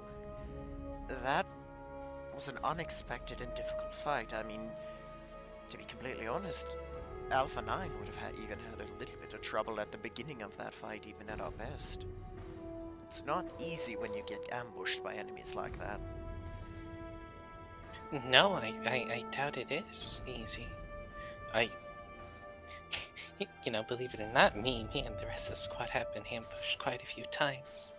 Oh, I know. It gives me a heart attack every time. But you always seem to come out on top, don't you? Yeah, we always do. Julius will come back since I see summoned burgers for everyone. Well, you've got the rainfall luck in your genes. Yeah, I suppose so. And Julius starts to laugh, looks at Ash. Remember back in Raven Rock when we basically only got by on luck? It's luck, bullets, and, as much as I don't want to say it, training from the hag. Julius rolls his eyes. That is true. But you know what? I think we always had it in us. We just needed someone to push it out, not necessarily her. The way I'd say it, you've seen geodes before. She got the top layer off, but it was Mum, Lorelei, and like people like them who really shined us up. Julius nods. Oh yeah, no, I agree. I wouldn't be half the man I am today if not for Lorelei or Integra. I could leave most of the stuff that the hack taught me behind. I am still happy that I got the training I did. You see him put his arm up. Really couldn't care less about the person who gave it to me anymore. Yeah, no, same. He sort of chuckles and will shake his head. And Soul will look over at Ash. So, this is going to be a really weird question. Just bear with me here. You've been in the military a long time, right? You see him counting nearly a little over 30 years, yeah? My. Oh, Jesus. She chuckles. And you started off in the headhunters with my father, right? I went through boot camp. Him and I had very good scores in some areas and abysmal ones in others. And because of our interesting specialities, we got dropped with Mum, Integra. Right, of course. So what was like the weirdest mission you've ever been on then? Given all your experience over all this time. Hear him click his tongue and look up. That's a hard one. Headhunters only, or? Anything. Well, I'll give you one of the weird ones from the headhunters. We were sent to protect this girl named Cordelia. She was at the time, she was campaigning for Martian independence at the time because of Max Tech, and we had to find an assassin, and we had to pose as nurses for your mum. Yes, and she tried to hit on your father. I don't want to hear about. Yes, that's the idiotic part, but it ended up being her bodyguard who was trying to do it, and your dad killed her like that, or killed him like that in your snap. I got the kill shot on him, remember? Ash? Yes, you did. Apologies. You confirmed the kill. You got her. Right in the head. Right in the head. Wow, Mom, that's actually really cool. I think your dad, that was one of the first moves your dad ever put on me, kissing my hand. Julius nods. Yeah, no, I hid it behind giving her a little ear comm. I just wanted to kiss her hand. I didn't have to do all that. He smiles at Pequod, pick up one of her hands and kiss it. Just like that. Just like that. She blushes. That one, and of course, going with the current Ranger General on her mission that got her into the fully fledged Rangers. Drop my cadet badge. They're taking these things, they're bringing those things back. Good. Pointing up at the screen. Julius nods. Yeah, no, I overheard some talk between all of them. They're taking it back. Pequod eating her burger. Icy summoned burgers for everybody. Wiping her mouth. Those things look old. Like, fuck, that's rust damage, no? Icy trying to zoom in on the TV screen. I don't know. They heard the way they yelled, right? Oh, yeah, absolutely. You know what they kind of sounded like? They kind of sounded like if you took Blaze and put him through a blender. Evil Blaze. Julius covers his mouth and lets out a chuckle. Jesus Christ, Jason! His burger's gone already. Here you go. Last one, though. She sees him breathing heavily from how quickly he's eating as he will start to eat the burger. He's gonna grow up to be big and strong. Pequod eating her burger. He's eating them faster than me. Looking down at her. Me too. I think he's eating them faster than all of us but combined. And we're all basically eating out of nerves. She looks down at her burger, then up at the screen. Sol eating her burger, looking at Jason. That's honestly pretty impressive. I didn't think anyone would be able to eat faster than pregnant me while nervous. I thought Laz and Oz preferred Arby's, but maybe they eat a lot of In-N-Out Burger, I don't know. He has good taste in women. He's probably just got good taste in fast food. Yes, he does. Kissing Jace on the head. Flashing down to Samantha's house. Hunk, Davine, Clive, Suletta sitting out here as Scar. Hunk is just staring out at. I imagine Davine is as well. Davine sitting on Hunk's lap. Suletta and Clive inspecting the gun as Hunk.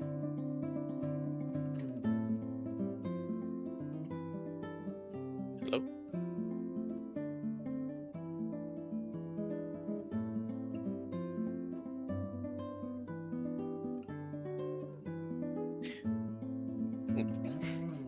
What'd you say? You cut out for me. Oh god, you are very robotic right now. I can barely understand anything you're saying. I'm sorry. On guard, Frederick. On go to Scar. They are clashing the light sticks together. So you were trying to best me, Montesquieu, huh? Montesquieu. He pulls his head back. Frederick sort of shrugs. Oh no, it just sounded vaguely French. I sort of thought it fit.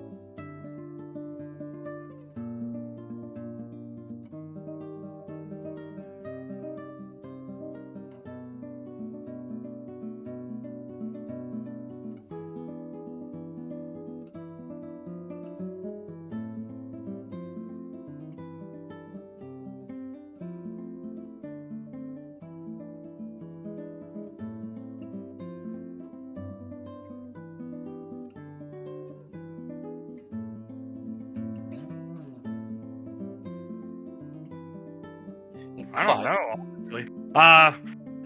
Scar will get Frederick. We could be like Vader and Luke. Davine's watching. We could maybe get that Star Wars movie. You'd make a good Palpatine. Oh yeah, you think I would make a good Palpatine? I'd be a good Vader. Tall, imposing, you know what I mean? Frederick will look over at Krillin. You think I would look good all hunched over with a hood on and all that? No, you should be Luke. Not Palpatine. Old man roll to Carter, cause little baby. Frederick gasps like as he looks over at Scar with a happy look on his face. Or make Carter Luke. And then Laz Leia have to kiss sister. Ho ho ho ho!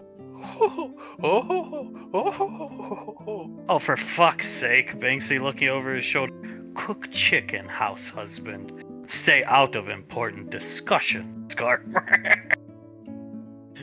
Frederick will start to point at Banksy. Come on. Bring it on. I'll be Vader, you be Luke. Davine is watching. Alright, let's do this thing. Hiya! They begin touch sabers, air quote, and begin dueling as Jesus Christ. I imagine Davine has hail. Rocking hail. Yeah, Davine has hail. She's rocking her back and forth. I thought we agreed we're never doing Star Wars, right? I mean, like, why would you? It's so polarizing, Suletta. Star Wars, turning on the air pressure in the gun was always stupid, in my opinion. Oh, yes, no, we're not going to be touching Star Wars at all. But, you know, maybe it's just because the Malcolm proposed ones, the rough cuts were the last one I ever saw. I never saw the original Star Wars, believe it or not. Really? You've never seen the originals, darling? And Clive will look over at her. Do you want to see them, honey? Perhaps. Maybe. Yes, I wouldn't mind. I saw Malcolm's rough cut where he had, I think, himself playing It was Luke, right? And then Ash was Vader and Palpatine or something like that. And Malcolm was also Harrison Ford, and you were Carrie Fisher, so he got to kiss you twice, or wanted to kiss you twice. Davian grimaces a bit and shakes her head. Yes, that's exactly. He played both of the lead heroes. And then I was, of course, Princess Leia. Scar was Chewbacca. Well, that's kind of fitting if you ask me. Looking out here as they duel with their saber. It is some of the best casting Malcolm ever did. Just some of those screams we would hear about Carter in place of the Chewbacca roars. Oh, God. Stops and looks down at Clive, who has a look of glee on his face with the paintball gun. Look at him, dear. Oh my. Darling, look at him. It's almost like a child on Christmas. Suletta, I'll be right back. Kissing Clive's hand, she has to go to the arrest room. She disappears off. You planning on impressing Suletta today, there, Clive? I mean, you're goddamn right I am. Yeah, I'm gonna pull some moves you probably never thought I would be able to pull, you know what I'm saying? Yeah, I mean, I don't know, man. I was a captain, EarthGov Arcane Council captain. I don't know. I don't know if you got much to teach me in the way of firearm. Maybe, but if no dogs can learn new tricks, don't you think?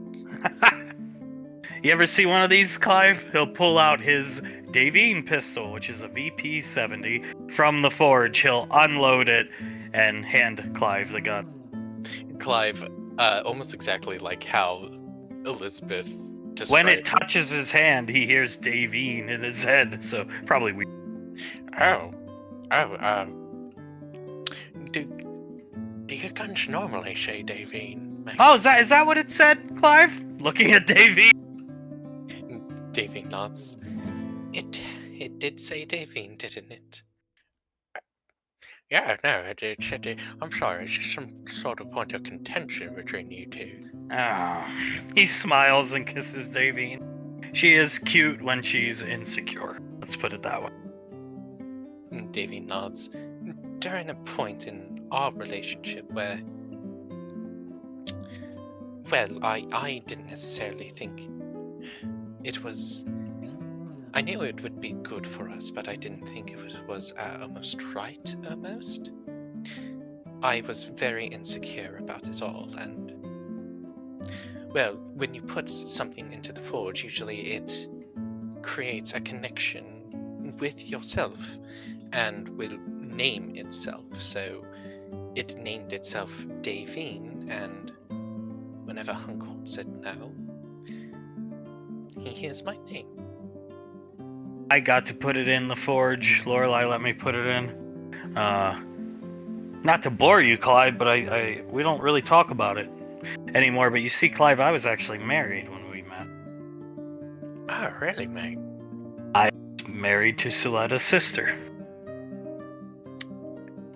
Oh, okay. So Suletta's, let's say, previous sister, the hag, right? Yes, the terrorist responsible for the Moog incident, if you were watching the news before you joined the family. I was. I saw. I don't necessarily like to watch all of it, but I definitely did see some footage of the Moog. Picking the gun back up, Suletta notices him holding the Davine pistol. Oh, holding a real gun for a change, Claude. Yeah, no, Hunk is, let me check it out. Give the trigger a squeeze there, Clive. It's unloaded, you're okay. Okay. He's still gonna point it off that way, away from everyone, and pull the trigger. It stops halfway. You forgot to take the safety catch off there, Clive. I want to take that off. Right. You gonna teach me a thing or two? Decock that baby. Clive will start looking around on it. Here. Decock. He'll slide the top of the rail back, the decock, push this button, cocks in. Semi-automatic pistol. Hold the trigger down, it'll keep shooting. Oh, okay. Gotcha. Most definitely. He's waiting to be taught, Clive. Alright, of course. He'll take the safety off and will point it off away from people and pull the trigger. Clive still feels confident. Thinks he can teach Hunk a thing or two. In his head, anyway. The trigger pull actually empowers him even more. Whew. That's good stuff right there. You know what, mate? He'll gently hand the gun back to Hunk. I still think I can teach you a thing or two, you know. That's a very nice gun, and thank you for the pointers and all. But He didn't need them. Taking the gun back, loading it, safety on, putting it in his holster. I guess you didn't really need them, right? He puts his hands up. it's a new gun to me, of course, and you know all that. I definitely appreciate the pointers and all. Suletta handing him his paintball gun back. As he'll hold the paintball gun, it's weird. He almost looks more comfortable holding the paintball gun than to what they assume that he would ever be holding an actual gun. So yeah, Clive, I was married to Suletta's sister, who she trained me, and I have a thing for strong women, you know. Puts his hand up and down in front of Davine's face. So she trained me, but she was like, I'm not sure the best way to describe it. What do you think, dear? Because she trained Julius too. You know that. She wanted to take the mom spot for Julius, I think, the whore. Oh my! Oh Jesus! Yep, and she actually proposed to me. And then, well, more or less twisted my arm into a rather early retirement.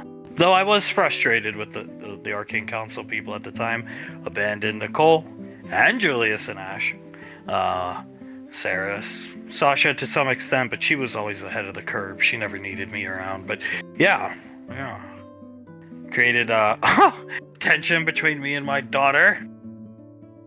Because guess what? Suletta's sister hated spellcasters. Suletta, that's right. Clive will hold Suletta's hand and kiss it. That's downright terrible. She hated them so much she wouldn't train Nicole. I think she placated some training, but yes. And then we had to go on a rescue mission. JJ is her son, biologically speaking, but that does not matter here. Clive. Hunk is his father, that's why he looks so much like his father. Of course. That also explains why you guys always say he's adopted. Right. Even he said that to me, that he was adopted. Yeah, he should stop saying that. He should just shut the fuck up, and I'm going to have a talk with him. And if he doesn't, I'm going to beat his face in. Right, dear? Yes. We should, that word just shouldn't even be said. He thinks he's special. Clive puts his hands up. I asked why he didn't have the elvish ears like others. No, that's okay. We don't like that word here. Right, dear? No, we do not. And as heads of the family, Clive, they make the rules. Like having sex in your garage. Right, yeah, of course you two are the heads of the family. We are. Clive squints. You guys have sex in my garage. We did, yeah. He sighs heavily. Well, I can't say anything about that now, can Where do you think we ran off to, really? To look around Scar's shitty cardboard paintball court? You told us we couldn't do it in your house because it's your roof. You weren't home. Smiles at Davy. David smiles at Hunk and will give him a passionate kiss. They make it a point of pride to do it anywhere, you see, Clive. Sometimes they lack the dignity that you and I have. Yeah, I suppose they do. He'll hold Suletta's hand and give it another kiss. But, if you were paying attention to Lorelai's what would seem nonsensical rambling a few weeks back, that is what she was speaking of. My sister wanted to basically create a sick family unit in that bunker, belittled Julius, Ash, everybody basically. She was ill, mentally, completely fucked. Either way, she took JJ down to that bunker and essentially had him hostage there. She was a war hero in her youth. General Rico was lenient. She bought the bunker and went bankrupt from him. But she had the child. And that wasn't going to fly with Hunk over there. Hunk, no. Like any good father, it wouldn't fly. He would have grown up, and he would have ended up like those guys at the Moog. So, like Lorelei said, I think. So, General Lorelei herself, Suletta, Ash, and a Spartan squad went down there and got him out. Didn't fight her, she couldn't put up much of a fight. There was no fight to be had, but yeah. Very interesting. Well, thank God you got him out. And that's where most of the tension from the gym era comes from, because somebody was a little depressed, kissing Davine on the cheek, and I definitely was too, because I wanted to be with her the second I saw her. But we didn't want to create drama, because my god, did those fucking kids on the squad create so much drama. So much drama. And not just our kids. Ash created it, and our children. Everybody in that, except Sasha, God bless her. And then we had poor Integra losing her mind. It was a mess. Integra losing her mind.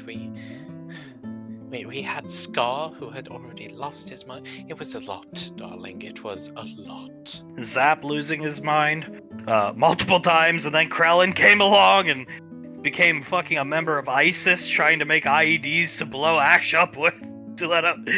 That is true, Clive. Yes, he did stick Semtex in an old tube television. He also tried to poison drinks and give them to Ash.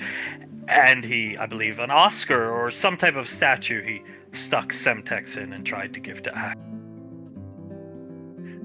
You guys don't think he's gonna try and give me Semtex, do you? Oh no, those days are long behind him. And especially if he's up on the gas with him and Frederick, but I think they know he'd end up swirling around in Nevermore's gullet. And Frederick would end up, I don't know, what would she do to him?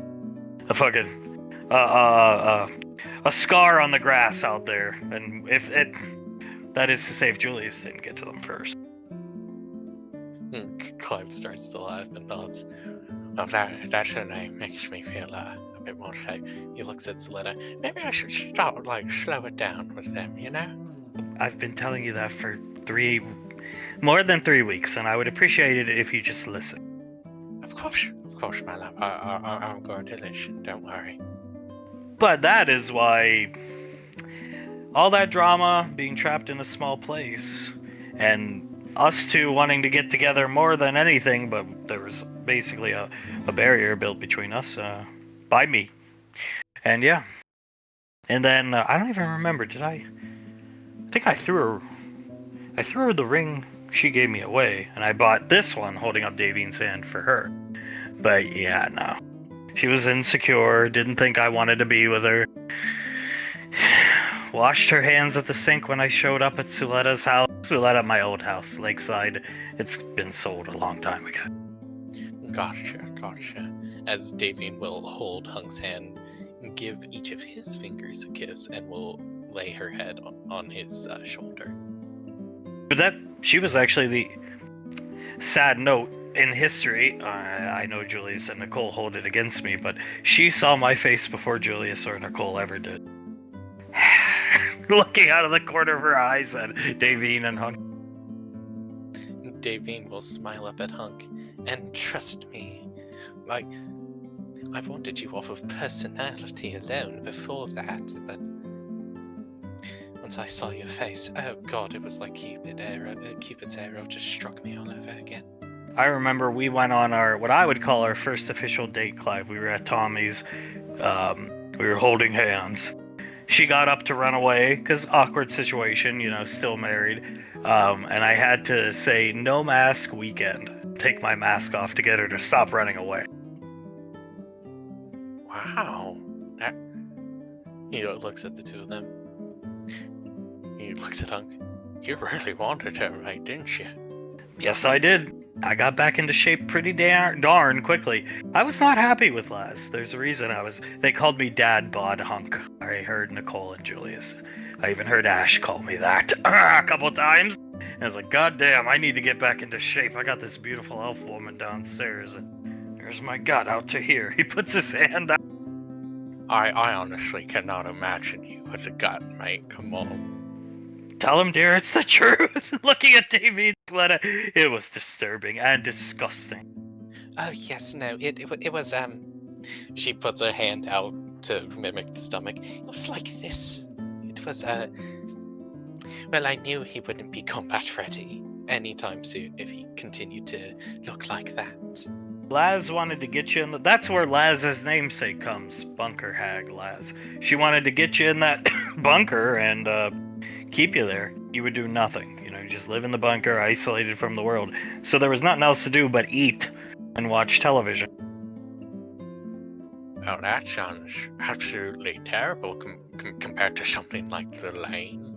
Oh, night and day difference. The lane's great. You can hop in a hover car and go anywhere you want in the world anytime. That bunker, it was like 9 stories of hell. Literally. God damn. No, mate, I'm sure it goes without saying, but I'm goddamn glad you got out of there and found someone you're happy with. As am I. Watching Davine kiss his fingers, then kissing her on the head. Suletta, well, since we're on trips down memory lane, would you like to hear one of my favorite stories, Clive? It involves him. Of course, I would love to hear it. Well, I was not there, and believe me, there's a reason I'm bringing this up. I was not there. Let's preface, Clive.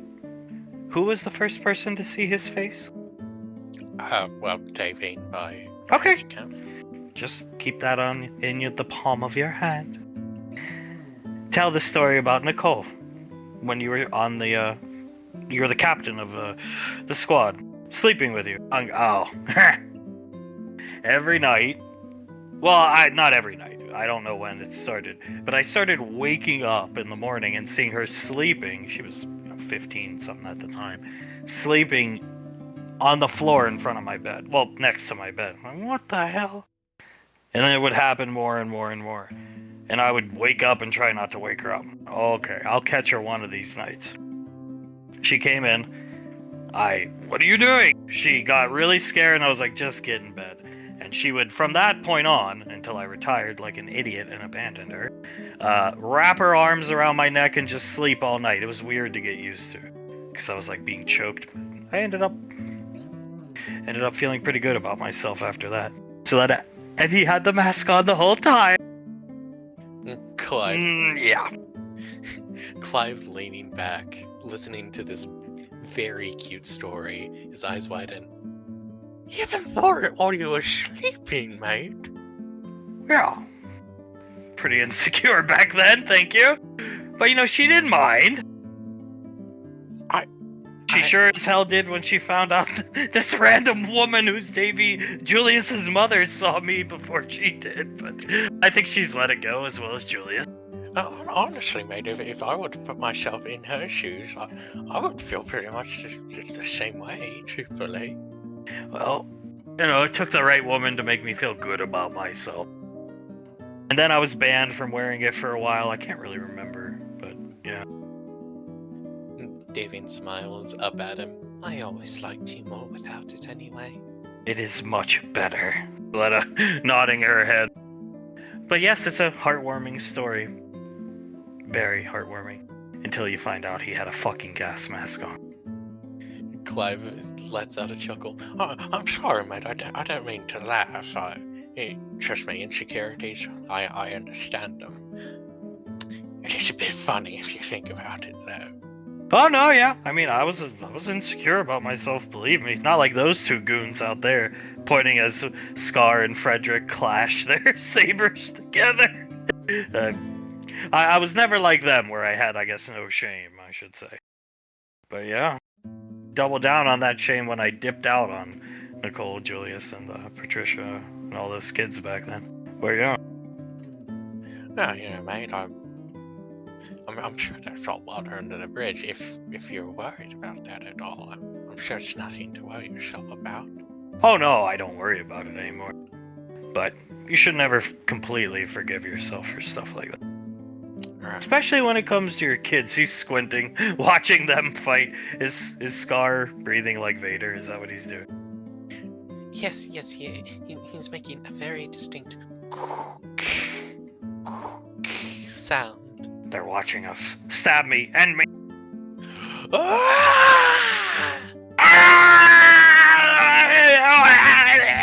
falls over, grabbing his chest.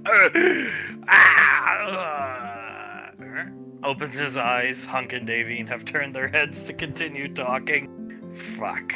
Hell, what are those guys doing? I don't know. Are they acting like those are two swords? Aren't we supposed to be the kids? Meow, meow, meow.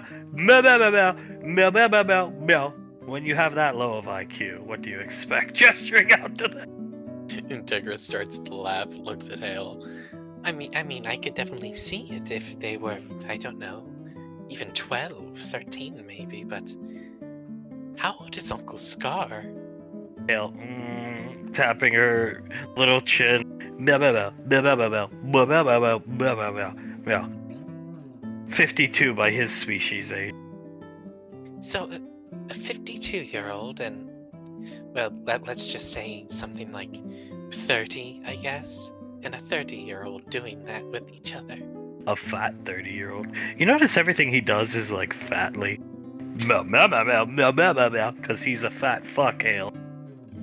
Yeah, exactly, Mr. Snuffles, but he swings a light stick, I guess you call that? A light stick fatly. Have you ever seen him drive the golf cart? Fatly. You ever see where he turning fatly, looking at Frederick? Turning fatly. He even carries things fatly. Are you okay, buddy? Putting his hand out to Frederick to help Frederick up, because I like to imagine he dramatically fell to one knee. Grab Scar's hand, stand up. Yeah, no, I'm all good. Standing up fatly. Grabbing Uncle Scar's hand fatly. Reassuring someone fatly. Meow, meow, meow. I like this. I didn't know someone could do all these things fatly. As Fredwick, I like to imagine one of them just said a joke, puts both of his hands on his stomach and starts, oh. Yeah, he is pretty funny as a house husband. Pointing down to Banksy. Ha ha ha ha ha. Samuel pointing and laughing from he's sitting up in the tree for some reason. Laughing in a group fatly. Ridiculing my dad fatly. And Decker starts to giggle. Oh god, anything and everything he'll ever do is fatly. Just imagine that. And that's just kind of sad. Picking up Nora and Jasper. It is a little sad. Yeah. Blah, blah, blah, blah, blah, blah, blah, blah, blah, blah, blah. Whatever makes the idiot cat happy. Gesturing dismissively with his paw as Scar will start walking around Nora and Jasper. Hunk, looking over his shoulder, then back at Clive. So yeah, that's a brief history of the founding of the Rainfall family, if you will, Clive. Oh, no, thank you. Thank you for They telling me that. did. They went to the zoo without me. I was, it was weird back then. And then they went down to Suletta's place, and apparently Nicole was polymorphed as me, causing problems. Davy nods slowly. Yes, she would polymorph as you. Grilling, I believe. She was grilling some food, polymorphed as you, and would make remarks that sounded like you. She wanted her parents to be together. I was all for it, actually, Claude. I don't doubt that for a second. I'm sure you just wanted your sister and your brother to be happy with each other. They were made for one another, as you can tell. Most definitely. These two looking at each other. Oh, it's... You said something about Cupid's arrow hitting you all over again. I think that happens every time you guys look at each other. Mostly. Kinda sucks we have to practice what we preach when it comes to safe sex education for now, but won't be forever. Davy nods. Yes, quite soon we're going to have much more children running around the lane. The founding days of the Rainfall family, Clive, were turbulent, but we had good times together. We looked forward to the weekends. We'd all go do things. It was strange when there was a missing father figure, but once that got filled, it was lovely, actually. Still is. It's better nowadays, but it was nice. Well, that's just beautiful. It's always nice to see the start of a family. It always is, no matter how it begins. I love getting ridiculed for wanting my family to be safe, keeping an eye on them, and then my children and my sister doing the same thing to me and spying on me and their mother.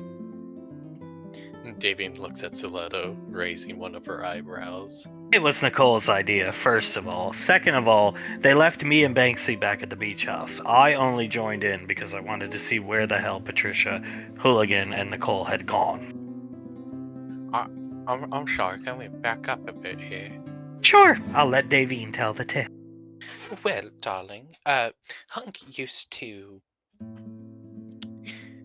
do recon on people, let's say, while doing important things in their life. So things like a first aid or just... I remember Julia saying one time you had him sneak into Nicole's room in the apartment. Yeah, Ash helped. Ash distracted her, as Julius went to inspect her room to make sure there was no boys up there, Clive. Oh, okay. For sure, as he looks over at Zuletta with not a concerned look, but a confused look on his face. It's all true. Spied on us on our girls' weekend only. Davy nods. Along with Scar and Zap, they spied on us. What did you call them, honey? The A-team? They were the A-team, yeah, because Ash would have told me no, and Julius would have told me no. And I wanted to make... She had just met that guy. Banksy, my son-in-law. She had just met him back then. And I figured they were going to take her down to the beach house and, invite him down. So I wanted to make sure everything was on the up and up, you know what I mean, Clyde? Right. You just wanted to protect your daughter. And cop sights of her in the bikini. It was like a 50-50 thing, honestly. Right, I understand, don't worry, mate. Because I kind of figured, like, to be a Spartan, he must have been smart enough not to fuck around, And he always seemed pretty respectful around me, though I didn't give him a fair chance back then. A regret of mine. But, hey, what can I say? The wife in a bikini was nothing to scoff at. Clive starts to laugh. Trust me, if I saw this lady in the bikini, I would probably be in the same boat as you, mate. And Scar was gawking at me the whole time. Yeah. Well, you are a very gawkable woman, I suppose. She'll kiss Clive's hand. Hunk, and then so karma always comes around. Me and the wife slipped away to go to the lighthouse by my beach house, and Nicole, Julius, and Patricia spied on us. And Sula. And I suppose this is when, the family was really starting to blossom. Yeah, we were about one step away from it, I'd say, dear, right? Yeah. Davy nods. Well, I gave him a kiss on the cheek before while he had his mask on, but on that night, I gave him a kiss. She'll point to the exact place where she kissed him on the jaw. I gave him a kiss right there, and that one has always stayed in my mind. Then she confessed some things to me, assuming I was asleep, and it was game over for being married to the other person. Game over for the hag, if you will. Game over. What am I doing with my life? Wasting my life with a horrible woman. And yeah, that was it. And now I respect it. Your kids, He puts up quotations. Kept an eye on you, if you will. Yeah, I was worried about causing drama. I could kind of pick up Julius. I think would be okay with it, Patricia, but I was worried about Nicole.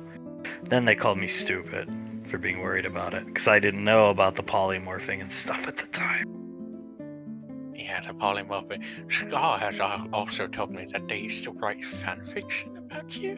Davine's loins were on fire. Yeah, no, I read some of it, read that line, and immediately put it down. Soletta, they had a huge following on their little subreddit, Davine and Hunk shipping. I believe she became a very good writer writing those novellas of her mother and father. Clive starts to laugh. Well, I mean, however you get to be a good writer, as good as she is, everyone has to have their starting point, I suppose. As if her loins are on fire, I'm okay with it. Davine starts to laugh. I bet you are, aren't you? Not again. putting her hand between their face. Ah. Davine purses her lips a bit.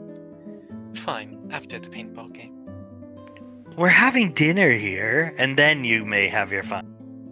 Oh, Remember, this girl, Samantha, your actions potentially ruined the next 6 months of her life? Hunk total buzzkill.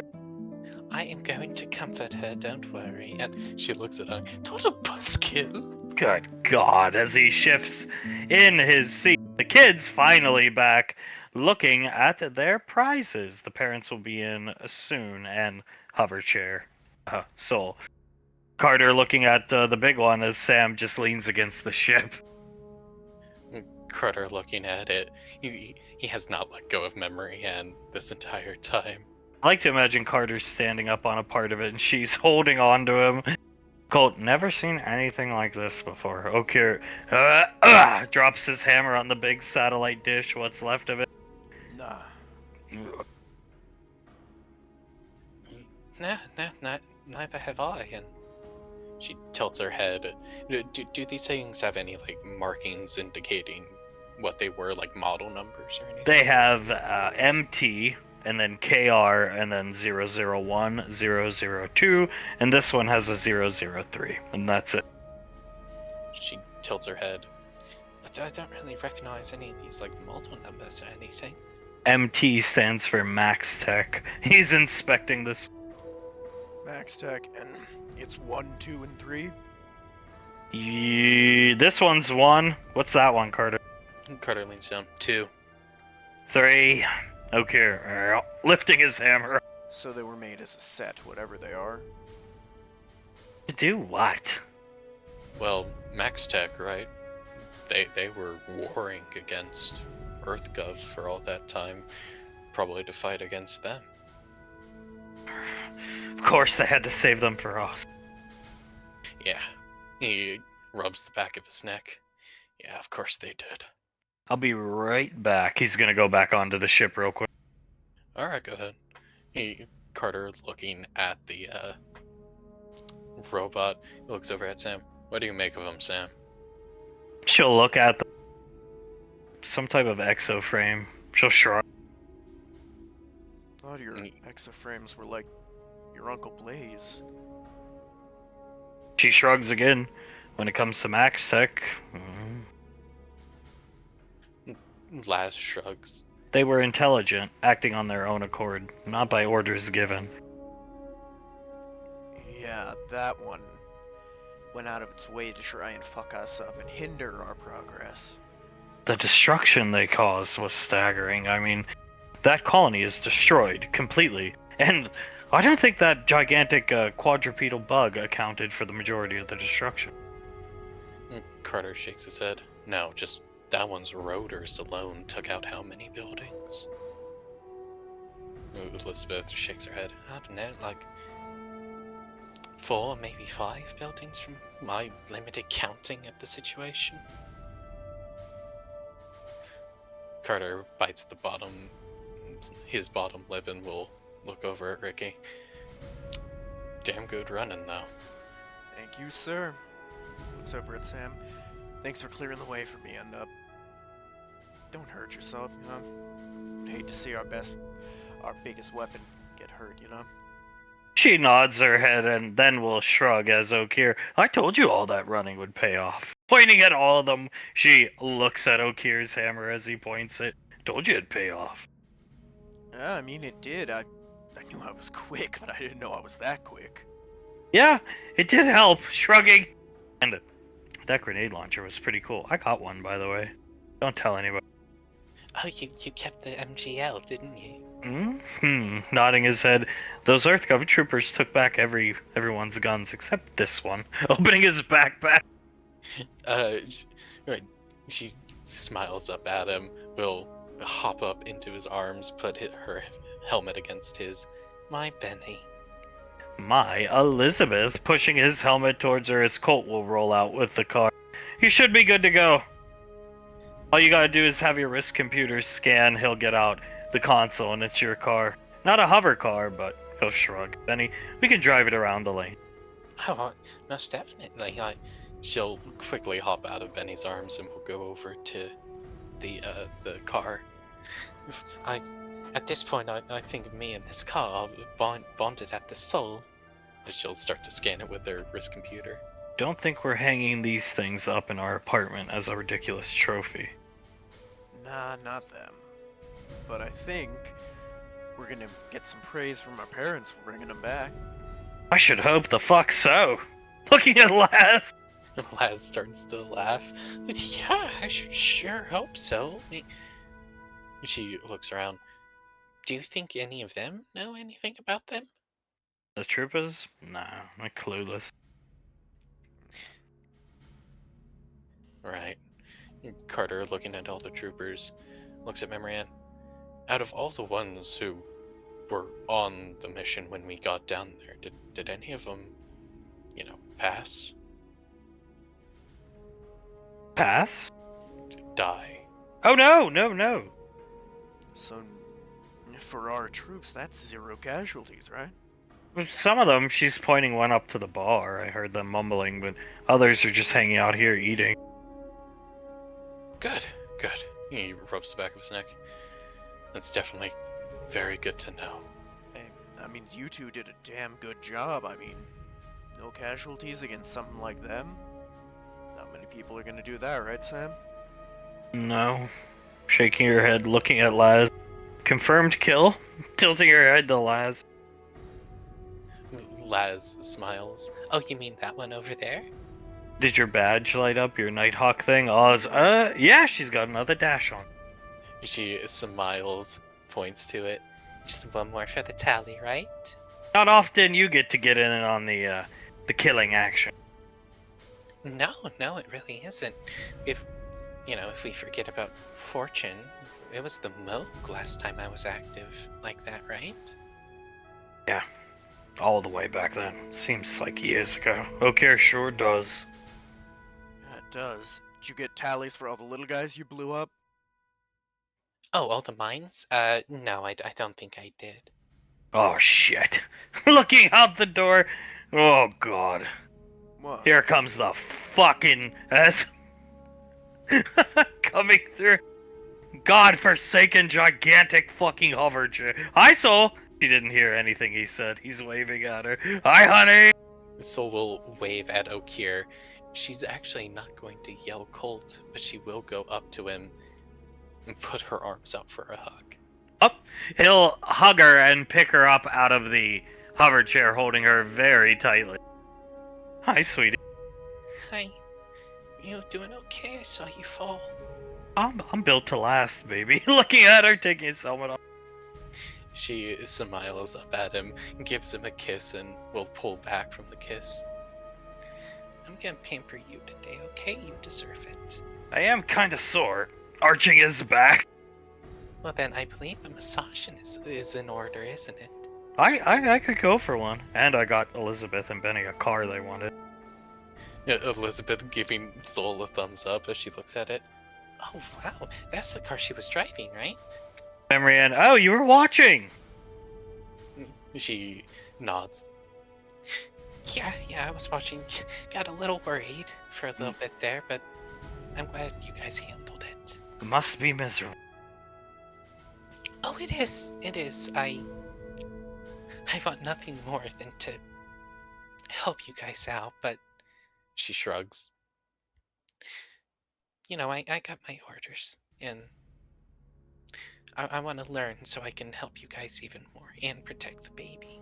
I don't want to see the squad at lacking combat strength. We're at our weakest for sure. Down you, and well, JJ was kind of there with us, but not. But we did good today.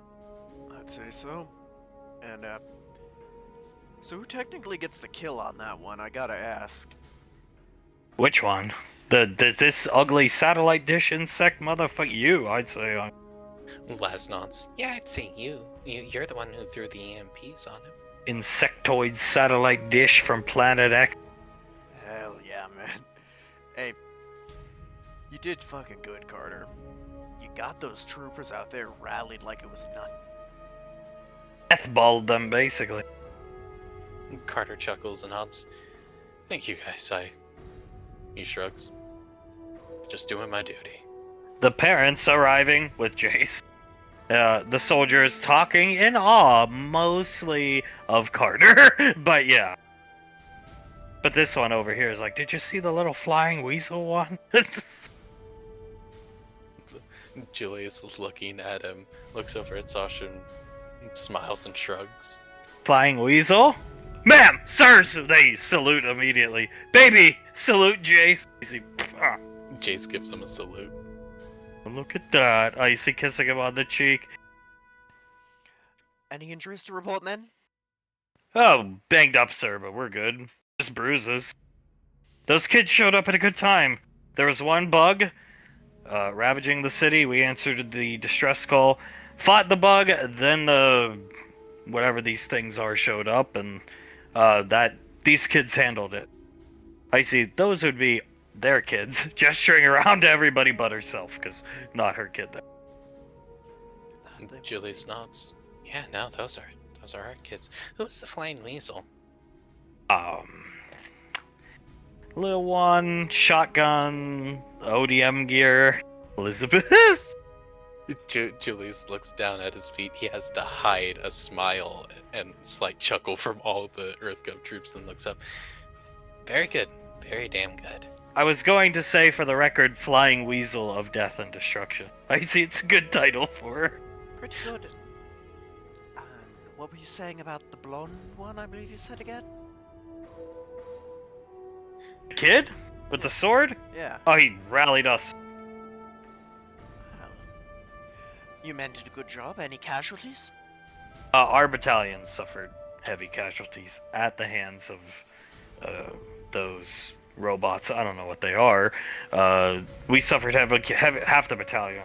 Sasha, Jesus Christ. We're the only survivors, but post-engagement with your kids, no casualties. That's at least good that you made it out. I'm sorry for your other men, but he'll wheel himself a bit forward and put his hand out for a handshake. You all did very well. You should be proud of yourselves. Thank you, sir. We were just chilling out here. We're gonna, if we can be off duty. Sasha dismissed. Report to, she'll squint at them. Battalion 3 for reassignment tomorrow. Yes, ma'am. They'll start leaving. If you boys head down to Tommy Wiseau's, tell them that Ash said the alcohol you get tonight is on his tab. Will do, as they will depart. Gotta reward them sometimes, yes? Flying Weasel of Death, who looks like she stole herself a fucking car. God, she's great. Oh my god. Did you guys steal the car? Benny, nah, they gifted it to us for being heroes. I see, yeah, right. Looking in the window with Elizabeth driving. You know she can read your mind, Benjamin. Shit. I forget sometimes.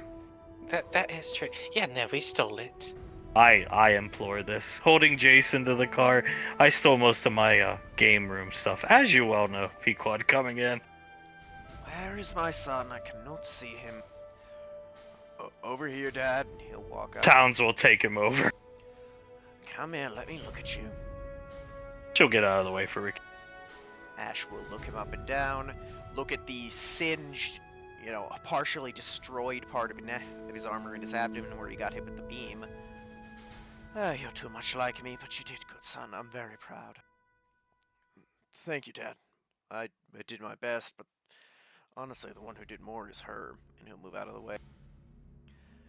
Yes, I did see what you did. Come here, son. She'll come over. Looks her up and down. Does she still have the scrape on her face? Yeah, she does. Come here. And he's gonna look at it. How bad? Still hurt? She won't let us fix it, sir. She has nobody to look pretty for. Well, that won't do. You're going to be mad at me for this, but let Benny fix it. That's an order. Sir. Nodding her head. Benny, get your ass over here. She'll come over. Look, she listens to me like she listens to Carter. Sam loudly scoffs at Benny. Remember again? Smiling at Carter. Carter starts to laugh. He'll hop down and walk over to these three. Really? Jumping on a fucking Never mind. She slaps Colt lightly on the back of the head as Carter comes over. I know it wasn't technically a mission, ma'ams, sirs, but mission successful, I guess? Mission successful! Pequod smiling, looking at Carter. Good work out there. Smiles at her and nods. Thank you, ma'am. He points out, well, the troops that were there. Once we got there, no casualties, but we saw some bodies, and we assumed they had heavy losses. Pequod holding Julius's hand. Reminds me of a horrendous fucking mission we got sent on a long time ago. We answered a distress call, points at Carter, and the city was overtaken by Deep Ones. That's what we've called them in the years since. Spawns of the Void deity from behind the black hole. Either way, your father rallied the EarthGov troops as poor Ash over there got knocked off a building by a gigantic fish man. Either way, it reminds me of that. And I was trapped on a vertibird with some bitch. Julius will hold Pequod's hand, put a hand on top of Carter's head, and start to rub it. Did good, kid. I am very proud of you for what you did. As am I, kissing him on the... Thank you. Thank you very much. He shrugs. Just doing my duty, though. Can you bring me over there, Tams? Oh yeah, sure, no problem. Looking at Samantha as she gets fixed by Penny.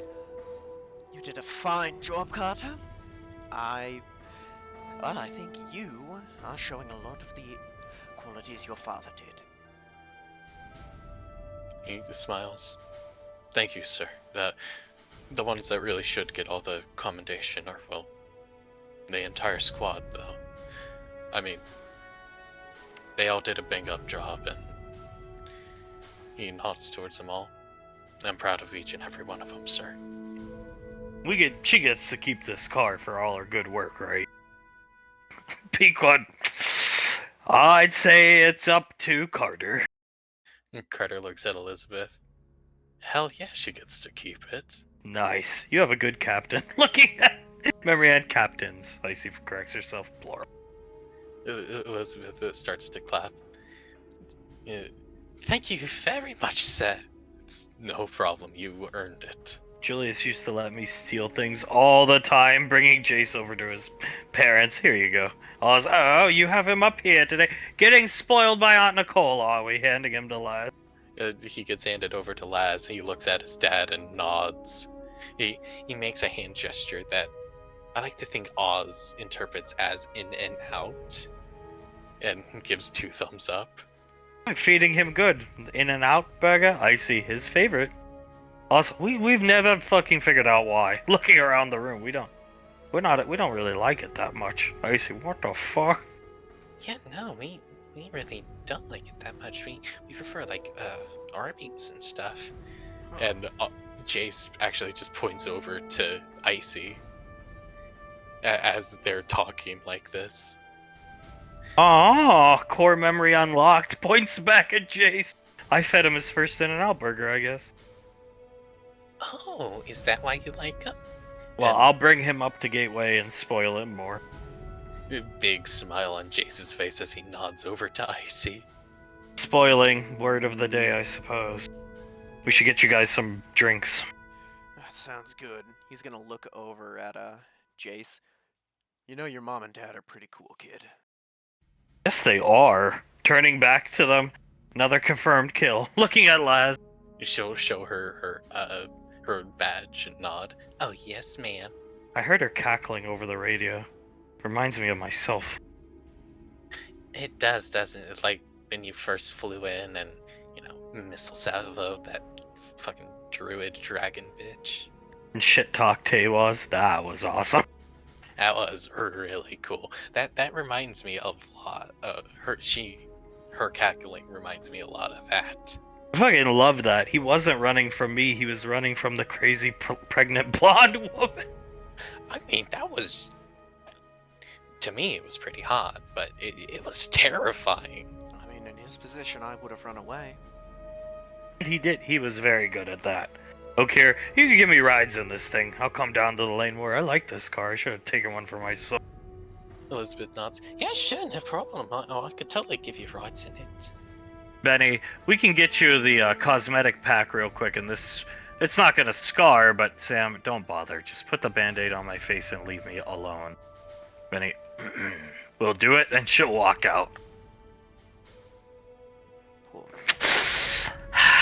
Sighs heavily, patting Memory Ann on the head. poor thing. I think she's gonna be rather mad at me for making you do that. Goddamn Davine, fucking rainfall. Looking over his shoulder. Casey, I'm not mad at you. Walks this way, crosses her arms. Pequod, no? That's the spirit. Nodding her head at all. Laz nods. Neither of us are very pleased with her at the moment, to say the least, ma'am. Pequod, well, hopefully the paintball game will raise some spirits. Saris and Ash get a date night. We'll take Ricky down to watch the paintball game, and that's all the best we can do. Well, I do appreciate that, and you be on your best behavior.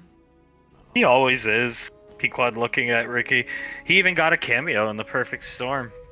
A stupid one, picked by Krellin, but he got one. Really, what was it? Dead guy in plastic on ice? I see. Ash has seen the movie. I see you didn't notice it. Looking at Ash. To be completely honest, I didn't, but I was also distracted by my wife, so that's my excuse. Wow, we help you impress you, girlfriend. You going to be in movie? Then he gets fucking put in the plastic. Ellie thought it was cool. It worked. She shrugs. Pequod. Krellin occasionally hits home runs when it comes to relationship advice, believe it or not. He does. He's strangely at times a savant. Come here, Carter. She puts out her arm. He'll walk up to her. Good man. Good boy. Kissing him on the head. He smiles. We'll start to pat her back. Thank you, Mom. Take this. Don't give it to Krellin. Giving Carter her credit card. Go get some good beer.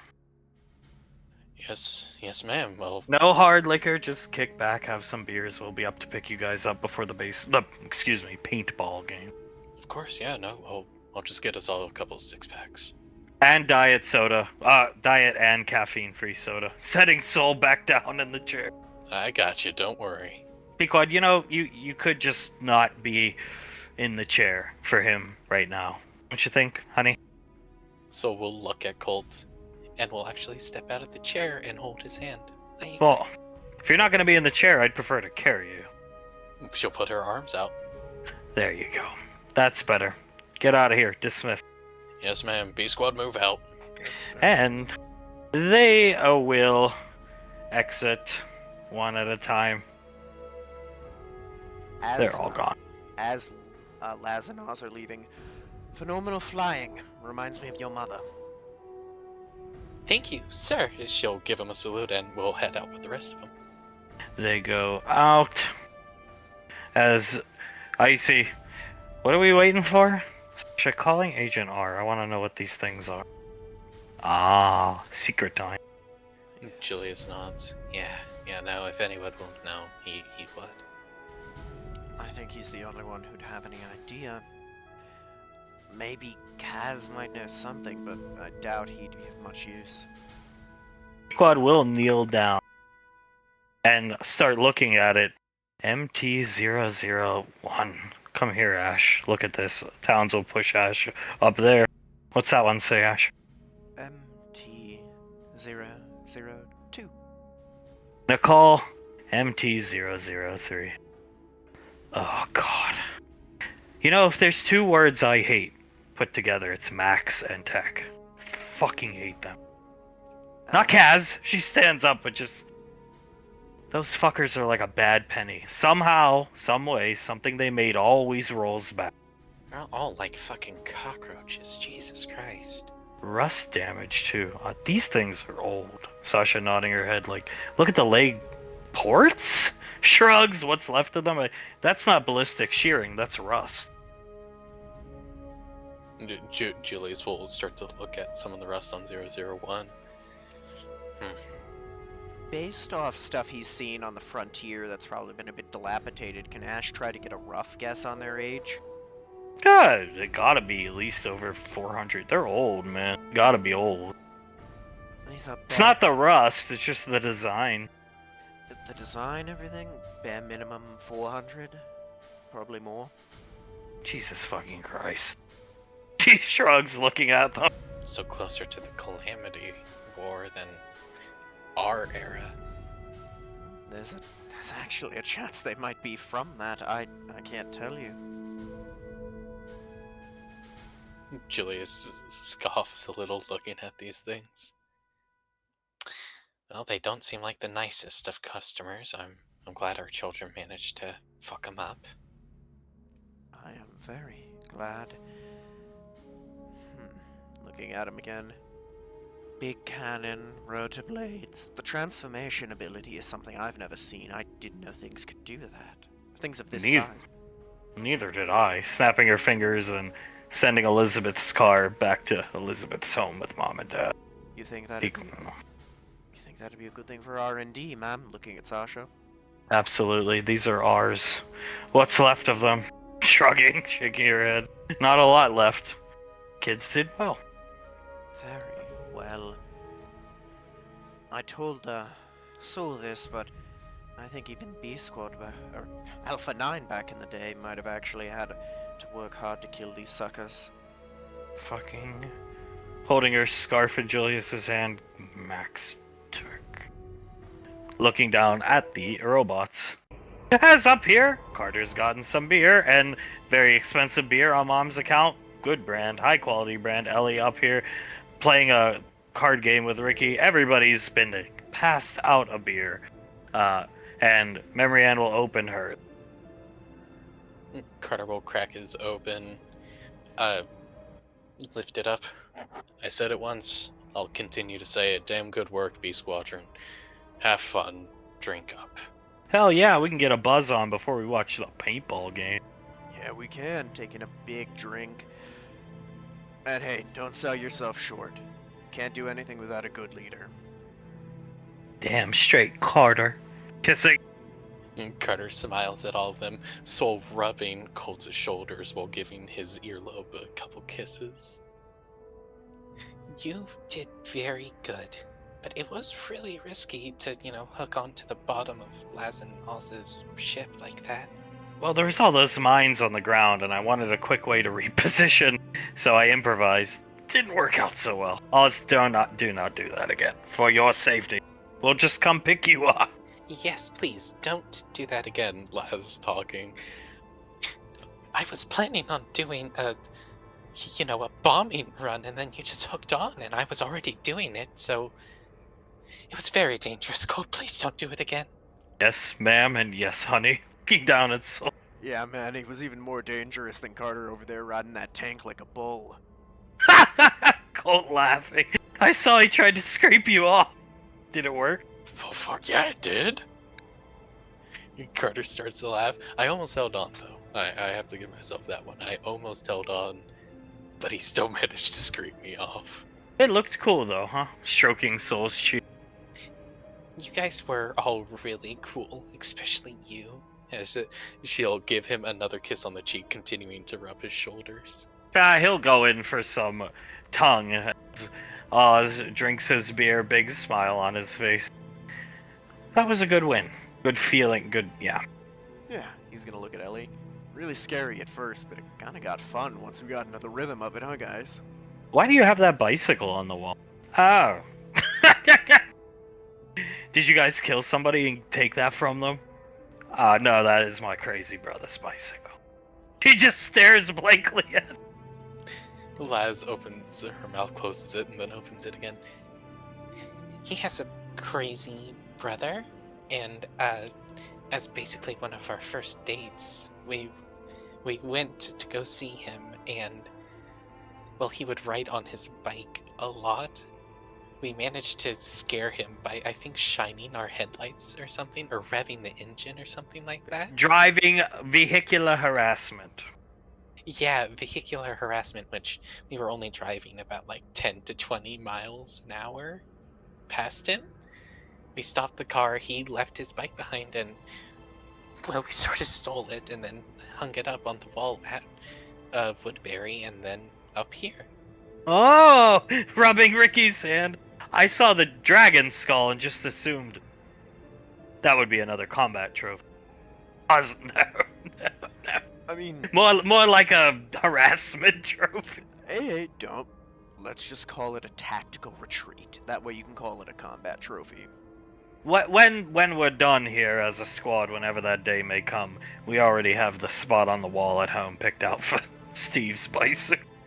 Laz smiles and nods. Oh yeah, it's gonna be hanging up in our living room. It was our first date, like first official date. Ellie, our first date was at a restaurant. Looking at Ricky. Oz was a little different of a speed, you know. We're older, you do things differently as you get older, right, love?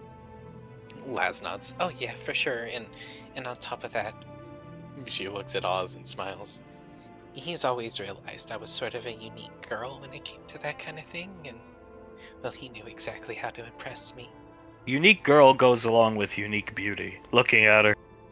Oz, I agree. Kissing Laz on the cheek. She smiles and nods. Thank you, Helen. You're also very beautiful. I love your eyes. Ricky's mother says I look like this girl from some game Ricky's father played while on something called the Majestic. They say I look like Tifa. You do. Benny, oh shit. Looking at her! Elizabeth looking at her, starting to tilt her head one way and the other. Oh my god, you do look like Tifa! Yes. Tifa fucking Lockhart!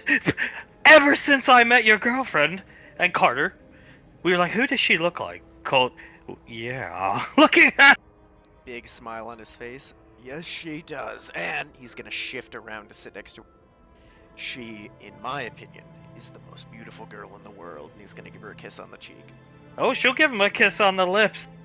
She does. Well, we know who Ricky's favorite party member is in Final Fantasy VII. Pointing at Elizabeth. Elizabeth starting to nod. Oh yeah, I'd bet good money that she was always in his party along with Aerith. I only played Final Fantasy VII once, and it was like a co-op playthrough, if you will, with Uncle Blaze when I was young. But I remember, yes, looking at her. And then the Final Fantasy game I actually played the most was Fledwick Fantasy, where they took Final Fantasy but just put their sprites in the game. Sam actually laughs at that one. She likes that game. Oh yeah, I totally remember Fledwick Fantasy. Soul looking over at Memory and yeah, no, my favorite party was always, well, since they were the only 4 characters, Scar, Fledwick, Samuel, and Krellin. Oh god. Scar Lockhart. She actually fights back again. Could you imagine him in that, like, short skirt and the fucking, Well, they made Uncle Scar all the women. What the hell? Doesn't make sense, and they're all the, titular, powerful male characters. Man, don't make me think of Scar in that while I'm sitting next to my girlfriend, bro. Is that why they never made the live-action movie? Did Uncle Scar say no? Memory and yes. I mean, can you imagine Scar playing Scar Lockhart and Scar Gainsborough throughout the entire movie? Good God, was he Aerith too? Right? Is that that? Yeah, I think that's her last name, Aerith Gainsborough or something like that. Well, oh wait, was he the little Chinese girl? And Laz knows he was. Laz nods. Yeah, he was. I believe it. What is her name? I can't think of it. Was it Scarfa? I think they called it. Yep, Scarfa. And all the enemies were just Max Tech Grunt 1, Max Tech Robot 2, except Sephiroth. Sephiroth, they just put Uncle Blaze's picture over. Which, for Midgard, actually made a bit of sense that all of them were like Max Tech Goon 1, Max Tech Goon 2, and giant robots and stuff like that. Once you got into the open world, it just sort of stopped making sense. Who the hell was, what's that thing called? Snaps his finger. Who the hell was like the Genova beast?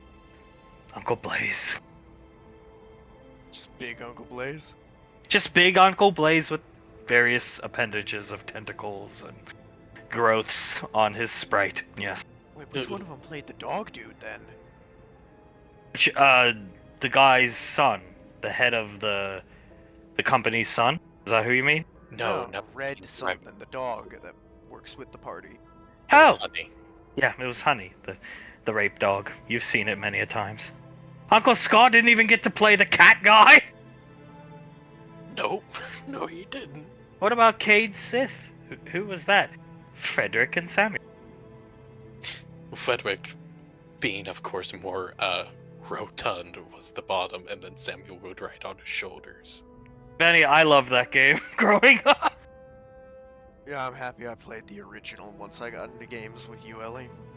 I like the original too, Benny says, but there was something unique about the sound effects the characters of Frederick, like when he would die, he would do that ridiculous wow scream. Well, go unconscious.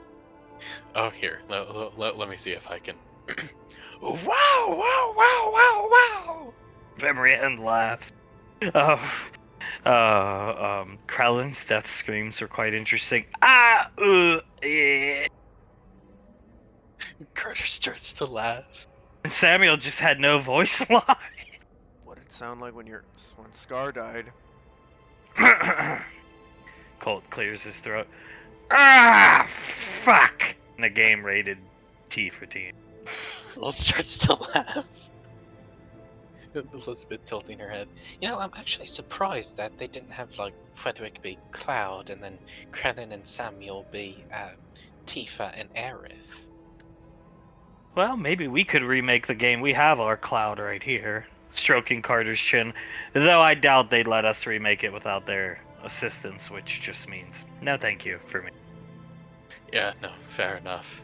It would be very, interesting to make a video game with that, and not a good interesting, I think. Yeah, no thanks. They'd make me fucking Vincent.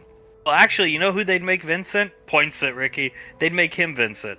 The character that's really cool, but a lot of people just don't even know exists, and they'd make him Vincent on account of he's in a coffin, Ricky in the plastic. She laughs.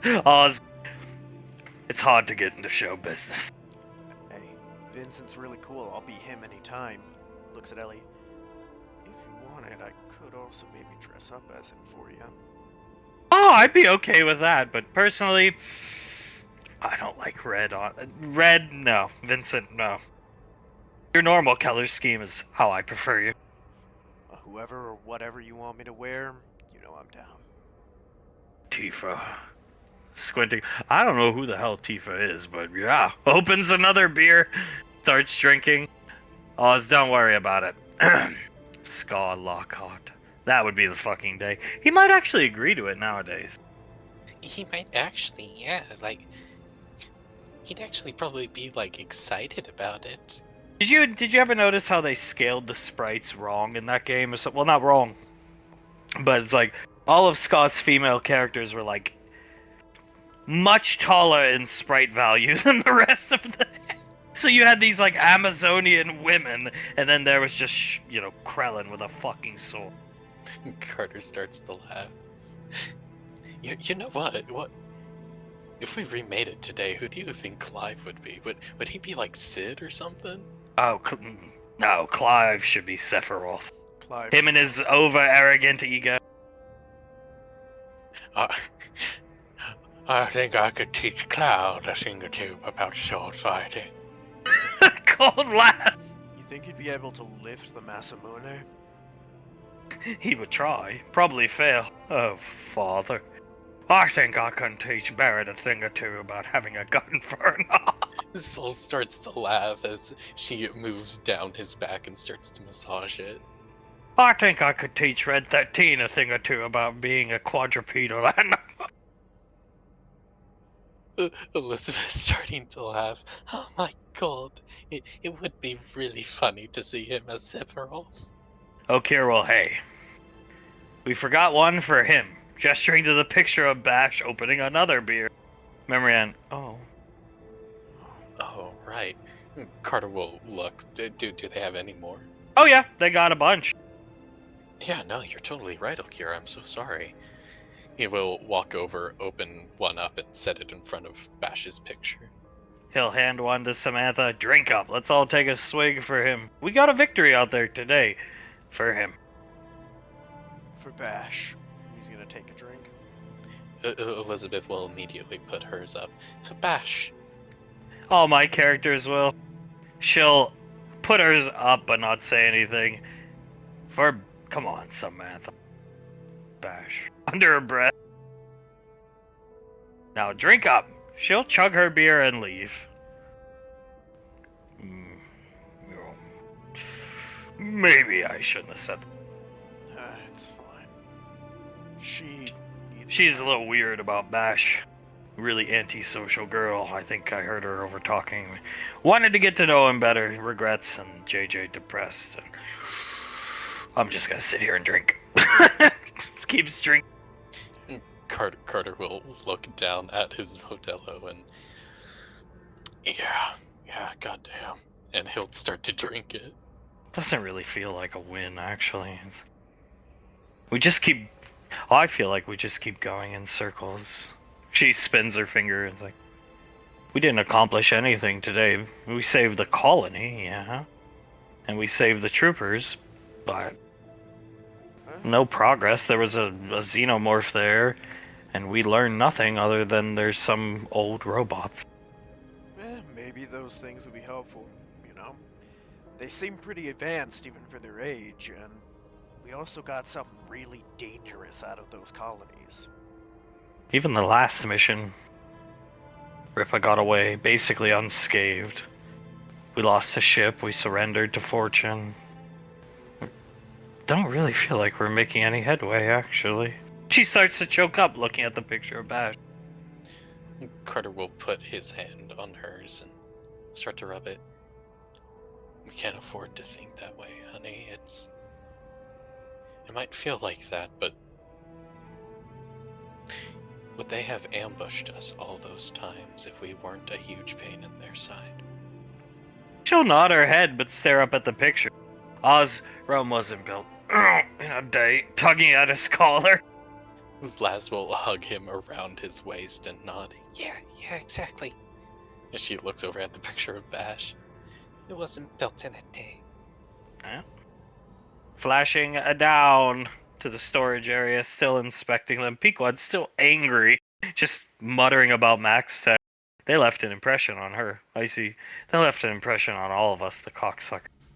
I mean, it's hard for them not to, given the pain in the ass they were for us. They're just like a bad penny, Julius. They've been gone for how many years, yet here sits some amalgamation of illegal banned technology at the time, and still today, I bet money, given our rules and sanction. Julius shakes his head. As much as you probably don't want to hear this, honey, I don't think we'll ever really be rid of them. Was it a trap, you think? Looking at Julius then around, like, did they lure those kids in there? Or did a bug get away from them? Because if a bug got away from them, that means I thought maybe they were working with them somehow or controlling them. Sasha, calm down. Inspecting the rope. Julius will start to rub the bottom of her back. He's gonna walk up behind her and lift up her stomach. It's all gonna be okay. Agent R is gonna get here and explain what he can, and through that we'll be able to make our assumptions.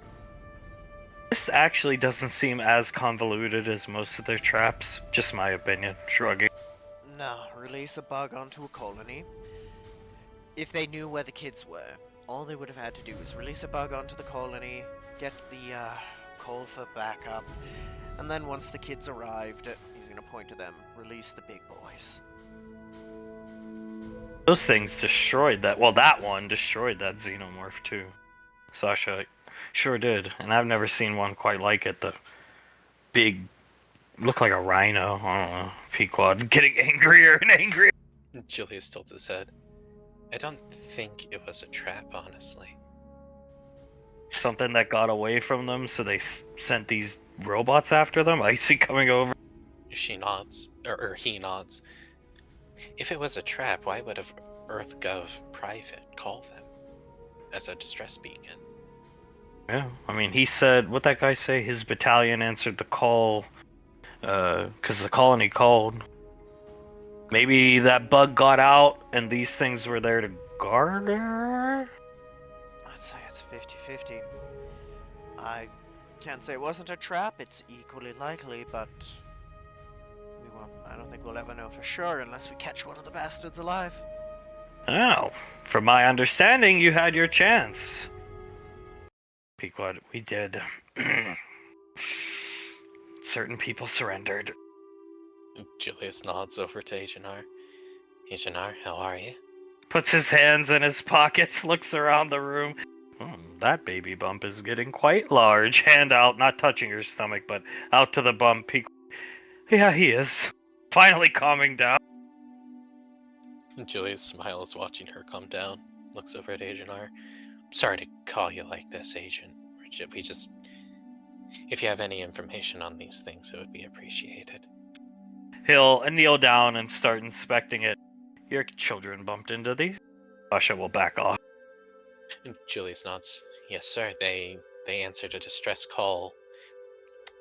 What they told us was they saw a bug on the distress call, a big one. They went down to try and help out, and then that one right there killed it, and they started to fight him. Ash, Town speaking up, in all of his years on the frontier has never seen anything like it, sir. I suspect not. No, he'll wheel himself a bit forward.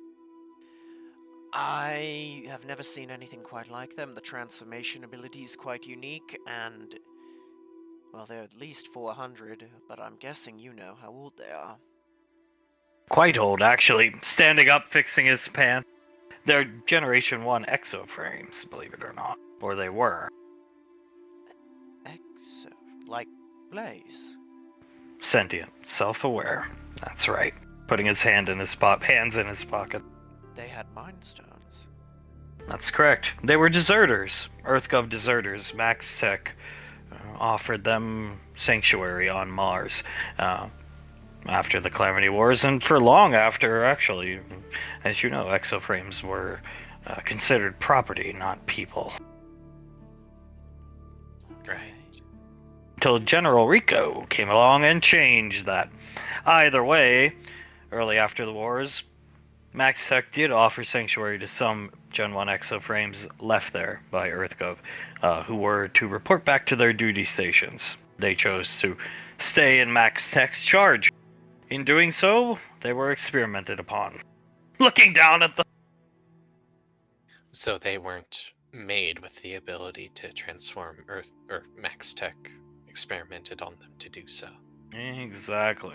They were made, they were no bigger than your Uncle Blaze, putting his hand out, back then. Same average human height, 6 feet. Max Tech took them, the technology inside of them, and utilized the fact they had self-awareness to their advantage, and made these things, these amalgamations. KR, pointing down, Pequod looking down, stands for King Raven Project. That was the name of their, I say their, but one of their many black projects. Can't imagine that it's a good life to live having that much added onto you. Oh, no. No, it's not. They're driven by instincts to kill. At that point, they were broken down. Mentally. As a human, as tortured. Turned into killing machines. They were already sufficient killers before, mind you, but... yes. Julius nods. So, would they be stored on a planet like the one they were on, or do you think they were sent out by something to either wrangle or protect the xenomorph? We never had an exact location of where they did their testing and experimenting on these unfortunate individuals. Probably on Mars, and then moved somewhere else. From interrogation reports that weren't done so kindly, interrogations back then, we were able to discern they were being designed as containment prototypes to contain blank. Never could figure out what they were made to contain. And then eventually this program was, from our understanding, again from interrogations, from interrogated subjects under duress. He'll squint his eyes. They were discontinued for something cheaper, essentially. Easier to produce. Julius nods and then snaps and points over to Sasha. When that thing killed the big buck, all the acid that sprayed onto it and everything, it didn't look like it affected it, did it? It didn't. Icy, no.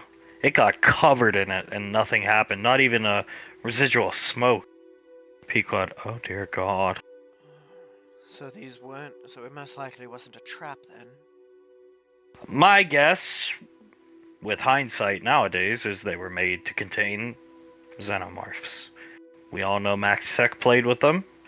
You stumbled across a large facility with the purple-hued ones long ago.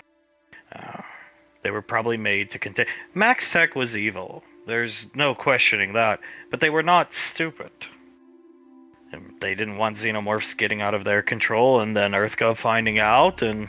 well, that would give EarthGov sanction to damn near bomb Crise back in the day. It's just like our kids. Looks up at Julius. Having a terrible coincidence that they stumble upon something like this. Julius starts to laugh, looks at all of them, or the two exoframes. Poor things. He looks at Agent R. Do you think Strat could have ever gotten their hands on a King Raven like this? Oh, absolutely. When Crise fell, and you blew up the Capitol building, we'll call it, the Rangers went in first. Lorelei took what she wanted, which was mostly informational based documents, and we gleaned not much from those. Strat is the one who went in after the bunkers deep under the city, and there were hundreds and hundreds and hundreds of bunkers, probably akin to your Rainfall Lane. Pequod staring at him, not angrily, just shocked. And Strat took what they wanted. Chances that there are more like these out there? He'll shrug. There's always a chance, but again, interrogation done under duress was led to believe people would, just lie so the interrogation would stop. In my humble opinion, that is the best way to interrogate anybody. Under duress. Make them fear for their life. If they don't tell the truth, oh well, you've eliminated one horrible person. Either way. The scientists we interrogated said they only produced one unit. One unit being 3 individuals, because they functioned as one unit. One there, and there. One squad in EarthGov term. Okay. 01, 02, and 03. Apparently the rest of the exoframes died in testing. So she said. And do you fully believe that, or should we always keep an eye out for him? Always keep an eye. These things are not that banged up, considering the fact it looks like an aircraft hit them, a gunship. Pequod, our daughter, and her husband. Hit him with You a can ray. learn from them. Nods his. Most definitely, we're going to be sending all 3 units down to R&D. I think it's a good idea. Perhaps not actual exoframes or anything sentient, but possibly Mercurius units with similar capabilities in the future, Mum? Wouldn't be a bad idea. I don't understand how they did the changing tech nonsense. Made with parts from mobile armor. Ergo Krellin's Dragon's interpretation. Makes sense. A bit of Star Child built in. Gives it an oomph. Julie starts to chuckle. The more I hear about Max Tech, the more I fucking hate them. Bad Penny! Nodding her head, squeezing Julius, now hugging Julius tightly. He just chuckles at hearing that. That's one way to put it. He hugs Pequot back and shakes his head. Thank you for the information, Agent. Or anything else you wish to tell us about? He'll stroke his chin. Have you ever considered putting somebody else on the job? Not my job. Going after these people. Other than B Squad? Exactly. Every day. You know, sooner or later, they'll become such a big thorn in these people's sides that next time Fortune will blow your son out of his shoes and you will never see him again. So if he's going to surrender again, it may be the last time. You should consider replacing them with hardened troops, with all due respect. I see he's working up to it. Julius looking. These are the scum. These are scum. How you beat scum with scum back then. Nowadays, different story. But back then, in that highly political charged environment, you beat scum with scum. That's how you beat Max Tech back then. The fact she showed him mercy, I am very grateful for. But I do not think they will get it again, especially since they've taken some of their most prized toys out of their, he'll gesture down, collection. No, they won't, but... He's on his A game now, trust me. He nods. I take your words for it. I just don't want to see anything happen to your children. They are the future. He shrugged. I thank you deeply for that, Agent R, and we appreciate your concern for them wholeheartedly. He's got it, and we've started to reinforce the fact that scum beats scum after the little surrendering incident. And as much as I'd prefer they weren't the ones going after it, they're ready for it, and if we remove them, I don't think any of our children would ever forgive us. He nods his head. Well, I've got a baseball game to catch. Tickets at any park I want. Sasha smiles. Though I guess I won't be seeing your father on the mound. Pequot, God, no. The public will never forget that. God, they love Dad. And Julius shakes his head. Yeah, no, you won't be seeing him anytime soon, sir. It's a shame. Hell of an arm. He smiles and leaves. Towns, that is true. He was really fucking good. I see. Yep. Lucky watching him leave, smile. Very fucking good. Damn near incredible. Oh, I mean, it doesn't make me feel any better looking at them, but at least we know what they most likely were. On top of that, think about what we can build after researching them. I don't mind working this weekend, staying here with the techs. Pequod, you're coming to Ref. Then you can spend the weekend with us and your children. Samantha would like to have you around on the weekend. You have the scarf on now. There's no negotiating. Right, Julia? You are a part of the family, and to be part of the family, you have to be part of the family, Sasha. Workaholics fucking suck, dude. And you should try to mellow out, come smoke some with us, you know? Kneeling down, looking at what's left of its head. Julius nods, going up and looking at it. I mean, it's some good shit, Sasha. Ash will look up at her. I can do partial days over the weekend to help with the techs, ma'am. You have No. That you can go with Saris, because eventually you and Saris are going to be back out at it again. At least you're together, I know, but still, I can lighten up a little bit. I don't mind. Samantha's being such a brat. She is, but I honestly can't blame her. With everything going on, her life's in complete turmoil, not just because of JJ, but because she's fighting things like this. I think she gets to be a little bit of a brat. I suppose. Looking down at the big one. Towns, thank God I didn't want to work this weekend. I see, you get to see Hi Suletta. Hi? Coming over with Towns, pushing Ash up. Suletta? High as a fucking kite. They're lying. They're lying. Looking at Ash! They have to be. I will need to come to one of these at some point, if that's an actual thing.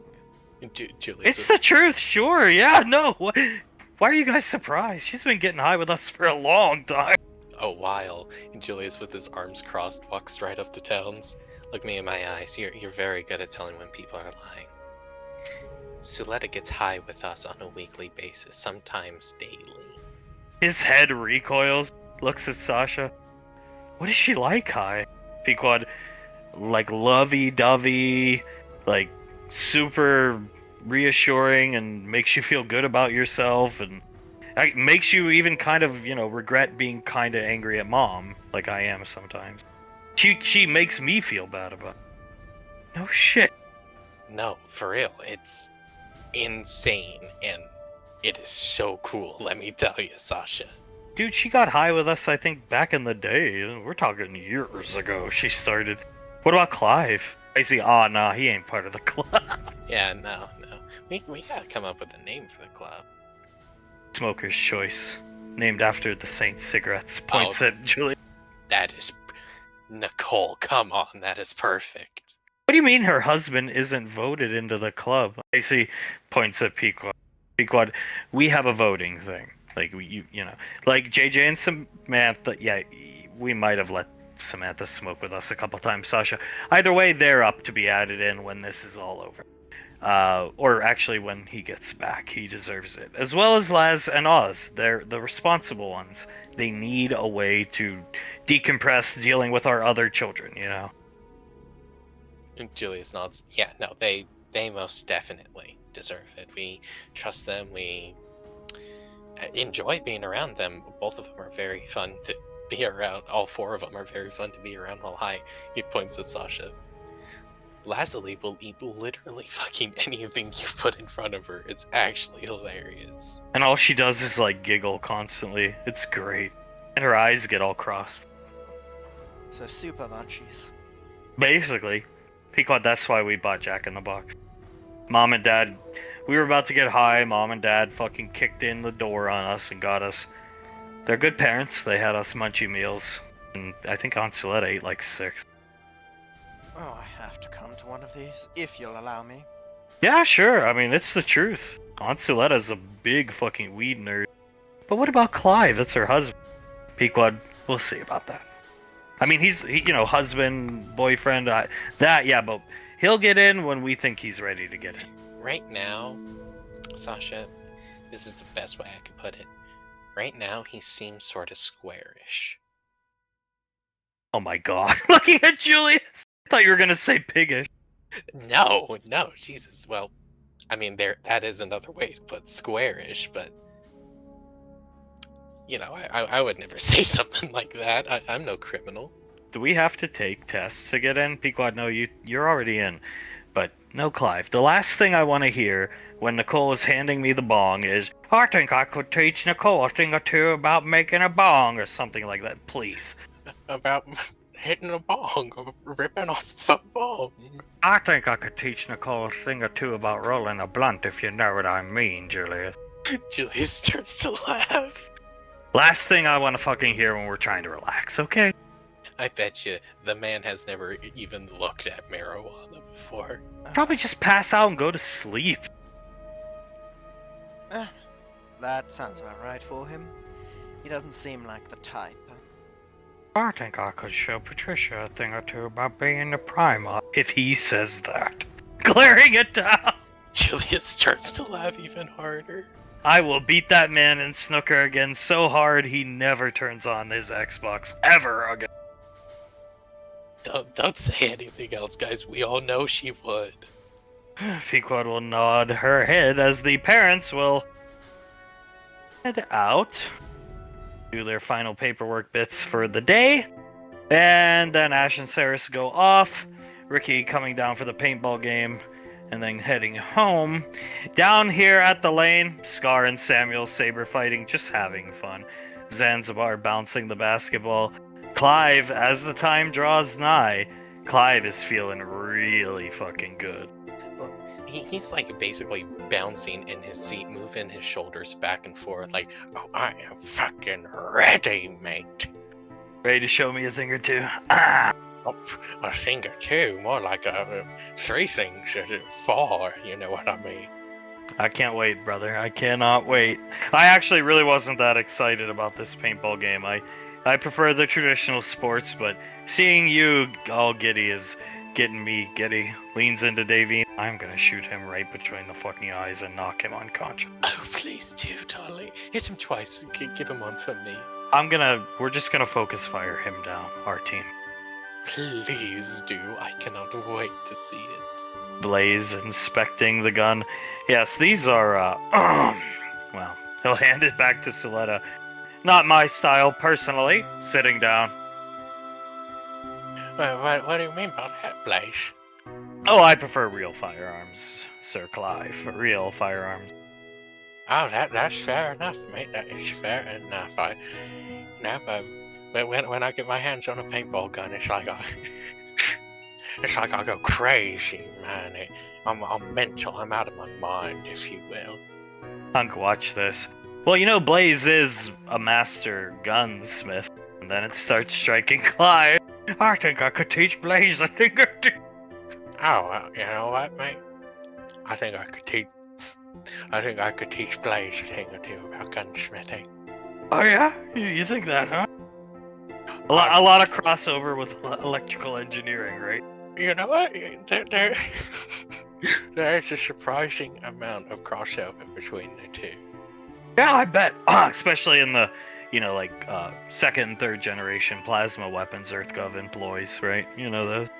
Oh, yeah, the second and third have a good amount of electrical components in them. Right. Clive, feeling really good, is gonna go around and try to be tactical with his gun around the gymnasium. Clive is going to stand up, holding the paintball gun up onto his shoulder. He's gonna just walk around, one foot in front of the other, trying to be as silent as possible around the gym. Oh, Clive. Looking at him! Hunk, so dear, there was no electronical parts in the second and third generations. They tried to do away with them in favor of other power sourcing. Air conductive technologies. Worked okay, but we're back to Davine starts to burst out laughing. But I think I could teach Davine a thing or two about using sword. I could teach Davine a thing or two about being an ODM master. I think I could teach Davine a thing or two about being the most beautiful elven woman to ever fucking exist. Davine will wink at Hunk and give him a kiss on the nose. No, his ego is growing that big. If you wore makeup, which you don't, because you don't need it, but if you did, I guarantee you he would, I think I could teach Davine a thing or two about applying her makeup. Davine starts to laugh. Oh my god, if I heard that coming from him. Zanzibar, watching Clive confused, tries to hand him the ball. Clive, stick him up. That's what he wants to do. Clive will about face really quickly, point it right at him. Stick him up! He'll stick his hands up and confused look at Clive. Yeah. He'll knock the gun out of his hand. Zanzibar, come on, mate. Handing him the ball. He wants to play. You could teach him a thing or two about basketball. You know, I am pretty damn quick on my feet. Let's see how you fare. Don't call him the grease man for nothing. He'll take the ball, start to bounce it. All right, let's do this. He's going to try to make it past Zanzibar to shoot. Blocks him easily. Oh, okay, we got some good defense. He's going to try to juke him this way, but it's really obvious, and he tries to go that way. Lightly pushes him with his head, but it sends Clive flying backwards. Oh, whoa! Okay, let's just calm down, Zanzibar. He's just going to try to make the shot. Zanzibar catches the ball midair. He said you're great. Yes, darling, he thinks you are great, but he has been defending against Hunk all this time. He's very good at defense. He'll slam the gun back in his chest and walk over here with the ball. Thank you, Zanzibar. Over here, Krellin looking down at his gun, Frederick watching Clive make a fool of himself. Krellin's just been staring at the gun for... I like to imagine they've been here about an hour. They know the kids will be home, relatively speaking, soon, so they're waiting. You're doing okay, Quellin. Frederick looking down at the gun. Frederick will look down at his gun. Yes, Quellin. What Clive say to us in videos?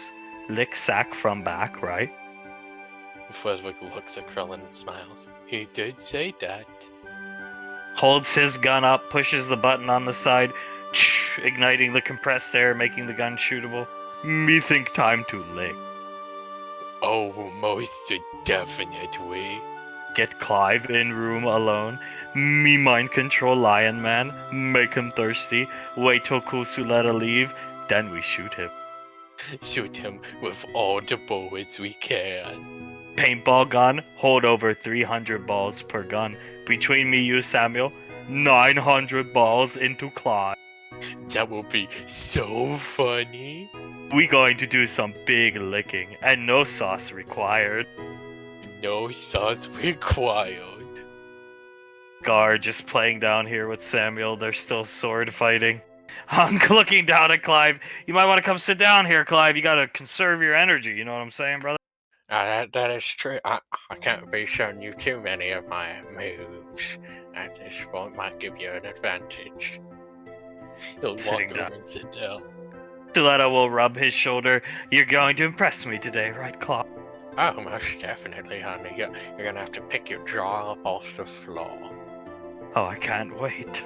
She worriedly looks at Hunk and Davine, then smiles down at Clive. Clive smiles up at her as Davy lets out a little snicker.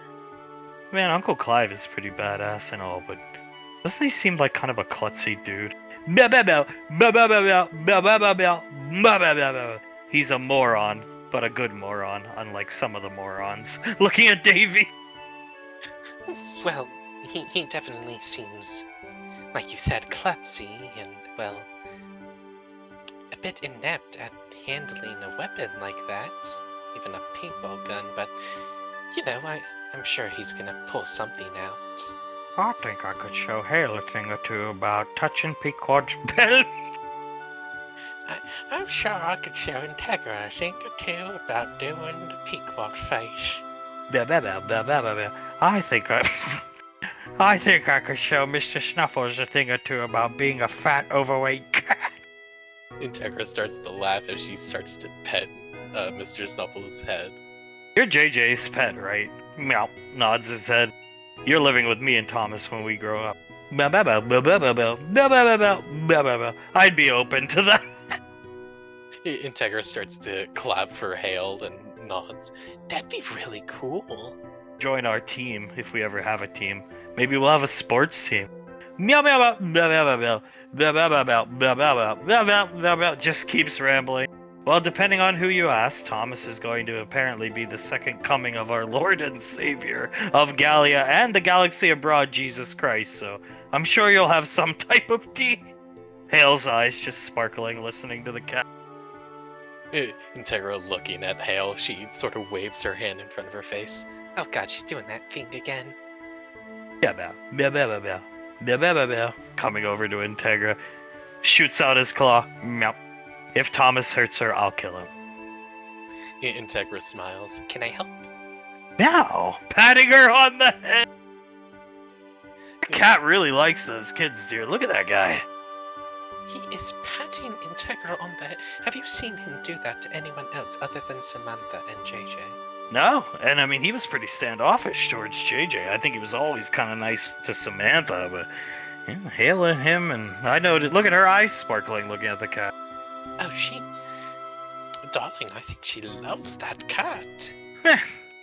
Only person I've ever seen him like this with is, JJ and Samantha. So that he's not even that kind to me. He's my cat, lest we forget. Davine clicks her tongue, looking at Mr. Snuffles. I guess the three of them, and Jace, of course, as they're all very connected with each other, I suppose. You think Nicole only took Jace up to Gateway to feed him In-N-Out Burger? Oh, I don't doubt it for a second, darling. Spoiling him rotten. I'm okay with that. Absolutely, positively rotten.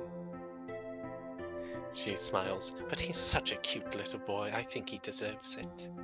By the way, madam, as we transitioned from Samantha's and JJ's place to here, I placed that lunchbox you requested in your home. Hunk, thank you very much.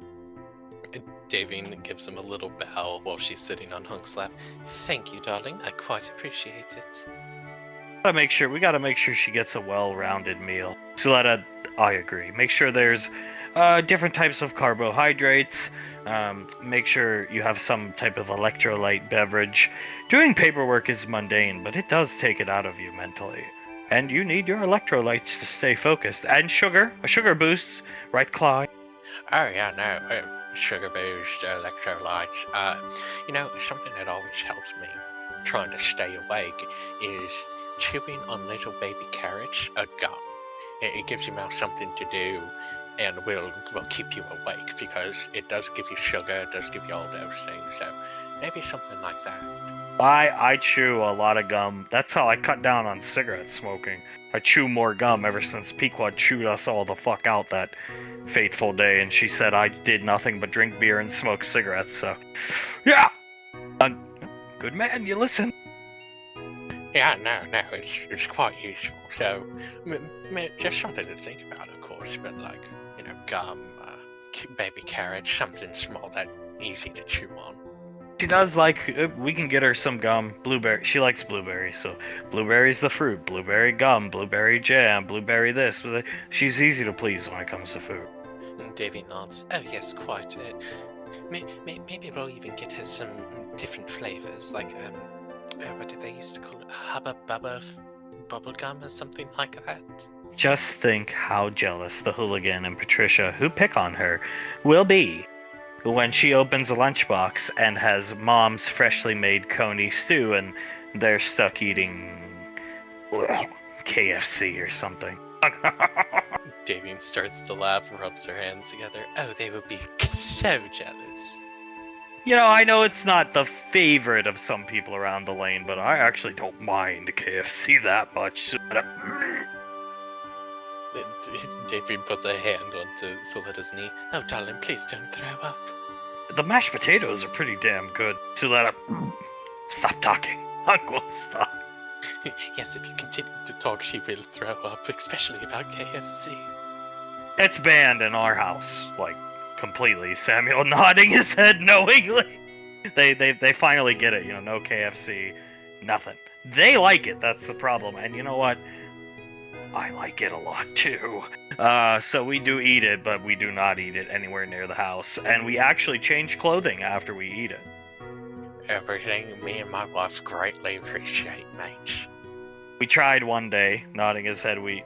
Krellin, Frederick, and Samuel puts them in his chest compartment there.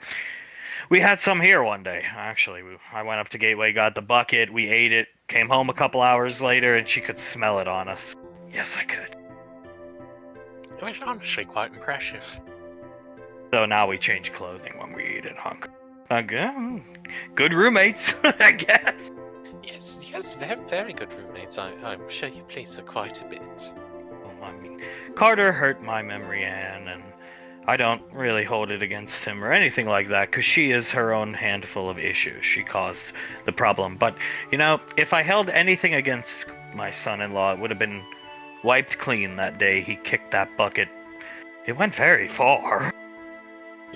Davy starts to laugh. He probably put his whole body into that kick just for you, darling. Yeah, hey, maybe he could have been a punter in the NFL in another life. That would be quite interesting to see. What if instead of going to the military, all the kids had some type of job in the sports industry? That would be interesting.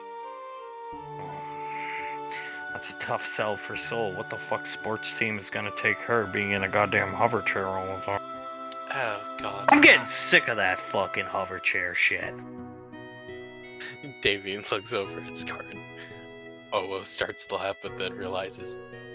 Yeah, I'm not the biggest fan of it either. I mean, the only... It's like, you got a man, he can carry you around. He probably would rather carry you around instead of rub your fucking foot as you drive around. And she goes through all the doors, causes scuff marks, nicks. She breaks the goddamn fucking vestibules of the door, right, Clive? Ah, yeah, no, you would have no idea how many doors and door frames we've had to replace over the past, I don't know, month, couple weeks. I'm not complaining about having to do the work, believe me. But it's just like, if we're not supposed to fuck it, she's breaking doors for no reason. We'll talk to Patricia. But I don't think we're gonna get her out of that chair. No, I don't think we will get her out of the chair. Ridiculous. Shaking his head. Davy nods. It is quite,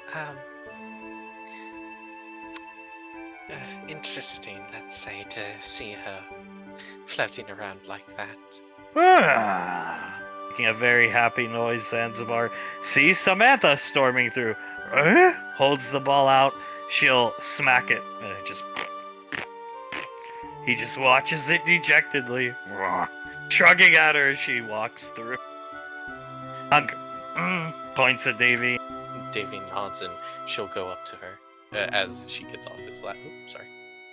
She will actually try to push her way past Davine. Davine will not let that happen. She'll stop. She'll put a hand onto her cheek. She still has, like, the band-aid and everything on her face, right? Yes. Darling, what happened? Mission. Everybody's okay. Scraped my face. Fell out of a car. Had to roll out of a car.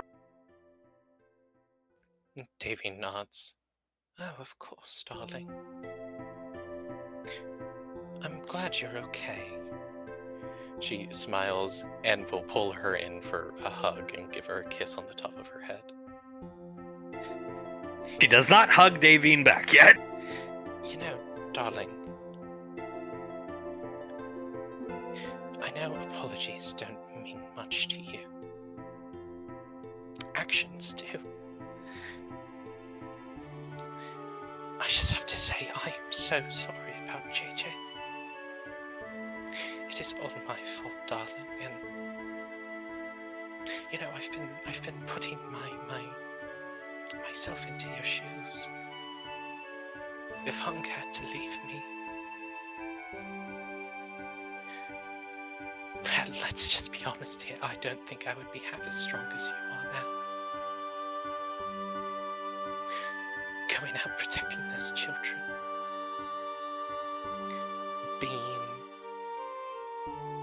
Well, maybe you're not the leader of the squad, but I know in terms of Carter, you sure as hell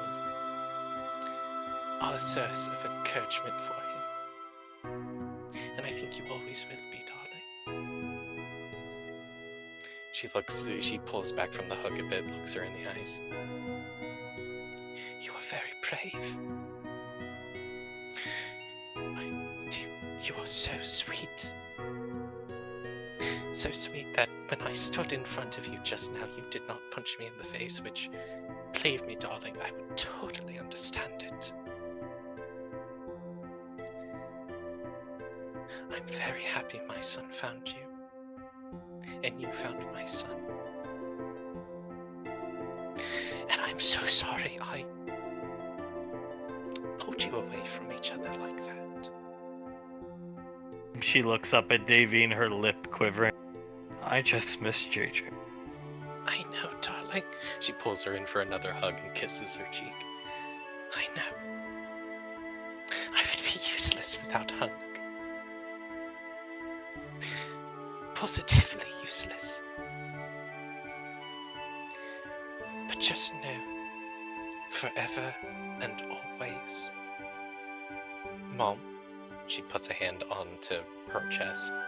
And Dad, she gestures over to Hunk. are always going to be here for you. I could hang out with you guys more. She smiles. Even if it's 3 a.m.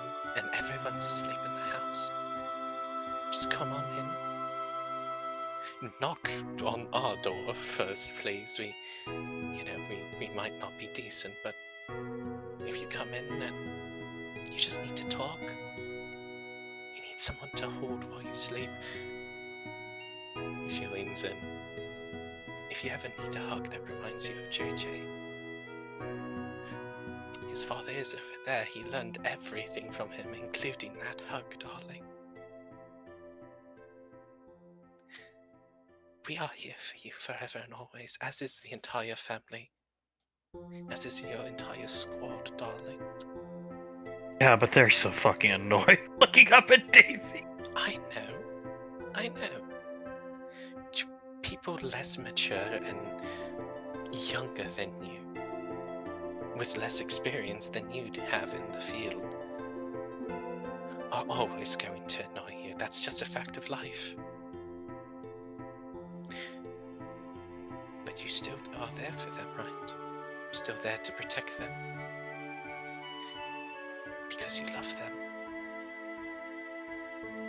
And I know for a fact they love you just the same, darling. I've heard that Laz and Oz have invited you over quite a few times. She nods her head. The past 2 weekends, yeah. And this weekend. Might be a good idea. After the paintball game that's going to be occurring, which I would love if you joined us for, you can go over there and spend some time with them. I'm sure. She'll nod her head. Or you. He does smell like JJ. He wears the same cologne, I think, JJ. Where do you think JJ got it from? It was his gift when he was... Oh, we had just started to allow him to wear stuff like that, so 12, 13 maybe? You taught him good. Thank you, darling. But it doesn't matter how much I teach him. All that matters is that you bring out the best in him, and you always have and always will. Uncle looking, patting, standing up, patting his thigh. Come on over here. Both of you. Come here. She nods over to Hung. She'll put her arm around her waist, walk her over there. Jesus Christ, what happened to her face? Hug, shut off. Scar. Davian actually gives Scar a death glare. I'm just worried about her. She'll look at Hunk and nod towards Samantha, do a hugging motion for him. He will hug her tightly. She takes the hug. And then Hunk will peel the bandage off slowly. Rough scrape out there today, huh? Sam, giant, some type of Max Tech robot. And a xenomorph. Oh god. Oh my, did you guys ambushed again, darling? I don't think so. I think we walked in on... She'll shrug. Some situation, lost control of it, and then those robots were there to kill it. I really don't know what they were. Our parents were looking at them when they told us to leave. Davy nods. Well, I'm just happy you're all okay.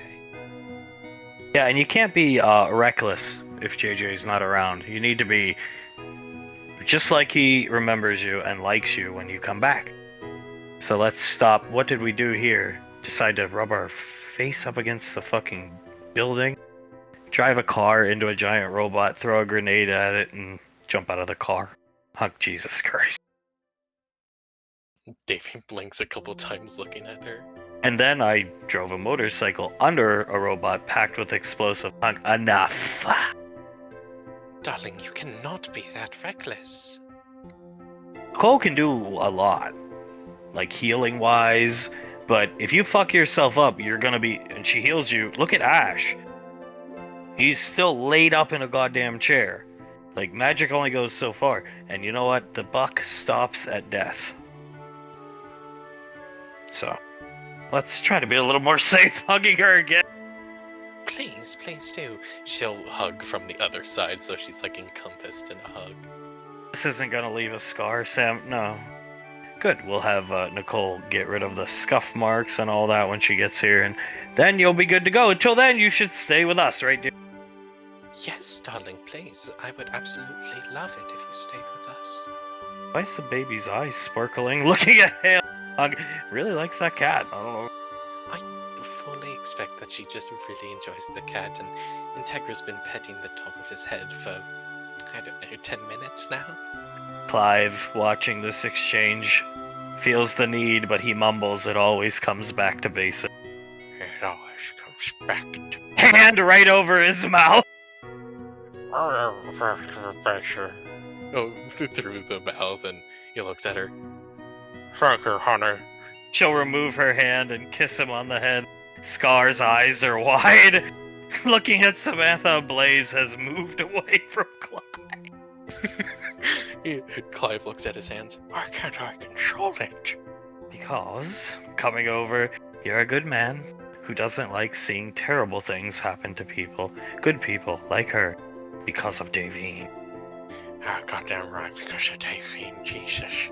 You know, I said a long time ago, Clive, the Rainfalls could have used more uncles like you in the early days. They could also use more people who just openly speak their mind and show their disdain. Just not around her, pointing at Samantha. Of course, yeah, no, not gonna say it around her. I value my life, my love.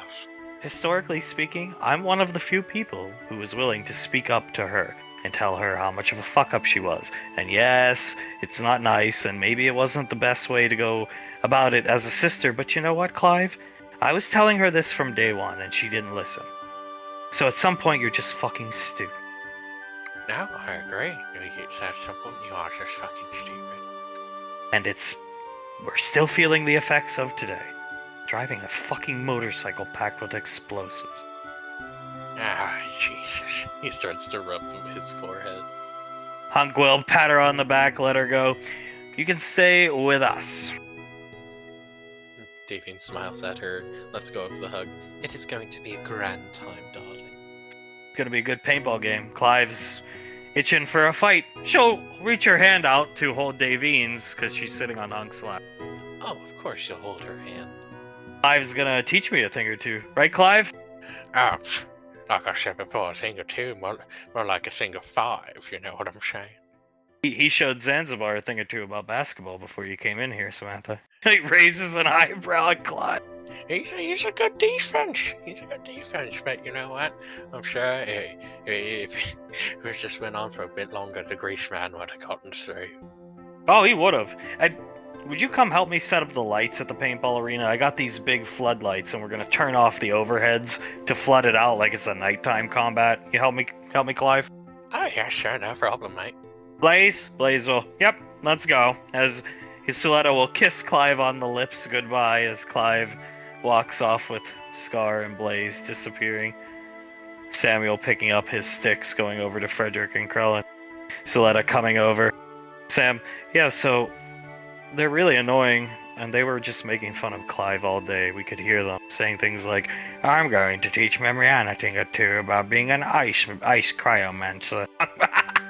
Davine starts to laugh. I'm going to teach Carter a thing or two about using the sword of summoning the dragon. Davine, holding her stomach, starts to laugh even more. Oh my god. I gave him my handgun, patting his side. I gave him the Davine pistol, and he had no fucking clue what to do. Sam laughed. Oh, yes, no doubt. He didn't know how to uncork it, he didn't... I think he barely even figured out how to turn off the safety when we told him to pull the trigger.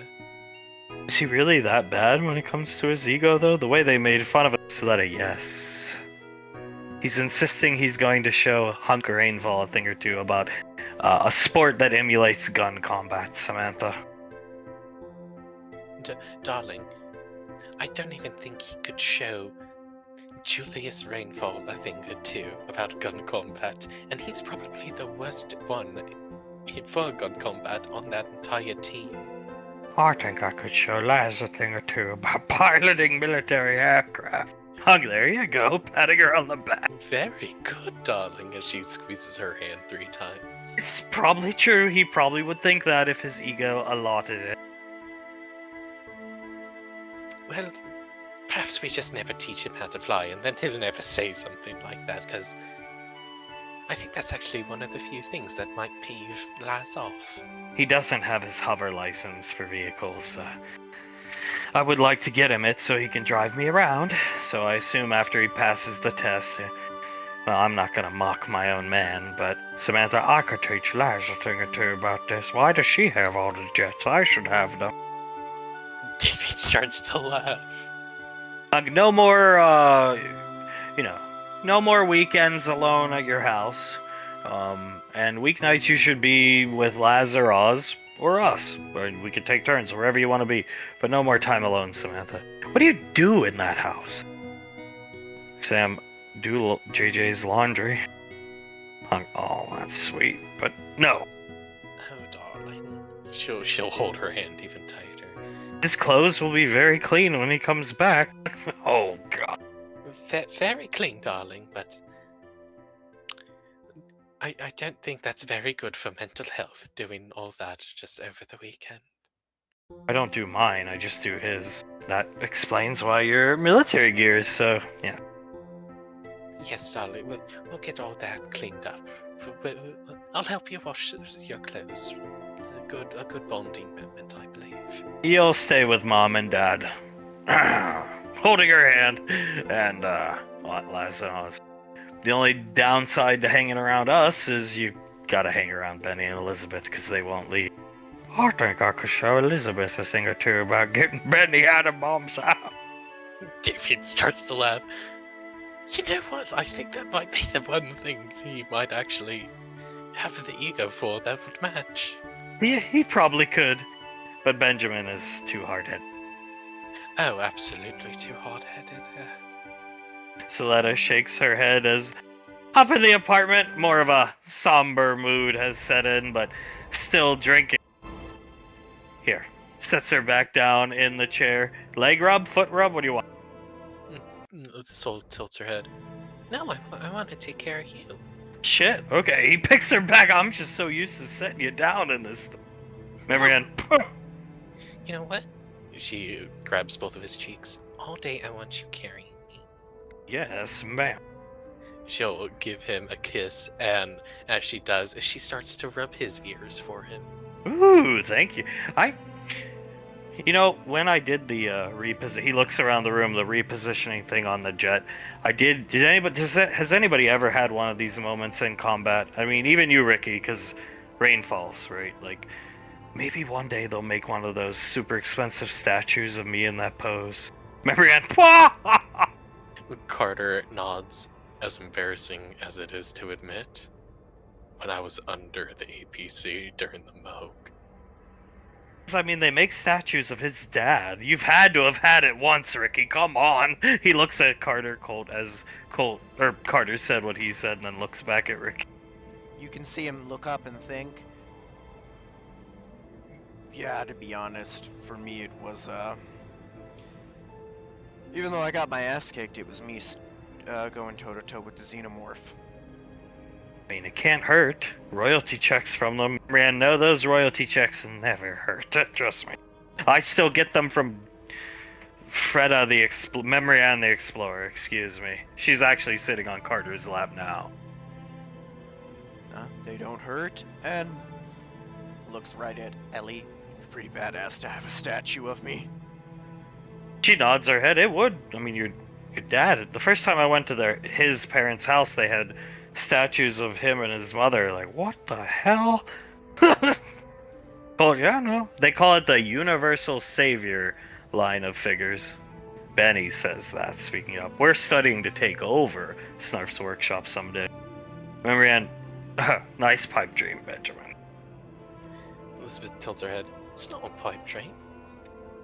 You think she really wants you to take over? I was there when she offered, but you think she'll really relinquish control? I mean, think about it. How many hats does she have on right now? She starts putting up her fingers. Production company, Snarf's workshop, Primarch of EarthGov, main source of money for the entirety of the lane, and she has to worry about all that shit. I think she wants to pass off some of the things to people that she trusts. So she can actually have, like, a legit day off. Makes sense to me. Kissing Soul on the forehead. Exactly, a day off that she could just spend with like Julius, and the two of them can have a good time together.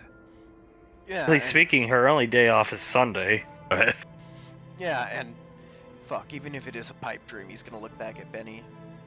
Would you have said getting with her was a pipe dream when we first got here? Yes. Yes, look at Elizabeth. I'd have said getting someone like Ellie was too. Looks back at him. You and me? We might have been the dumb ones when we got in, but we can do anything, right, bro? That's true. I always fancied myself the smart one, though. Fixing his collar. Hey, man. Memory. Hey, man, I got a lot of pride, but I'm smart enough to admit he's gonna point at the 4 over here. You guys are probably smarter than me. I think I could teach Ricky a thing or two in education. And that one maybe. Although I caught up. I still can't get over he tapes a butter, he's holding a butter knife. Oh, I think I could teach Ricky a thing or two about kindly. Elizabeth starts to laugh. You know If he ever says that, I'm going to politely slap father if there's a polite way to slap your father. You know those foam fingers? He carves them into the shape of these and he ignites it. I think I could teach Ricky a thing or two with these. What do you think, Samuel? Beep, beep, beep, beep, beep, beep, beep, beep. Yeah, I agree. Carter starts to laugh. I think I could teach Lassie a thing or two about mathematics, in which she has a bachelor's degree for. I think that's a good way to piss the most well-tempered and mannered member of our squad off. Yeah. If he ever says the Keyblades thing, please let me have a sparring match with your dad. Oswald punching poor father to defend his wife's honor. Soul starts to laugh. You know what? Honestly, I don't think Oz would have a chance before Laz got to him. Oh, Hell, yeah. what would father even sound like getting hit? He's... Oh, you make him sound like an old man, Carter. Carter starts to laugh. Just imagine, poor guy. Well, hey, he's gonna get taken down a few pegs soon, I think. Oh. The way he was talking all last weekend about this paintball game and finally getting to show Hunk and Julius a thing or two about being a combatant in a sport about faking combat, basically. Yes, I assume he will get his just desserts and then some. Now, question. Who do you guys bet's gonna get the first good hit on him? I'm not talking like glancing blows, I mean good flush hits. Well, I don't know, actually. We don't know who's all playing besides Julius and, Hunk. I would put good money on Hunk. I think If Colt's on the team, Colt, I would gladly aim it for him. Hey, I'm gonna be honest, your dad's got a good chance if he's fast as fuck, dude. I mean, I don't know. I don't think I have the gun prowess of Granddad. With sniper rifles, I got him beat. So I've been told. He's told me that. But anything else, I don't think so. So I think Clive is getting one right between the eyes from Granddad. And if you get hit in the head, that means you're instantly eliminated from the game. Yeah, no, for sure. If you get hit in the head, the left area of the chest, so your heart, you get instantly eliminated. So I think it's going to be a good old 2 in the body, 1 in the head. Do it again, Carter. Memorian looks back. You do, Ellie, you do make him sound like an old dude. Sounds like a dude in the fucking hospital. IV sticking out of him, ready to die. Well, I mean, like, you look at him and say that doesn't sound like what I would think he would sound like getting hit by a paintball. I did enjoy when your mother beat him at snooker, but that did start this downward spiral. Yeah. Yeah, that's like the first big hit that he took to his ego, I think. You know, that thing you make him do, that noise you make of him sounds worse than I did when Sam kicked me in the nuts. Wait a minute, Ellie puts her finger up. I might I don't know all my lore, if you will, correctly, but he was the one that challenged the Primarch, right? Memory and yeah. Maybe he's always had a bit of an ego issue. Yeah, Elizabeth nods. Yeah, no, he bet him going up to the triple office and only a bathrobe, boxers, and slippers. So he's always had an ego issue, actually. Maybe the snooker loss exacerbated the problem, yes, but no, he's always had an ego. You know, could that be why he's getting that whole YouTube war thing so intense? Oh god, it makes my mother so sad.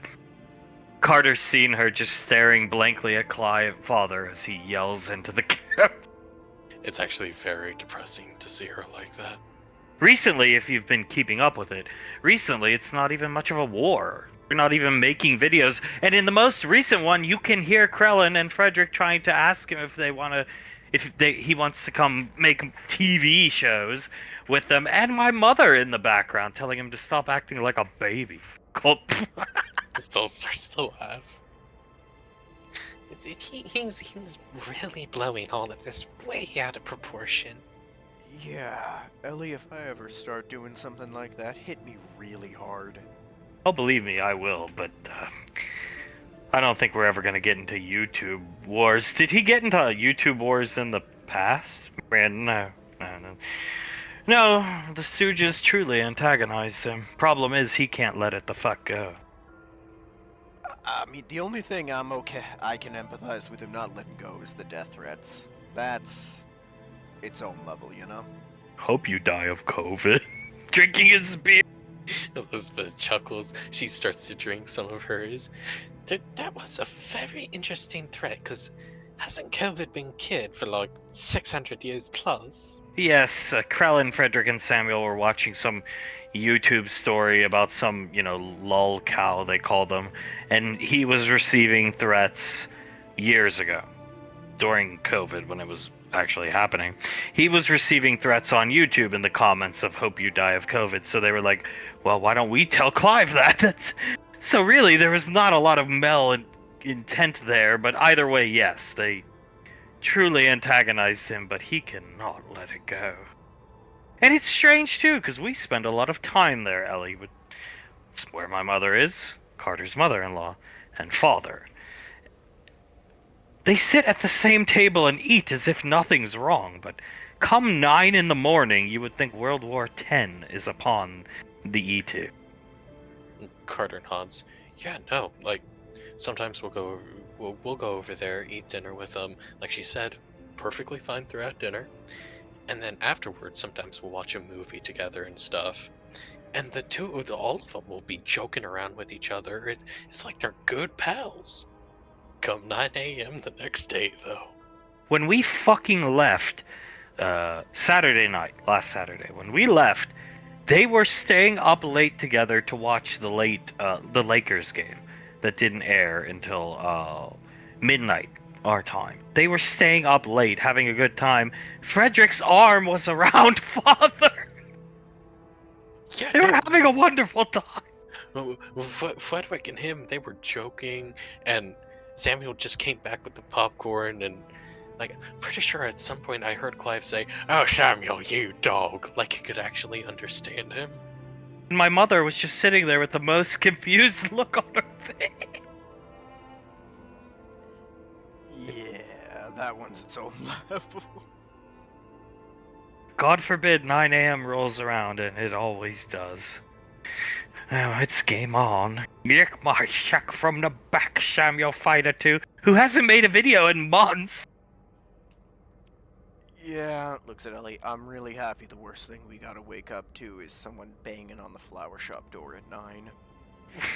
Maybe somebody should try to talk to it. Oh, it's been tried. It's soul nods. We basically all of us have tried, including his girlfriend / well, at this point, wife. The Primarch has tried to talk to him, and he, to her face, "Oh, they're your favorites. That's the only reason you're talking to me like this." And I think, I won't speak for him, but I think, your father was fighting back, punching him. I mean, did you see him? He doesn't. His eye doesn't twitch very often, but when it does, you know he's angry. You know, our mom and dad tried to talk to him, and he basically, yeah, stay out of my business, hunk. And that was. He told my mom to talk to the hand. Benny laughing. Colt, talk to the hand, huh? Yeah, no, it was like, talk to the hand, sister. That's a really good way to lose your hand to Davine Rainfall. Yeah. Soul starting to laugh. Did she have her ODM gear on? And she did not. No, she didn't have her DM gear on at that point. Yeah, I think, Clivey's got a chip on his shoulder, and speaking as someone who had one, the only way to get rid of it is to get your ass kicked. Get him drunk and send him out drunk driving. I think I could show Ricky a thing or two. Oh my god! Get him arrested! Everything. Oh look, it's the ambassador himself as they pull him over. Have Miss Icy mind control him into taking a swing at my dad. That'll do it. I think I could show Nicole a thing or two about my control. I think I could show Mr. Wiseau a thing or two about stealing jets. I think I could show Mr. Wiseau a thing or two about being a business mogul. Curtis starts to laugh. I mean, really, that is father. You know, I love him. He's good to my mother. That's all I ever wanted out of a man that was going to be with my mother. But his ego is not my favorite thing about him. No, I'd say, and forgive me, it is his biggest downfall as a human being. I really like the Nevermore one personally. He lights his shoulders on fire. I think I could show Nicole a thing or two about being an Anovi. Soul starts to cry laughing at that one. I think I could show Soul a thing or two about communicating with the lunar goddess. He's just staring up into the moon blankly for hours. I think I could show Soul a thing or two about calling down moonbeams. He'll come to your flower shop. I think I could show Sarah something or two about the floral business. Ellie laughs. Good luck. Wouldn't mind if he came down, but don't really want to hear that. Nah, I'd be happy for him to come down, but no offense, if he said that about my mom, I might actually take a swing at him. Lucky for you, he's too busy at the lane to come go anywhere really. Mother tries to keep him busy, but it doesn't work with keeping his ego in check. Yeah, fair. I wonder what your mom would do to me if I did take a swing at him. I don't know, she's not fond of the ego. She would like him to get knocked down a peg or two so the ego mellows out, but yeah, I don't think that's ever gonna happen. No, I don't think so. No, the entire family's too nice to really, teach him a good lesson, other than today where he's gonna probably be peppered by paintballs by the entire family. I don't think that's his biggest downside, honestly. His biggest downside is he mutters to himself, and he muttered that it always comes back to basic. Oh no. We heard it. Looks at Soul. We heard it last weekend because Sam was sitting in our house. We basically had to drag her over. But either way, she was sitting in the living room. We were trying to comfort her, failing. We know. And he was always coming back to... And then your mom's hand went over his mouth faster than I can pull a fucking trigger. Does he know what that's gonna lead to if she hears him? Probably getting knocked down a peg or two. Soul nods. I am 99% sure that he does know what that would lead to, because his face afterwards, like as Onsoletta's hand covered his mouth, was a look of pure fear at what he was just saying. Yeah. He's like my mom. Has trouble. You see something, you just want to air your grievances. It makes sense. Nodding her head. But if it's not a good thing to say, then my mom can control it. Yeah, father can't control it. Yeah, she's not. If she hears that, she ain't gonna knock him down a few pegs. She's gonna knock him out of the world of the living. A lot of us are quite like that. If we see something wrong, we'll speak our mind. We can control it. Father cannot. He's going to make his grievances known loudly and sometimes stupidly. I've heard him fucking mutter sometimes around me and Carter, "It always comes back to outlaw country." I've heard it. And he laughed. I've heard it as well, and He's always staring at the side of Carter's fucking head, as if he looks like he wants to take Carter's head off. Carter nods. I see him out of like my peripheral vision. Sometimes I see his like upper lip starting to snarl at me. Has it always been like that? Remember, well, we weren't around him as often. I think it's because I'm basically his daughter, and I'm proud to be. But, you know, he definitely may hold something against Carter. No, I'm sure he does, which, you know, fair enough. Fair enough, but I'm sure he does hold something against me. It always comes back to outlaw fucking country. That's the way that month felt, to be fair. I did kind of torment the lane with it. Either way, the snarling is quite disturbing. One night it got so bad, I was like, "Oh, look at the time, we have to leave, Mother, goodbye." And we had just gotten there like 20 minutes prior. Yeah. And don't sell yourself short. You didn't torment the lane. You tormented the entire corner of Australia. That is true, actually. Do the snarl, Carter, do it. The sound he was making. It almost sounded like a dog growling, like a chihuahua growling. Well, that essentially is what father is in the face of people like Grandad Honk. Poor Matt. Little yipping chihuahua. No one's gonna hit it because it's so small. Oh, Colt cannot control himself and wants to play some nice. He wants some tongue into Soul Big Kiss.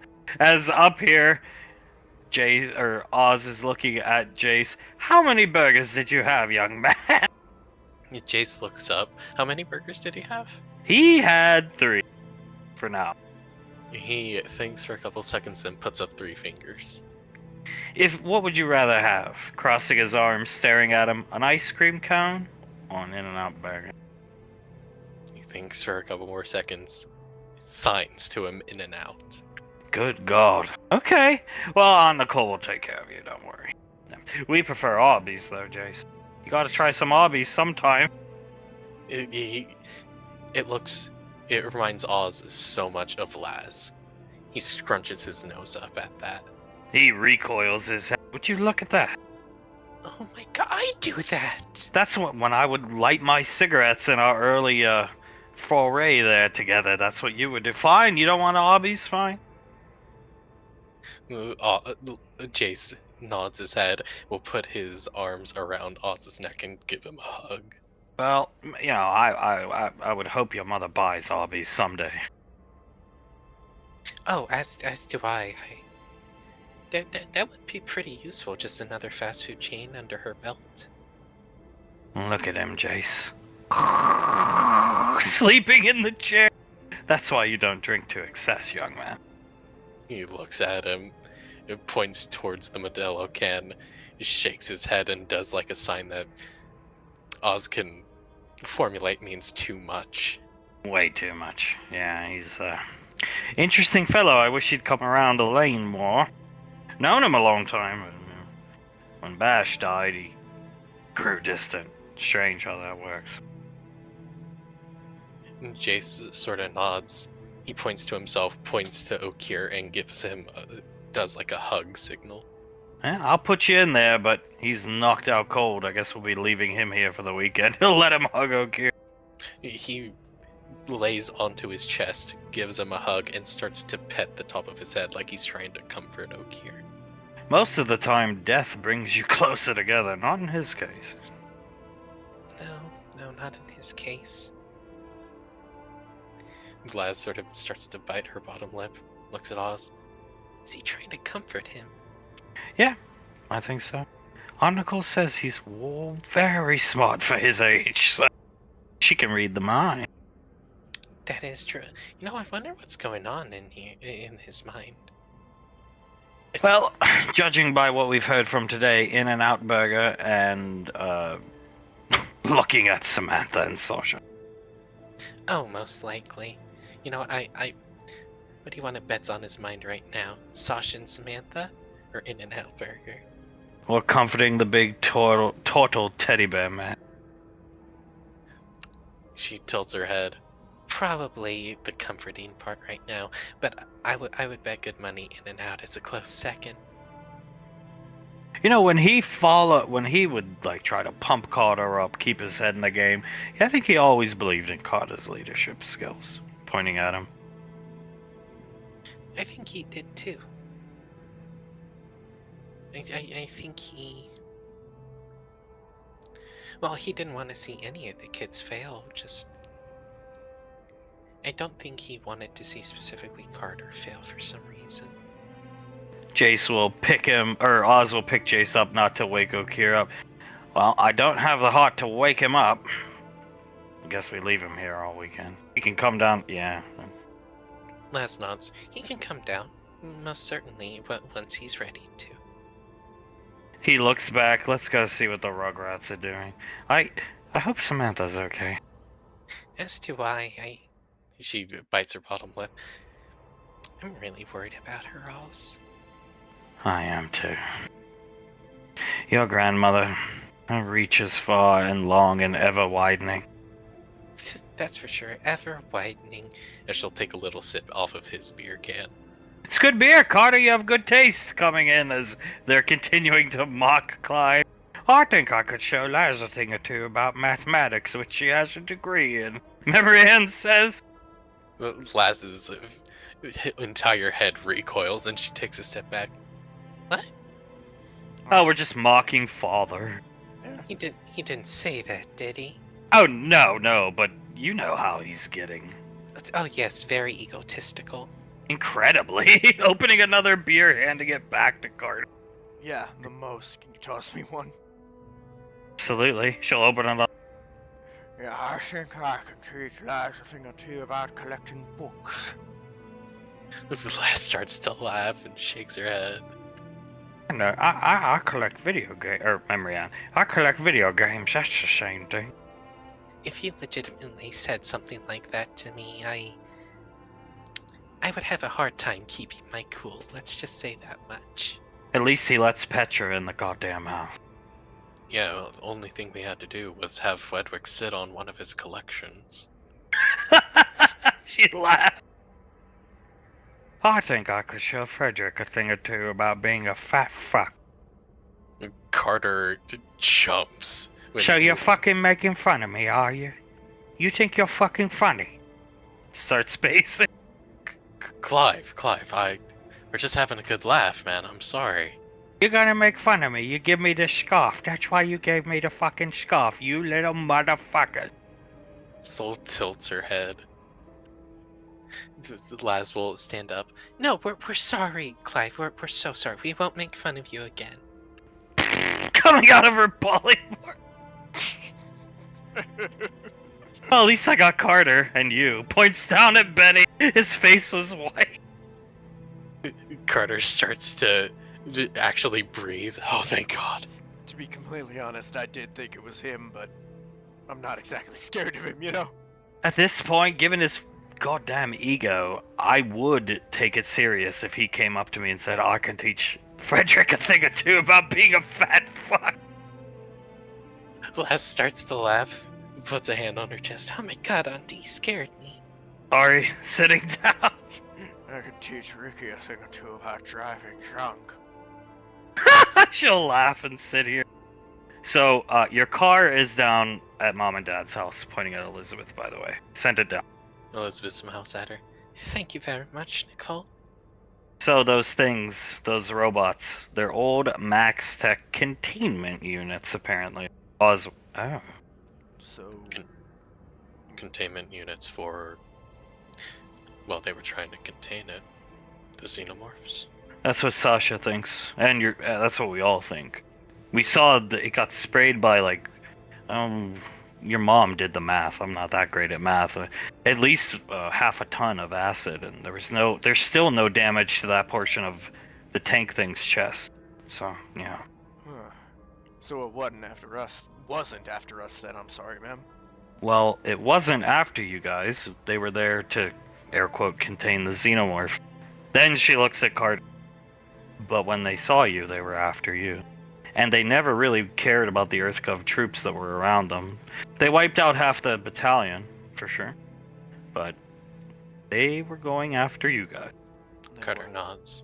So it's safe to assume they were somehow, someway commanded by Strat to deal with us if they saw us, ma'am. Which means you're a big thorn in their side. We're in their bingo book. So we can figure, from what we can figure, she'll shrug, those 3 things, robots, are all one of a kind. Which means you took out some of their big toys. Oh shit. Carter sucks some air in through his teeth. Meaning, if we were about this size of a pin in their sides, we're now about that size. And those things are fucking dangerous too, nodding her head, so they probably had better uses for them, or more uses for them, until you came along. Colt, smiling, nodding his... Hey, remember when you said it felt like we were going in circles? Yes, sipping Carter's beer. Guess if you go in circles long enough, you're gonna fuck up enough of their plans that they're weaker. Oz laughs a little bit. I can't do it. Oh, I think I could show Max Tech a thing or two about creating weapons of war. Laz starts to laugh. It's becoming the new favorite family pastime, I think. Yeah, it's great, ma'am. I think I could show Nicole a thing or two about being Nevermore. I would pay to see that. Cold. She smiles at it. Carter starts to laugh. We keep saying that he would just light his shoulders on fire and go from there. Until my mother freaks out and comes up, Clive, your shoulders are on fire. Oh no, honey, I'm trying to be Nevermore. I would also pay to see that. would Oh god, imagine if he goes up to your dad. I think I could show Julius a thing or two about motion. I think I could show Julius a thing or two about being on fire. The only man in the universe that can do that, mind you. The other person who could do it is long dead, so yeah. And I never could. She told me I don't have the right kind of makeup to do it. I think I could show Ricky a thing or two about training in Antarctica. Oh, I'd love to see him try to run a mile in Antarctica. Soul starts to laugh. Could you imagine him spending 10 minutes in Antarctica? Jesus Christ, it's so fucking cold out here, Scar. What are we doing out here? Why didn't you tell me it was this damn cold? We're going back inside, mate. Carter starts to laugh. Father will eventually come down from this, right, Auntie? I don't know. She shrugs and looks off in the distance. I hope so. Well, Sissy, I mean, he's gonna get absolutely demolished in the paintball game today, so that should knock him down a peg or 2, yeah? For Aunt Suletta's sake, I hope so. Rubbing Elizabeth's head, I really hope so. Miss Icy? Yeah. Might mess with the mood, but I got a question I've been meaning to ask you. Sure. You're the god of time. Can you see, like, into the afterlife? Into the afterlife? No, not in the afterlife. Okay. Then, I was just gonna ask if you could see if Bash is happy with us. No, I can't see. I can't see that. But I would think he is. Just my personal opinion. She'll nod her head. Thank you, Auntie. I appreciate that. Sorry for the intrusive question. Just, we did a toast to him earlier, and it's been bouncing around that if anyone could answer it, it'd be you. He'd probably be happier if fucking Big Galoot back there didn't spend all his time alone, gesturing up there. But pick and choose your battle. Laz nods. Hell, even Jace feels really bad for him. He spent a good 4 minutes or so just comforting Okir by hugging him while he was sleeping. Memory Ann looking back at him, Icy hovers an In-N-Out burger in front of Jace's face. Jace will, I like to imagine he's on Oz's lap. He will stand up on Oz's lap, hold Oz by the collar, and start to lean forward trying to grab it. Oh my god, I'll get it for you. Sit down. He'll sit down, give his dad 2 thumbs up. Thank you, Auntie. Had to give him the burger. I worry about him eating this, though. At his age, does he start to quickly eat? Yes, very quickly. You ain't got none to worry about. He eats his burgers faster than fucking pregnant Pequod. Memory and impossible. Watching him eat the burger. Is it gone? It's already Almost. gone. Yeah, oh, there you go. What the hell? I brought him up here with the intent to watch him look at Sasha because we think it's cute and spoil him. I'd say he's been effectively spoiled for the Friday. Yeah. He just, after he's done eating, he balls up the wrapper, will look around for the trash can, throw it to the trash can, and just pat his stomach. Oh my god. I think I could show Jace a thing or two about eating fresh food. I think I could show Jace a thing or two about eating an In-N-Out burger. Hey, Ellie. Yeah. You think Mom and Dad'd mind if we invited Okir over for dinner this weekend? No, I don't think they'd care at all. If he comes, it's up to him. Memory and good luck. He's, pretty hands off. He is, but I spent so much goddamn time with him, I can't stand the thought of him just sitting here alone all weekend. Would be good for him. He's helping me. And let's be honest, I would have died in that fight if I hadn't been training with him. We all would have. Shoot, Memory and will shrug, playing with Carter's hair. Yeah, all that fucking running. He said it as a joke a couple times, but if he didn't put us through that stamina training and shit, I don't think we would be here right now. And I spent even more time training with him than you guys. He's like an uncle to me, you know? For now, let him rest. He's gonna be fucked up. He drank most of your beer, it looks like. Yeah, no, I got like 4 6-packs.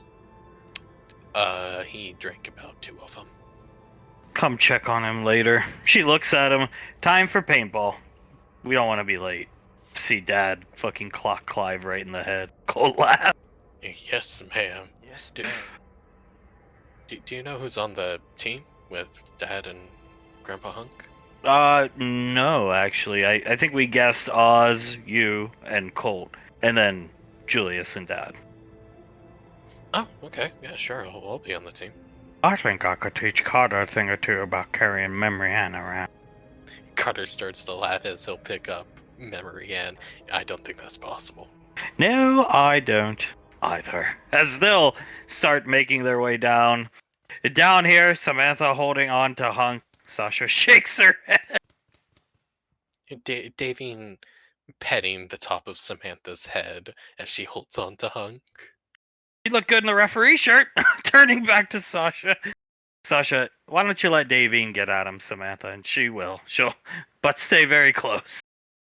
Davine will smile at Samantha as she'll hop into Hunk's arms. Yeah, we saw the wound on her face. We're gonna have Nicole fix that up. Pequod, as soon as she gets here. Yeah. Lifting her shirt casually for Hale. Julius looks down, smiles as Hale goes onto the stomach. Looks at Sasha, or Sam. Yeah, no, don't worry. We'll get it fixed up for you. She looks over at Julius. I'll be coming out of the house more. He looks very happy when she says that. Good, sweetie. Very good. You'll be spending time with the family then? She nods her head. Laz and Oz and Mom and Dad. He nods towards her, walks over to her, puts a hand onto her head. And I say it a lot, kiddo, but I'm proud of you. I really am. She smiles up at Julius as Hunk. Julius, who am I? I think I could teach Hale a thing or two about making contact with Thomas in somebody else's stomach. Julius starts to laugh. What, you guys too? Looking at Mom and Dad. We've been doing that like all day. No, yeah, your mother and I, and even aunts, even your auntie. It's infectious, I think, son. Oh my god. That just goes to show you how much the rainfalls are alike when it comes to this sort of thing. I think I could show Hunk a thing or two about firearms. Does he really think he stands a chance? Yeah. No, yeah, he does. He, Good God. he thinks he stands more than a chance. He thinks he's going to win.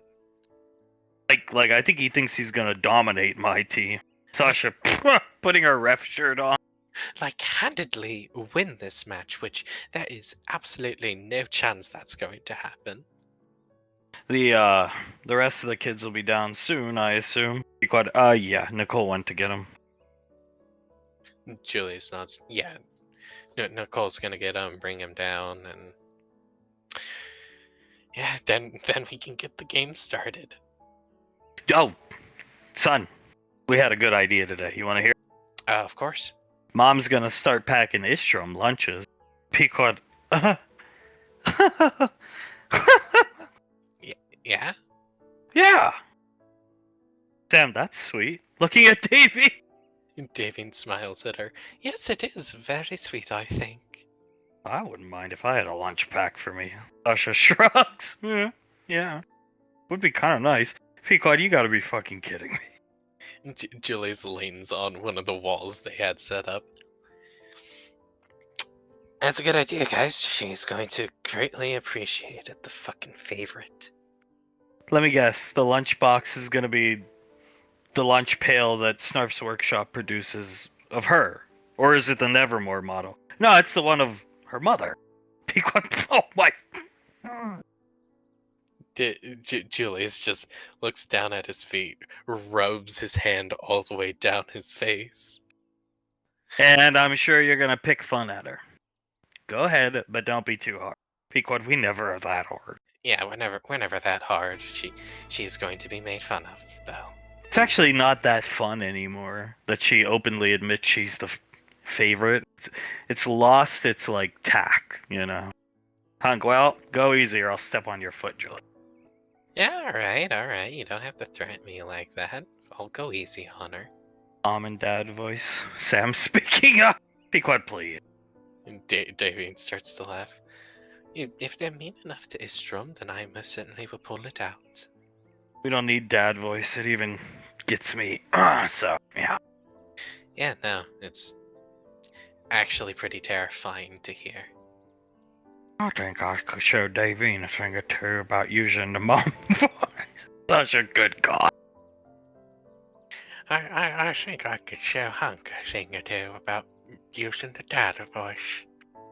You know what I think really did it? Just hear me out. I think it was the Anovian sealing him. He got his, teeth back. He was looking good. He's a little skinny back in the day because he wasn't eating much, but now he looks, good-looking guy, and he got his teeth back, and I think that's where the confidence was rebuilt. Pequod starts laughing.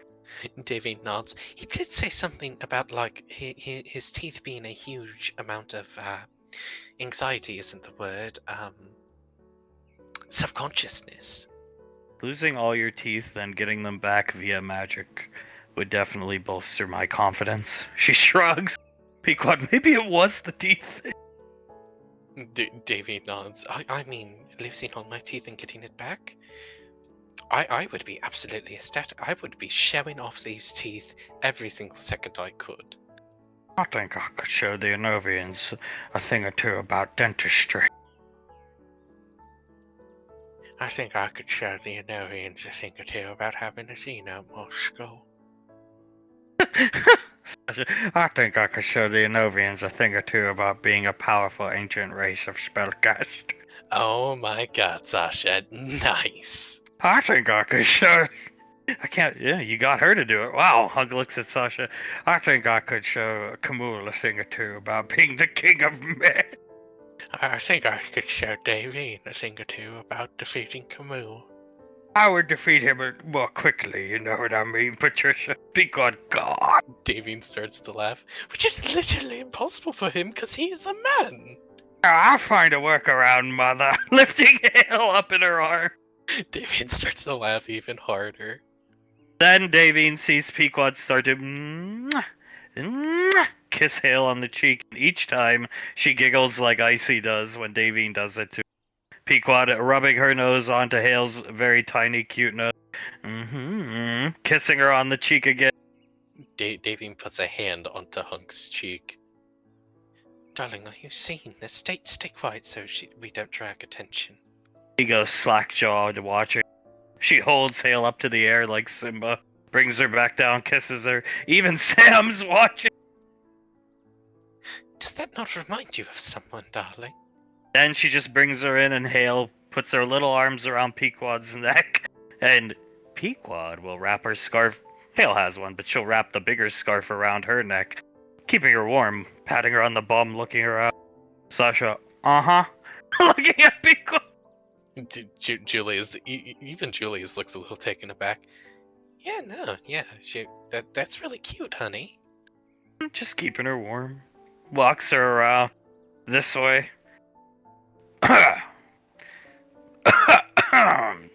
Looking down at her paintball. Julius looks at Sasha. I was Now just she's singing to her, walking her around. I'll just say it, Sasha. We're all thinking it. Yeah, 20 years she'll be packing a lunch for Hale. Yep. Davine starts to laugh as she starts to clap her hands. Now she'll know how it feels. Sam will have to actually put her hand under Hunk's jaw and close his mouth. Whew! Snaps his finger and points at Davy. I was getting ready to do the clapping, you know? Sam laughed. I almost started to clap myself. Now I know how you feel with it. Yeah, no, that's what you want to see. That we should have known at the $3 billion magical artifact thing. Sam laughed. Oh my god, we should have. They're going to have a connection like me and Icy. She'll finally understand. Nodding her head, and then we can make fun of her for packing Hale lunches when she's 60. Davine puts a hand onto her chest. Oh, I don't know. I know how it feels to pack the lunches, you know? It's very rewarding. I don't know if I'll be able to make fun of her. Hunk will nod his head, kissing Davine lightly on the cheek. You are the best mother on the lane, in my humble opinion. Davine winks at him and gives him a kiss on the nose. And you're the best father, my love. Down here, as Hunk smiles, Clive is going over his battle plan with his troops. Suletta's here just listening it over, not a combatant. Yeah, alright, so, yeah, we're all gonna stay grouped up, right? And we're gonna go right down the middle. That's what they least expect, and make sure we have a tight grouping together, you know what I mean? Yeah, because the smaller target is a harder target to hit. Clive, it should be the reverse, dear. You know, if a smaller target's harder to hit, then you want to spread out. Oh, Take my advice. I was in the military for 300 years and a high-ranking officer. right. Well, yeah, no, Well, maybe those tactics are different in paintball. Did you ever think of that, Suletta? Colin, yeah. Much different, me think. Clive idea, very good. Suletta, well, Clive, I'm not trying to step on your toes. She'll kiss him on the cheek. These are your troops. Do as you please. I will be cheering for you. Please impress me. Oh, I must definitely will, my love. And make sure you wear face protection, please, Clive. Oh, of course, I mean, I would be stupid not to. Good. She'll kiss him lightly on the lips and close the door, moving up to Hunk and Davine's party. As the kids are showing up, getting into the stands, with one final In-N-Out burger for the day. Icy coming down, staring at Pequod, walking by. What the fuck is that about? Suletta's eyes are locked onto Pequod. Yeah, so we all have good money that her and Hale are gonna have a connection like you and Mom's. Holy shit. Looking at them, Suletta. Oh, it's heart melting. It is. I'm going to cry, I think. Oh, Auntie. He'll put an arm around her and start rubbing her arm. It's just nice to see, you know? I have the same effect with Nicole and your mother. It's just, when they're an infant, it's a little more touching, you know? Yeah, no, for sure. As Davine will, give me 1 second, darling, hop out of Hunk's arms, walk up to Nicole, and put her arms out. Butterflies? Butterflies, darling. She'll lean in and give her butterflies. She starts giving her nose rub Eskimo kisses, Pequod not paying attention, doing the same thing to Hale. Sam's head going back and forth. Sasha, just looking down at the stupid guy. Yeah. Darling, do you want to hear some wonderful news or an idea that I had? Sure, looks at her mom, eyes sparkling just like him. What if I start packing you lunches, darling? Hand on her heart. For real? Oh, most definitely. We even already got the lunch pail. Wait, what kind? The one with me on it, darling. Oh, yes, the ODM one. Yes, darling, the ODM one. What other one? Sam pointing at Icy and then over at Hale. That would be really sweet. Wow. Of course. Darling, please don't start crying. I'll start crying, please. Icy hugs her mom tight as Sam pointing back and forth to Letta, tearing up more. Hunk starts clapping loudly. Sasha, good God, moves her head away from Hunk's loud clapping. Julius looks at Hunk clapping for those two. Looks over at Pequod and Hale. You know what? As he'll start clapping as well. You see? You get it, motherfucker. Pointing at Julia. Fuck, I think I do. Integra coming down. Pequod taking both of them and coming back, kissing Integra on the head. Is Ash's son here? Julius will look up at the stands. Yes, he is. Okay. Colt. Oh shit. Colt and Soul are making out. Game time decision. I'm gonna take Ash's son. I'm gonna take Oz and Carter. I want to break that up. She's out of the fucking chair. Why would I break this up? So let it know. Good idea. Very, very good idea. Oh God, Auntie. As he'll give her a hug and just start patting her back. Ricky, Carter, Oswald, you're on the team. Ellie sir? clapping loudly. Me, sir? Yeah, come on, get on down here. If Delta trained you, you should be able to shoot. We got stiff competition. Carter just lets out a snort. Yeah, right. As he'll stand up. Alright, let's get going. Yes, sir. Looks back at Ellie. I'll try to catch him for you. Get Clive kissing him. Get him. He'll give her a big kiss. Goodbye, Carter. Go easy on father. Kissing him. He'll give her a kiss. I'll do my best. As he'll start to move down. Oswald hand Jason his In-N-Out burger to lad. If I hit him in the head, can I do whatever I want to you tonight? Oh, I mean, that was always on the table, but sure. Okay, we'll get extra freaky tonight then. Kissing her. Kissing Jace on the head. Look at him eat that fucking burger. It's already gone. He's demolishing. Oh my God. He's gonna grow up big and strong. Proud fatherly smile walking down. Coming down here. As the favoritism still being played. And in here, Scar. Shit, dude. Looks at Claude. Wow, what's up? I'm fucking nervous, man. We got a chance here to finally beat Team Hunk at something. I'm Cottonmouth, you know what I mean? Oh, right. Do you have any water on you? Forgot me canteen. You look like Frederick forget his too. Looking at Fred. Oh yeah, no, I don't bring my canteen with me.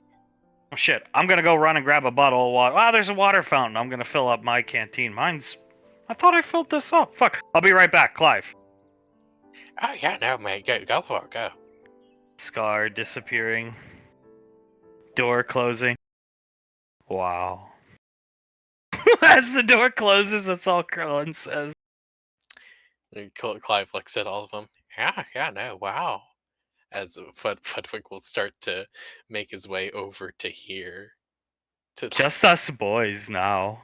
Holding his gun out. Yeah, no, just us boys. He starts to look around as Krillin locks this door. What's going on, guys?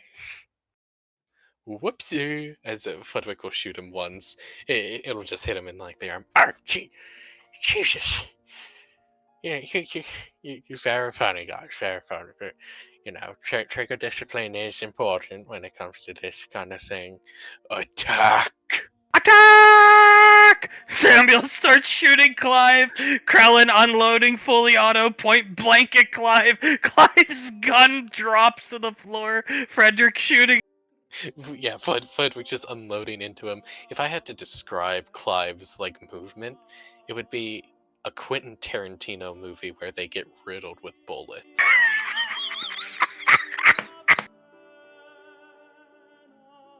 As the noises he makes are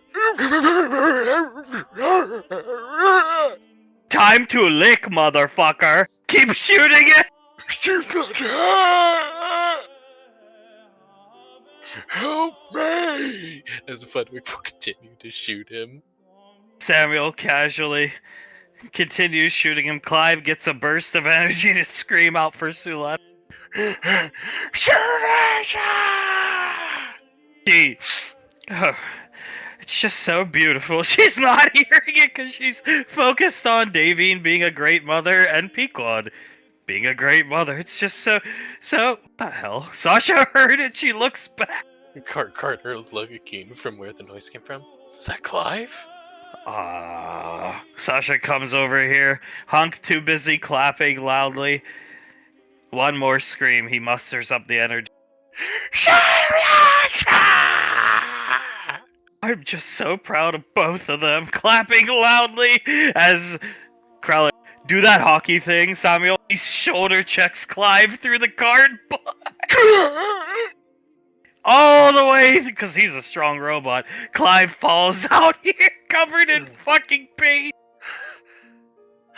He starts to crawl along the ground, pulling himself forward with his hands, trying to make it to the group.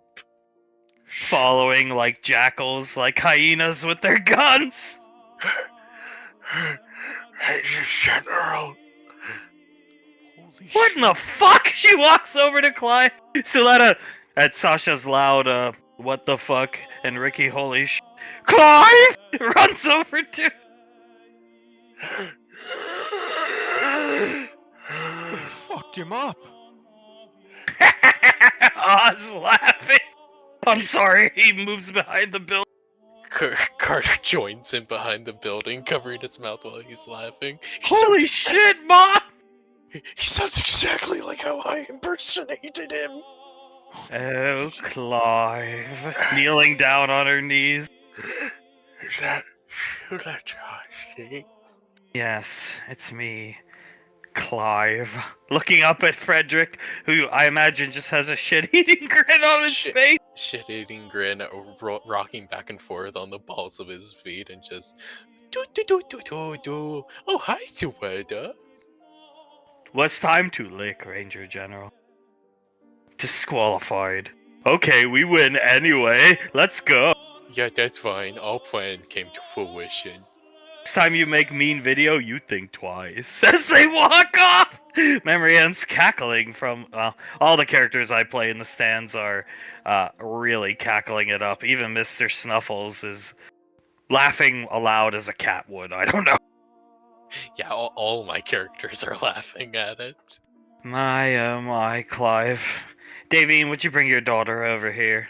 Yes, of course. She'll pick Izzy up and bring her over. Come over. Would you please, Nicole? She'll heal Clive. You still heard it. Oh, thank you. Thank you, General. Well, Clive.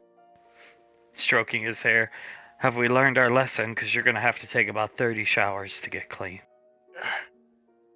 I believe I have, my love. You told them to lick your sack, and came time to lick Clive. And like they did. Clive, you got shot with paintball guns. You didn't get shot by a fucking 7.62 in the lungs. Man up. She lightly kicks him in the shoulder with his foot. Ow. You had all the protective gear on, including the face mask. Carter leaning against this building. Just Jesus Christ, I was shot 4 times on my second mission out to the frontier, and I didn't sound like this. Oh, God. it is pretty funny, ma'am. He's quite overdramatic. Are you feeling better, Clive? As good as one can feel after that. So, stroking his hair, when 9 a.m. rolls around tomorrow, we're going to make a normal video and thank them for buying you your game, whether they colored over it or not. Yes, I'll be thanking them, ma'am. Come, she'll have to pick Clive up. We'll take you home. Oh joy. Here he comes. What the fuck? Scar coming back. Clive, what happened? They got me, mate. Who? You motherfucker, pointing at Julian. What the fuck? No. Excuses. They fucking jumped him, man. He looks around. Oh. Suletta, it was time to lick Scar. Come on, brother. We've been telling you gotta lay off him. I'll be laying off him, don't worry. Here, I'll carry him. We'll go back home. He needs a rest. Here, Davy. Or here, Ranger General. Giving Sasha his gun as Clive is escorted out. What the That's so stupid. Fucking awesome. Did you see how overdramatic he was? Sasha, oh, God. Why was he breathing like that? It sounded like he was on like a respirator. Well, there goes that. I'm watching them carry Clive off. I disqualified them and they still won. They did technically win. This is what they've been waiting for, I guess. I don't know, darling. I think that was pretty worth it. Yeah, no, I think that needed to happen for Clive's sake. I guess I'll never know whether he's gonna teach me a thing or two. I don't think we'll ever get him to come play paintball again. No, definitely not. Ale and Integra were both pointing and laughing at Uncle Clive. The entire time. Even Jace, up in the stands, was pointing and laughing. Hunk will, well, how about Icy, I'll come take Hale. Ale will tighten around Pequod. See, or not, I get it, trust me. Wow. Pequod will once again wrap her scarf around Hale. Oh, that's good. Davine raises her eyebrows. It's Drum, come here. She'll come back. She'll wrap her scarf around her. That's good, isn't it, Mom? It feels nice. It is very good. Very warm, isn't it? Pequod will, well, kiss Integra on the head and Hale. You guys want to just go watch a movie in the theater, a couple movies? Then me, Julius, Nicole, Sasha, Towns, and Aunt Suletta have some things to do. I think she's really gonna need it after today, Aunt Suletta. You're gonna get high. That's what you're gonna do. You could just say Even the Ranger General herself, you've stooped down to that level, huh, Patricia? Sasha shrugged. You've managed to convince the Ranger General, darling. I want to see high Suletta. Sam laughed. Well, honestly, I want to see it too. So, I fully support you in that, darling. She will need it after what just happened. Did you see how dejected she looked at overdramatic Clive? She looks so damn dejected. Colt, I like to imagine Colt pulls away from Soul. They were too busy. What the hell happened? Benny, Uncle Clive got dunked on. He got absolutely destroyed before the game even started. Well, the rest of the kids coming down, everybody coming down. Yeah, we'll go watch some movies. How about that? Okay? Then, everybody can go do what they want. But, I'd say the Rainfall Paintball League is, hereby canceled. Marianne laughing. Somebody recorded that, right? Oz points up to the cameras around the arena. Apparently, Clive wanted the entire match to be recorded so he could really point out the things that he taught Grandpa. Oh, dude, they dicked on him. Sorry, patting Jace on the head and Integra and Hale. Sorry, but they totally, what-ed him. They did. They trashed, dude. Marianne, please don't, Benjamin. Is that Suletta I see? Then Carter thinks, he could say, Marianne, you look so much like your mother. Carter will lean against the wall dramatically, hand up against his forehead. Marianne, you look so much like your mother. Oh God, stop it, Carter. Carter starts to laugh. All right, food and movies. Mama Lan, so I done put something on after I get some loving from Jace. Oh God. Oh God. Your turn. Hale pointing at him. Oh, come on now. I was having such a good day. The tracks coming in to see Jace since he was gone all day. They've missed him. And everybody will get some food before watching some... Actually, no. Flashing to basic training. Or at least JJ's bed. JJ closes his eyes. You never really know that exact moment you go to bed. You fall asleep. But JJ wakes up and he saw this place being built. The paintball arena. JJ looking around. He sees Clive getting gunned down, and him falling all the way out here. JJ walking around the walls, getting a better view. What the fuck is going on? They fucking shredded. What happened to you? He jumps, rolls behind the wall, then pinks his head out. What the don't scare me like that, Jesus! He puts both her hands on her face. What happened to your hair? They shaved it off, Nicole. Those monsters! What are you talking about, Molly? He stands up. Your dad's hair, it's amazing! I know. They shave everyone's hair off. They shave Dad's hair off. Monsters. Well, I mean, don't worry. You won't have to see me like it as much. You call me the second you get back to the lane. Even if it's like 4 a.m., I will wake up before she sees you like this. Oh, yeah, no. I honestly, sis, I was planning on doing that. God, I miss you. He gives her a hug. Oh, I miss you too. I wanted to show you something. This is really... Anyway, she'll fast forward it up to where everybody's leaving and getting ready to go. JJ sees the large group of B squad leaving, because they're gonna go back, get some chicken, and then go watch some movies. Hunk and Davine and this group leaving. You see how Pequod is with Hale? Remind you of anybody? Yeah, you and Mom. Yeah, she's over here. Oh, look at the way she wraps her scarf around her neck. Yeah, I'm seeing Mom do that to you now. An idea you got from Pequod, isn't it? I think slowly but surely they'll actually come together because of this, I hope, and Pequod won't be so, mad about Mom. Standoffish to her, angry about her, doing that, ball the fist thing that she always does. Even little Integra's doing the face, but look over there. He'll turn to look. She healed Sam's face, so no wound. And she's looking at a picture of JJ. Smiling, actually.